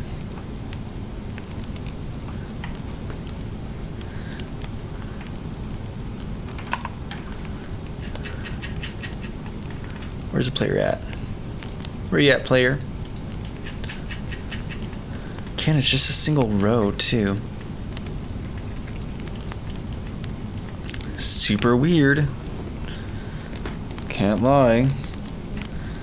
Now let's get the last one. No, I don't want to see the full message here. What's the full message? 19 to 44, 30 to 38. Okay, reasonable. Index range of on the Y of 30 to 38.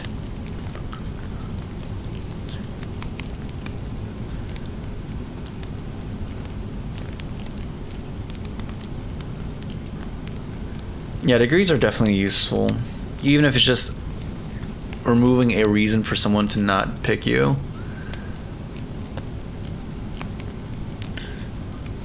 But hey, everything's ultimately like your relationships, you know? It's kind of terrible for noobs. You need to learn a lot before you can be useful.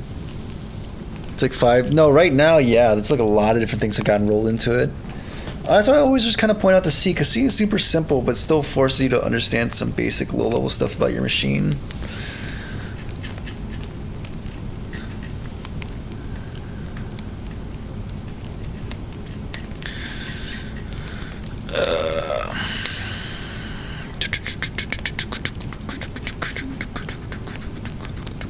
Okay, we can at least trace this code and understand the values that are going on here. So 19, 44, 30, 38. Let's work with that.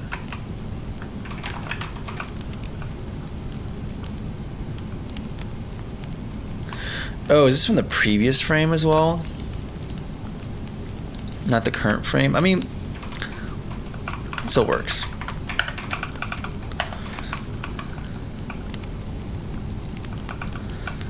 Okay. So with the values that we have here of 1944. Oh, we don't know the key value though. Key.x. What is key.x even? Entry.key.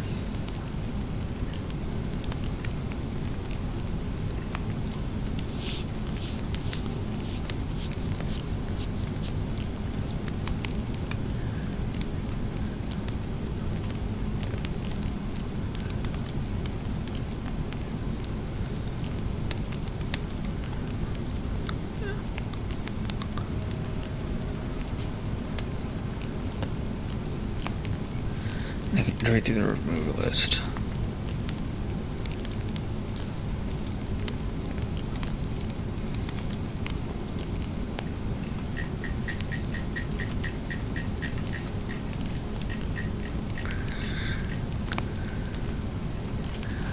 Okay, we're gonna have to just break it. Software design, yep. With only C is that it's hard to model systems in an OOP way, but language doesn't really help. But I think for just getting started, it's there. Like, yeah, at some point you're gonna have to move on to another language that supports OOP infrastructure, so you can architect things and whatnot. But I think starting there at the very least is very helpful. And even then, like, a lot of OOP concepts, you can be taught that in a classroom setting and pass tests and stuff like that and not even understand it or understand its utility and how to apply it. Which you only really get, honestly, from just application in the project.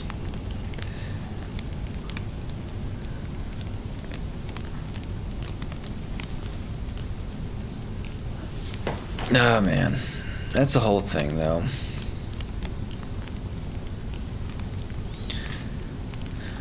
We're gonna do this. We're gonna do...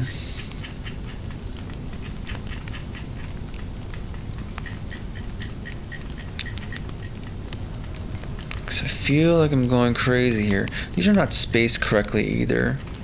That's not great. There's something weird mathematically going on there. Something weird's going on.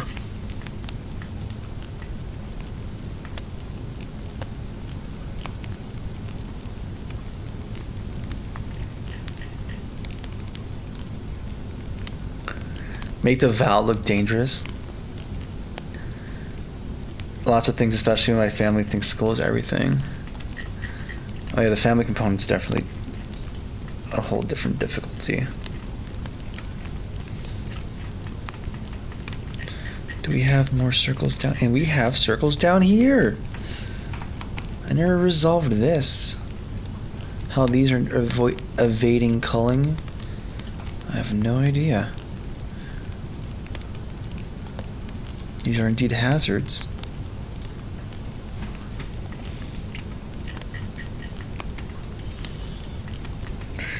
You know what I could do? I could probably add like some extra information to hazard so that when I go into debug, I can inspect the individual values. I think that might be helpful, actually.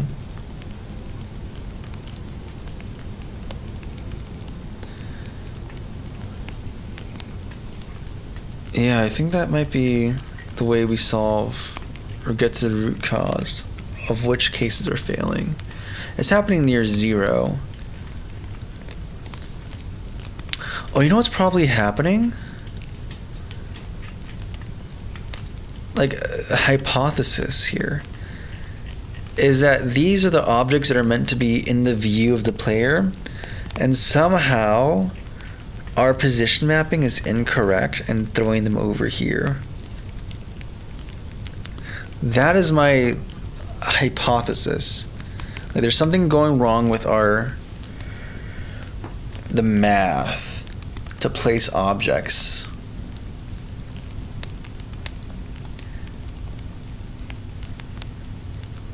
Resulting in things that are supposed to be in a certain position not being there.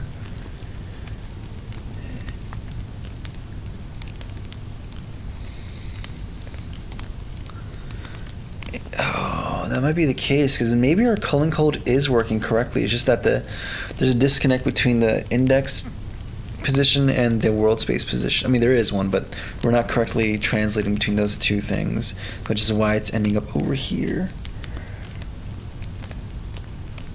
Because the object calling stuff seems to be correct, like as far as the logic is concerned. And the shaky thing that I can see happening is this. Like, let's go back here. Let's go back down, and let's go to where we do the actual mapping here.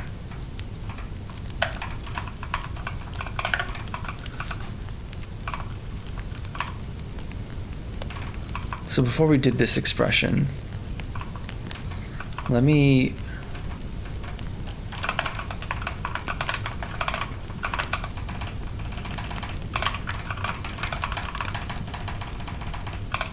bring this here. And instead of doing, actually, what am I doing? Actually, no, this is gonna be the old version.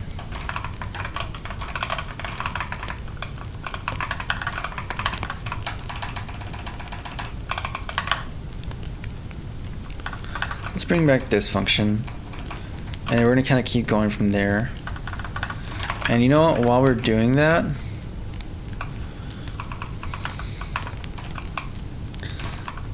we're gonna get, there's two places where this is used. One is here, where we create this happens on start, wait. Default position on grid, 0, 0 radius. What is this used for? Oh, I think we're just making sure that it was going to the correct place.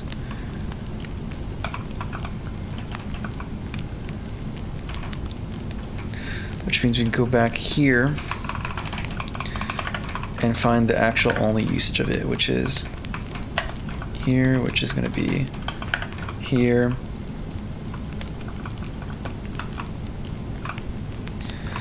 And we can, like, even for ease of debugging, we could just like embed information into it, like, hey, like, even if we have the name like entity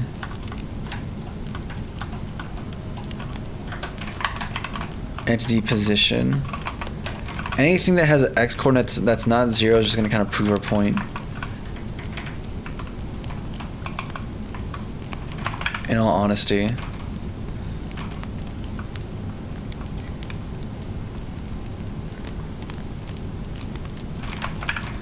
Yeah, let's try this out and see where this takes us.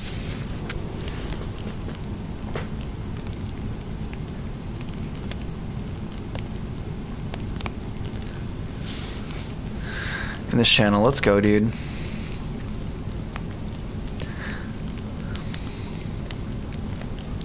Yeah, I mean the good thing Radon is that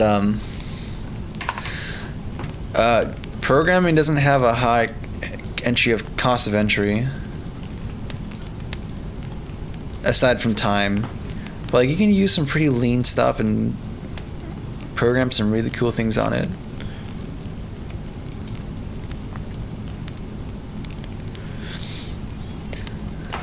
Of course, the opportunity cost, but you know, I guess that's the thing you guys were talking about.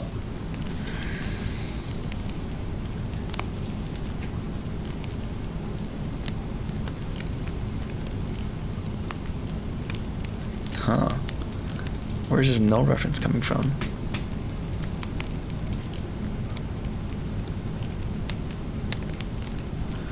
Okay, what? Create entity is null?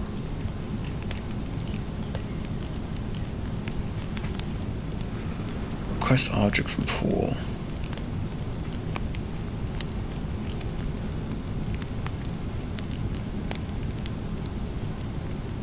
Well, that's not good. Why is this null? Okay, let's just do this. We have to handle the scenario where the request is not correct. And also, let's get our, there's some math we can do, some easy math, to make our table actually respond to changes in here. The simplest being, hey, just make board height be a constant for calc x. Move these bad boys over here.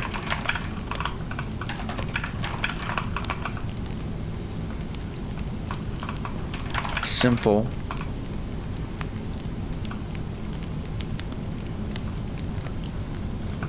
And then the math is just gonna be, yeah, these just added together. So you can go to, and then also on the y, move this out as well.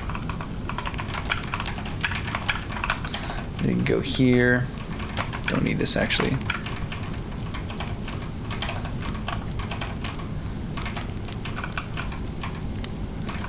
Resource name, okay, object container, object pool. Okay.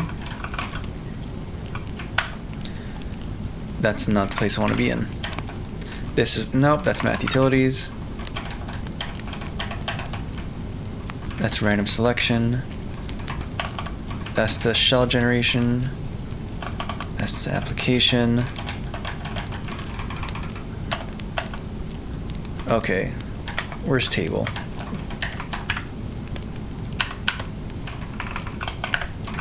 There we go. Yeah, you're no longer gonna be this. You're gonna be, I don't know, game board dot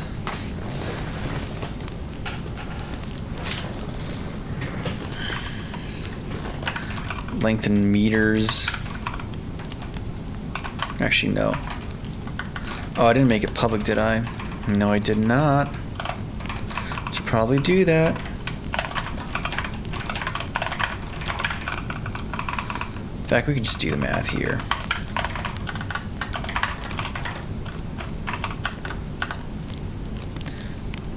Ew. There's some weird stuff going on with this as well. Because this is what? We're all integers here. Just get good. I'm trying to get good, Oliver. I'm working on it. I'm resting. I'm staring at Unity. Yup. You can't escape it, Kelvin.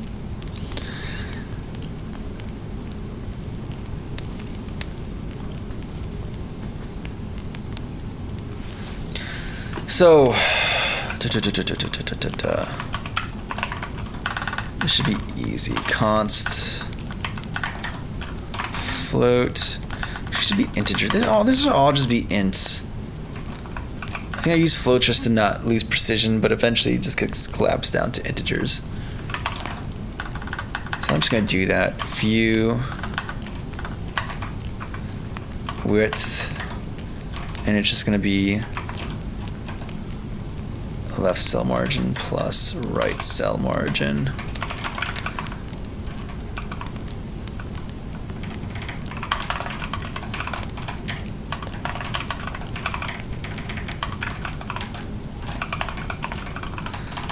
view height. It's simply just going to be col half height times 2. Again, I think there's going to be some weird stuff from this because it's going to round to the nearest even number. I don't like that. I don't like that at all. And then over here, view max is going to be game board dot view height times game board manager dot view width. No, actually.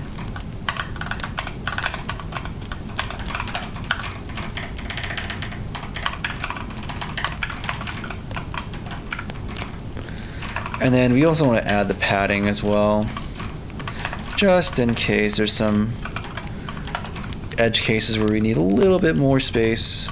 So we do times 1, and that's what view max is going to be equal to.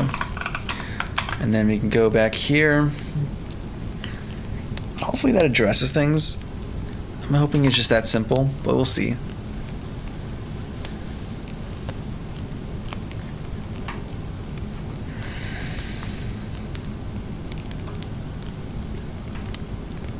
So I'm not seeing an exception. I'm also not seeing anything here.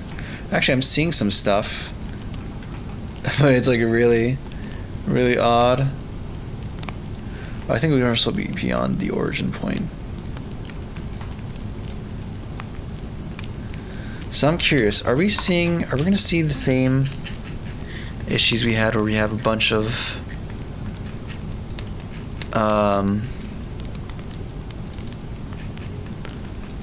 spheres where they don't belong?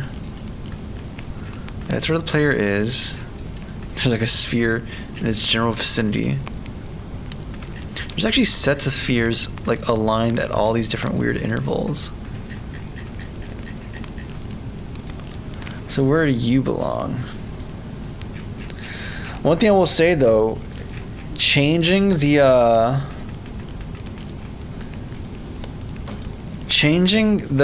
calculation for sine and cosine has already changed we're not seeing those lines of spheres where they used to be like lined up at the origin.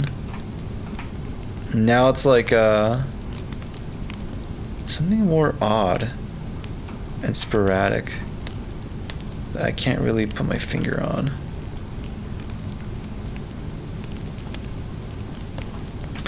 Oh, so that's odd. Why is the FPS tanking when we go up and when we go down? It's like crazy. That is really weird too.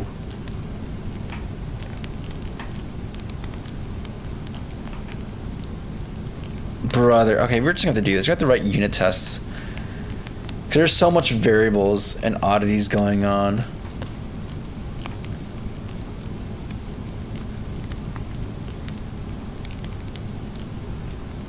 There's so many weird oddities going on here. I think I'm just gonna have to lock this down. Go full martial law. Enforce order. And like unit test the crap out of the functions to make sure everything's behaving exactly the way I believe it should be.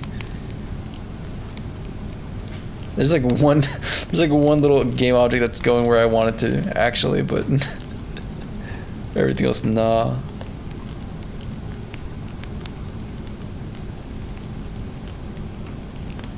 It's a crazy regression we have going on there.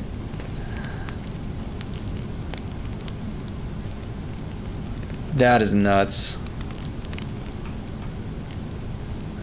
That is wild, man.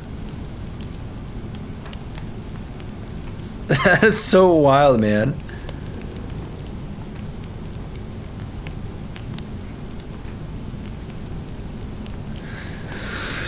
Why is this not... Oh, the culling. I spend so much time trying to implement like this fancy thing, man.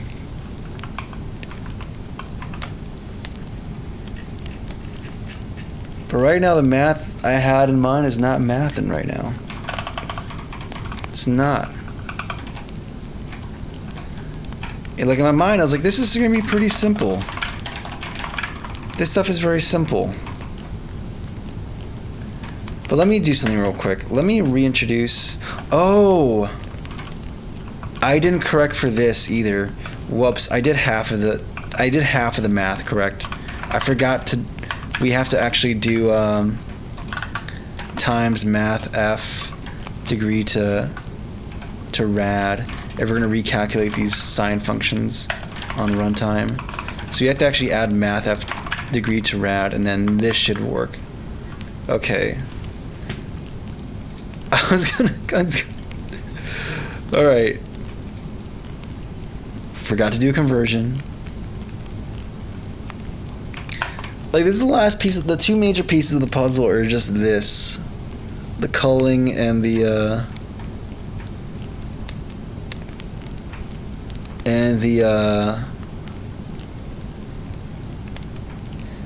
culling and the shells, the procedural shell or chunk generation.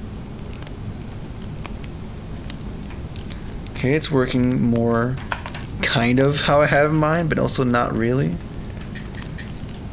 But also, are we seeing this weird ring form? Well, it's by the player. Do we see any other weird rings forming around here? I actually don't. So I think the sine function caching thing was partly part of the issue, partly to blame. Because now if I were to introduce the calc, the cached calc thing, so go here, comment this out, and then use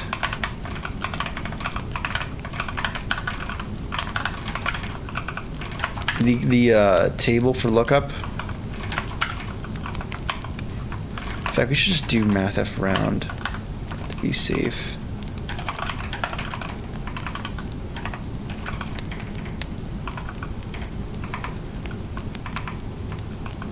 Why is this not rounding the way I want it to?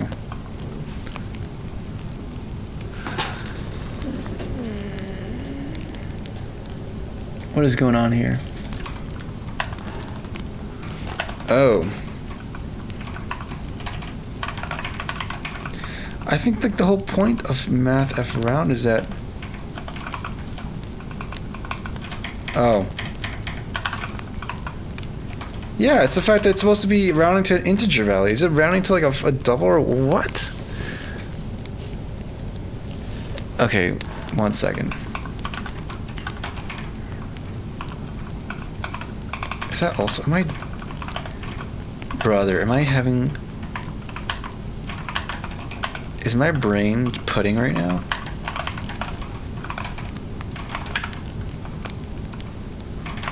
I'm gonna lose it, dude. Okay, whatever. Compile, let's see how this looks. 2 ant baby, thank you, Calvin.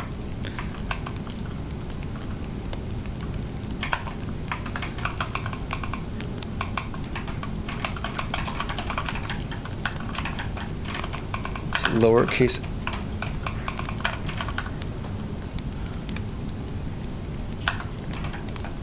And there we go.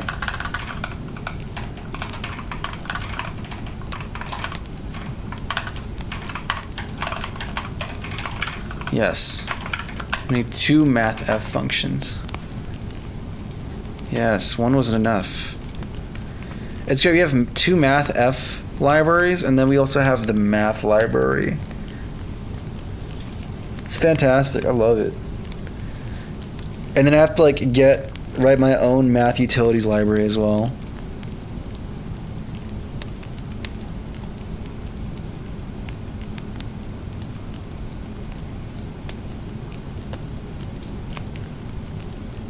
Okay, what's going on here?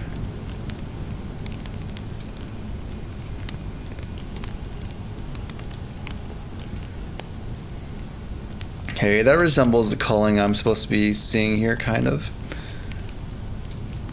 Just in the forward direction and not just one line.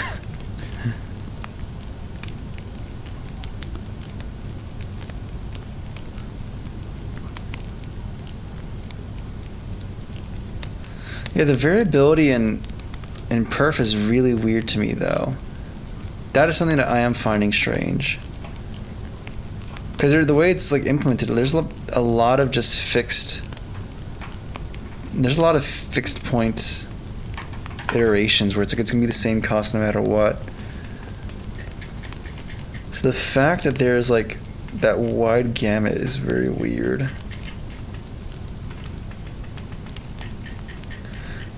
I'm not seeing the long line of stuff. Even using our well, let me make sure we're using the actual lookup table instead of calculating sine and cosine again.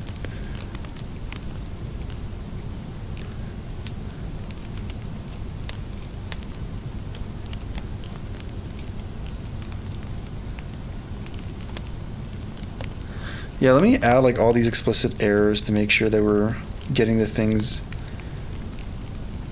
catching every single possible thing that's wrong with the way we've implemented stuff.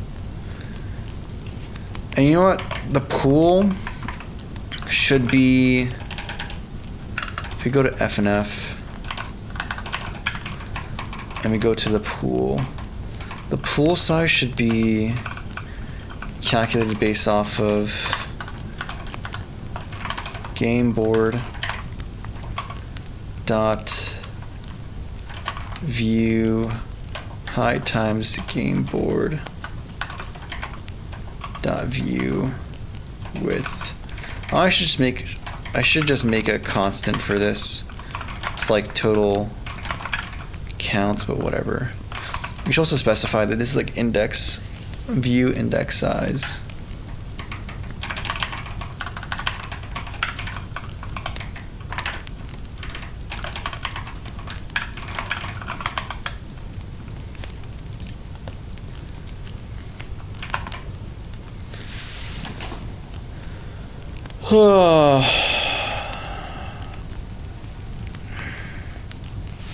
Let's go, dude. Come on. I believe in you, dog. You can do it, man.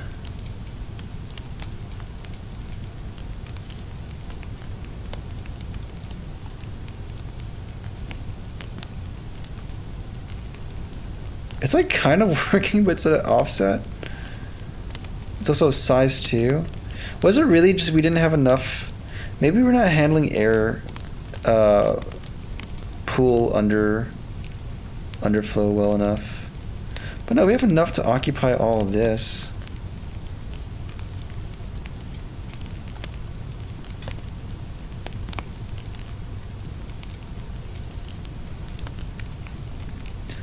So I guess the creation logic is the model update is where things are going wrong. Because as far as the object culling things, it's not culling things that are perfectly in view. So that means that's correct. Which means model update is probably where the failing is happening.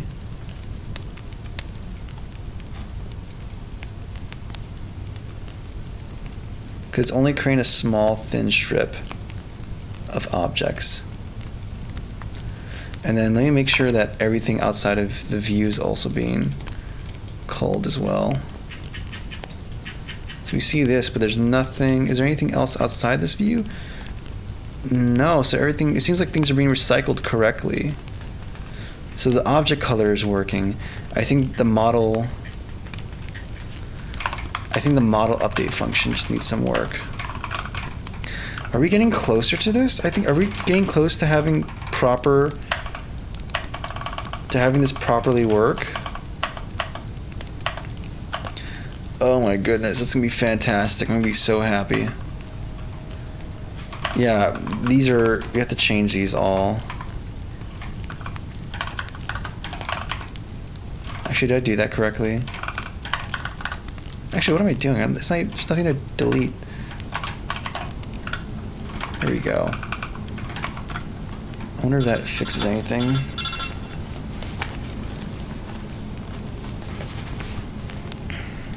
Also, I need to go sleep, yeah.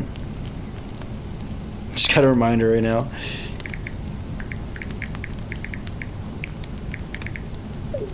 Alright, guys.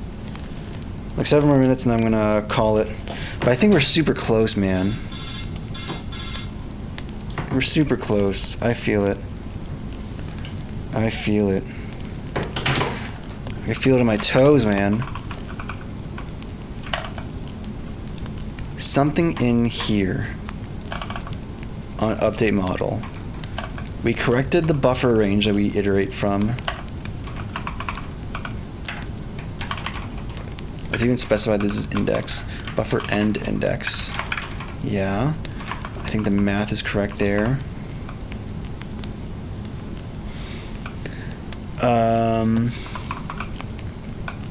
We iterate through the buffer. We should do it inclusively. That's also important. We get the slot from there, from the index we're starting at. And then we deal with that. Like, I wonder if, like, is this buffer's end index and start index really? Because I'm doing minimum either model length, like the smallest thing between the length of the entire buffer, and so like if this exceeds it, which can happen, we use model length. It should be -1, so we don't get an index out of bounds exception. And as for the buffer start, we either use 0 if this is smaller than 0, or min x times board height, which seems correct to me. So the range we iterate on seems to be right. We get the slot from there. We check to see if the slot is alive. We continue. We get the slot Y position. We do some culling based off of that. What is the culling, or what is determining if it should fail? Because maybe this is being too permissive.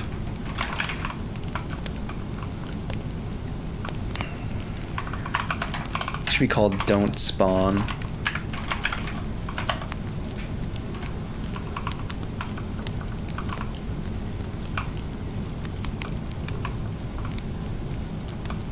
So don't spawn is if we flip it, if we're flipping inclusion, it's backwards. Slot Y, I had this backwards. No, I didn't. What? Wait. Don't spawn if slot Y is greater than min Y. Oh, this is a condition where it's like outside of range.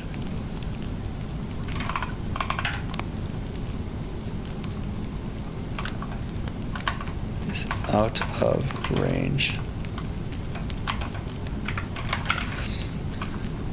So if we're flipping, if we do the flip, we check to see if slot Y is greater than min or is less than max Y. So these are two places where it can fail. If we're flipping the inclusion. Otherwise, if we're not flipping the inclusion, then if it's less than min Y or greater than max Y, and if it's out of range, we continue. If this exists in the scene,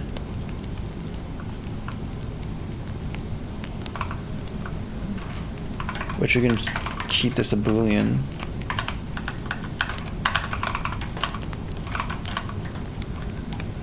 Not equal to -1. So if it exists in the scene already, we don't need to create it. Then we just move on to create entity slot. And then we add it to the, we add it to our view lookup table, and then we know it exists, right?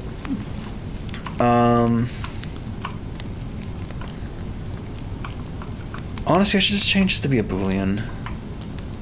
I don't know, whatever. Or maybe I can have an override of this, or another implementation of this with a different signature.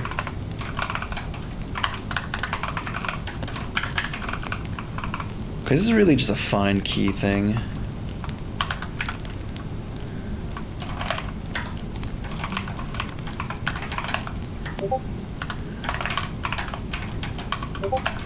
Oh, 1 second. Am I getting a bunch of Discord notifs somewhere? I don't know. Also, people joined. Welcome, Lilith or Lily. Glad to have ya. As well as MClap. Got some new friends in the Discord. And we have some questions for me as well from Lilith. Wondering if I could share my game engine with you. Yeah.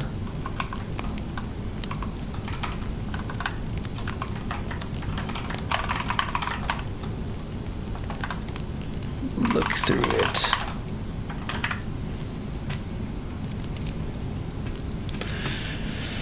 Sweet. Okay. Hey mate, what are you making? Just a game. It's a 3-week game project. Let's go on Backdoor Factory and Abood. What is a culling function?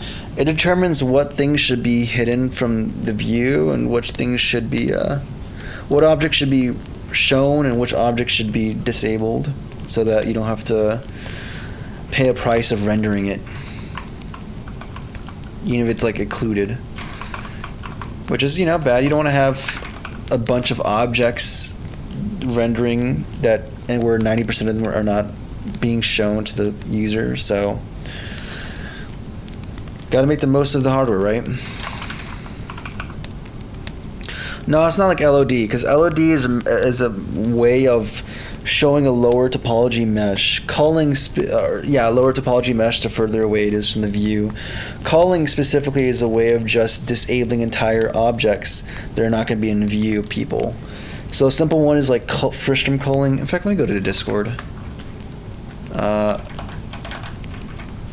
know for one of the dev updates when we were doing Messy Mansion, I had a much more in-depth explanation of it. Yeah, for this game. Yeah, here we go. So like, there's different types of culling. So there's culling Fristrom culling where this is the camera and this is everything the camera can see. So objects outside of the camera should not be drawn at all, right? You're not going to pay the price of drawing these objects. So that's one type of culling. We're culling these objects out of being rendered based off the Fristrom. There's back face culling where there's triangles that are not facing the camera that are not going to be visible, so we just choose not to render them, and instead we only render the triangles that are facing and visible to the camera. And then there's occlusion culling where there's objects that are in the scene and in the Fristrom, but they're blocked by other objects, so you're not going to see them, so there's no point in paying the price of drawing these objects. It's like quad overdraw. And that's occlusion culling. You're culling objects that are being occluded. And there's different ways of going about it. For this game, because we have things wrapped around a cylinder, there's like a simple mathematical way to kind of understand if an object's occluded or not. And that's what I'm using currently to do that, and also recycle objects into this pool. And I've just done some... This has turned to somewhat of a 3-day side quest to have this cull things properly. But I feel like we're getting closer to the, Also, I can't use this because the input parameters are the same. So it's ambiguous. Oh, how terrible. How terrible. So I can't just use this Boolean function. What I can do instead is have like a find key, which returns index. Have it be this. Have it be vector2 key, and then have this still be a Boolean, and then have this be like, hey, find key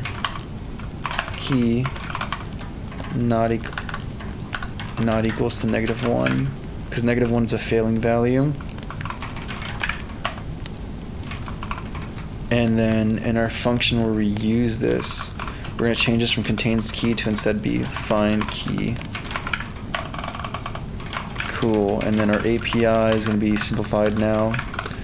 because then we just do existence scene and it just works. So if it existence scenes, we continue. There's no need to request another object from the pool.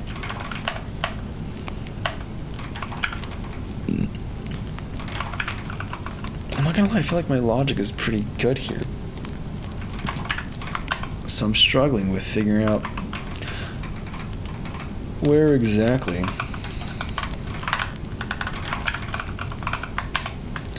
I'm struggling with this. Because either we're not creating the objects or we're creating the objects but then they're getting culled prematurely somewhere. Either way, I don't like it. Something odd going on.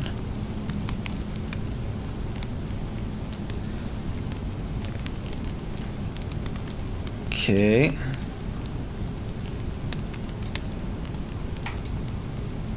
This is terrible. This is bad.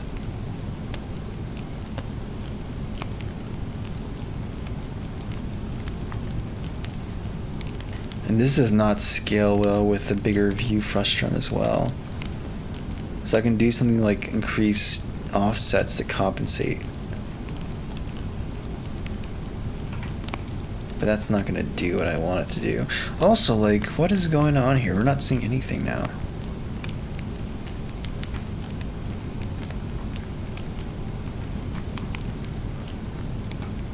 Like, there's nothing. All the objects are gone now.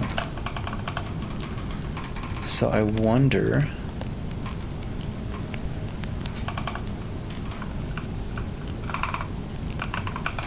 We should have something for just throwing, where if this fails, we just throw. We don't even tolerate having bad values. Of course, potential.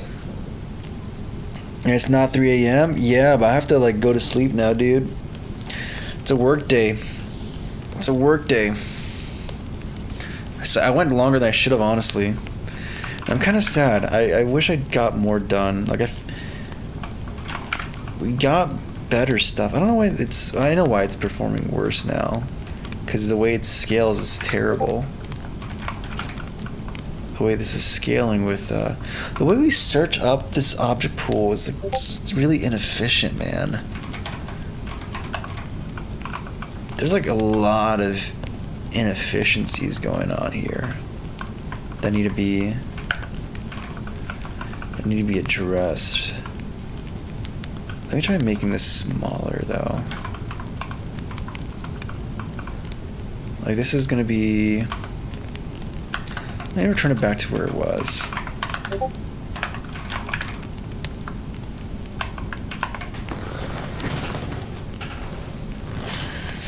And see what happens from there.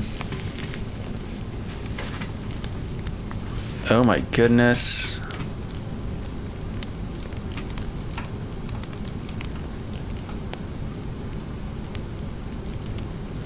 So is there anything popping up anywhere?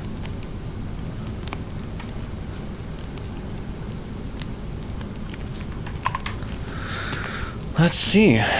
Let's go to the pool here and let's just go through the container and anything exists anywhere. No, we see their positions though, so that's cool. So it's not like we're out of, like we've over requested.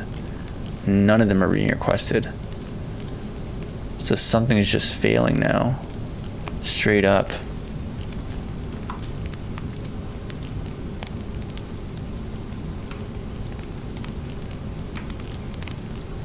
Because now we're not even seeing anything at all.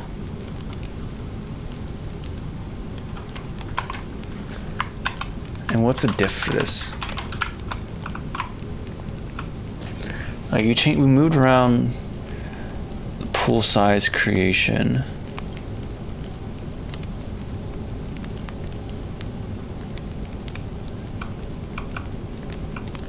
Got rid of stuff we're not using anymore. That's fine. Yeah, stuff we're not using. Moved constants out to be fields. We switch our rounding to be more correct.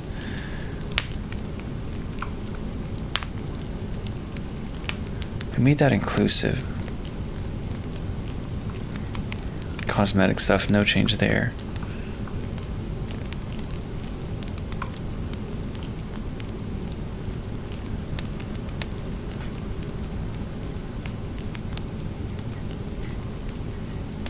I wonder, like, how many things are being...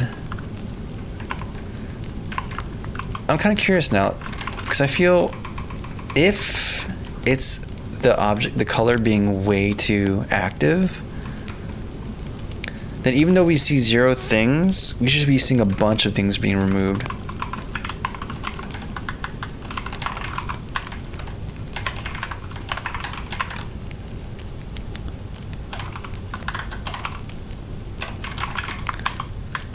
Okay, let's try that out.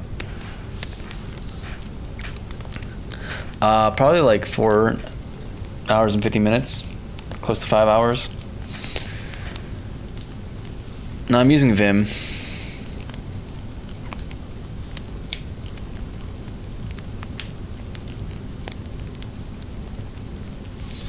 Okay, we have to actually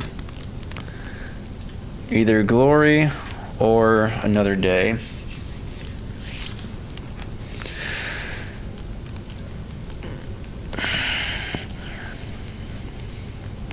I really need to work on assets, dude.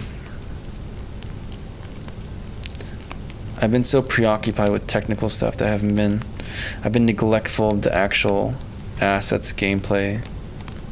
I mean, that stuff should be way simpler compared to this, but it still takes time. Okay, so I'm still seeing nothing. And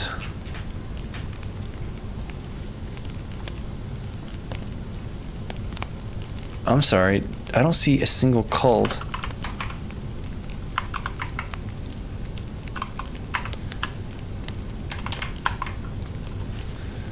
And we did this, we made sure that it's built and up to date. So that means nothing is matching our requirements. Well, that's even more interesting.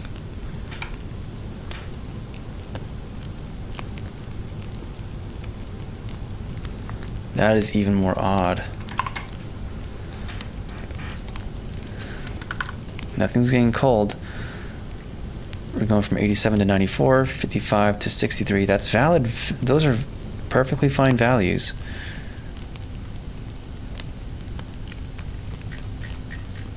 So we're not, even though we have these values, 87 to 94 and 55 to 63, we are not passing this creation thing. So the issue is somewhere in model.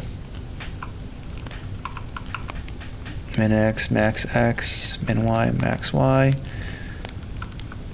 Yeah. Like we're not getting past, we're not getting to here. That's essentially what I'm seeing that's happening. We're not creating any entities.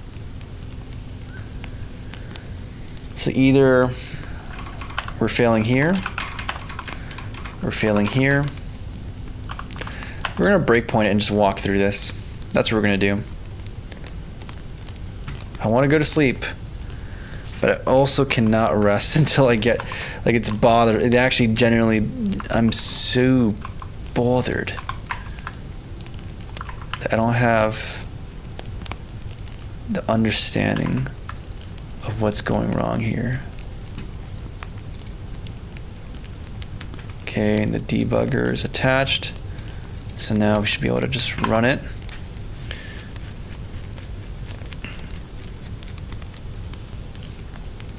And run it and just see.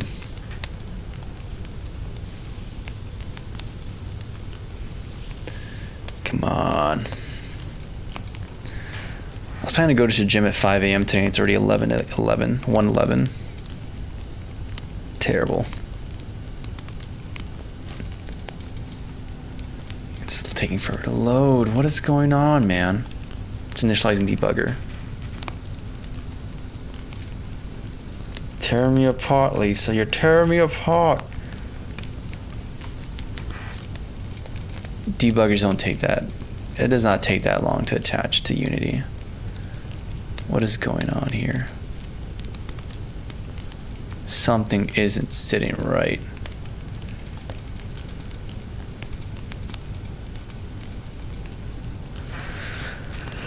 Is this my system telling me to just go to sleep? Is that what's happening right now? Are you putting me in a timeout?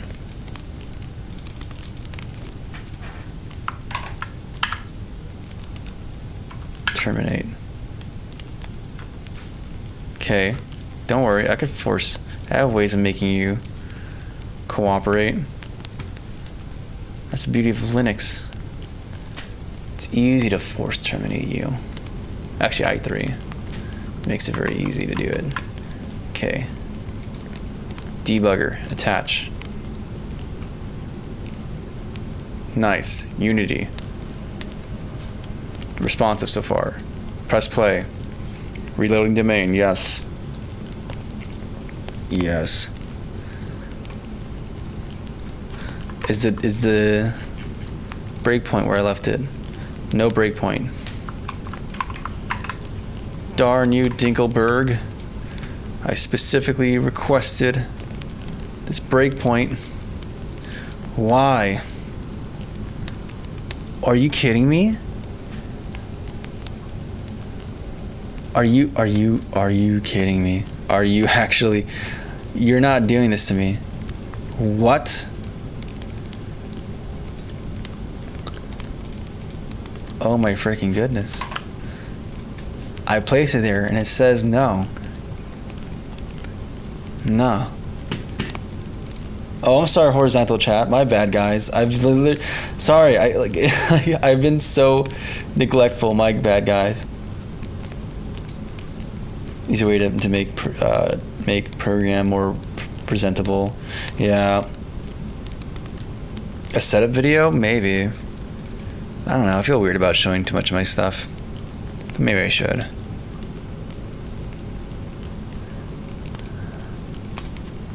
Okay.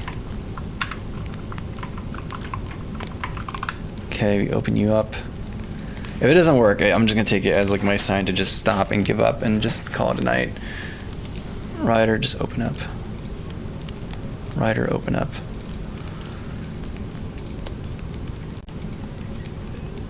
Okay, it's too many instances of Rider now. That's too much Riders. That's enough Riders. We have too much Riders. Please stop.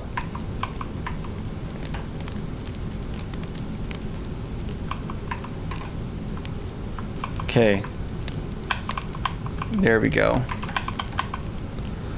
Okay. Go here. We get the breakpoint attached here.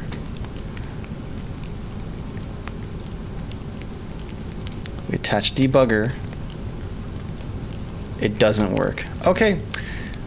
Okay. It's not in the cards for me tonight, guys. I cannot debug this in the means I desire. So, no, I'm not using SDL2. For my engine, I'm using GLFW.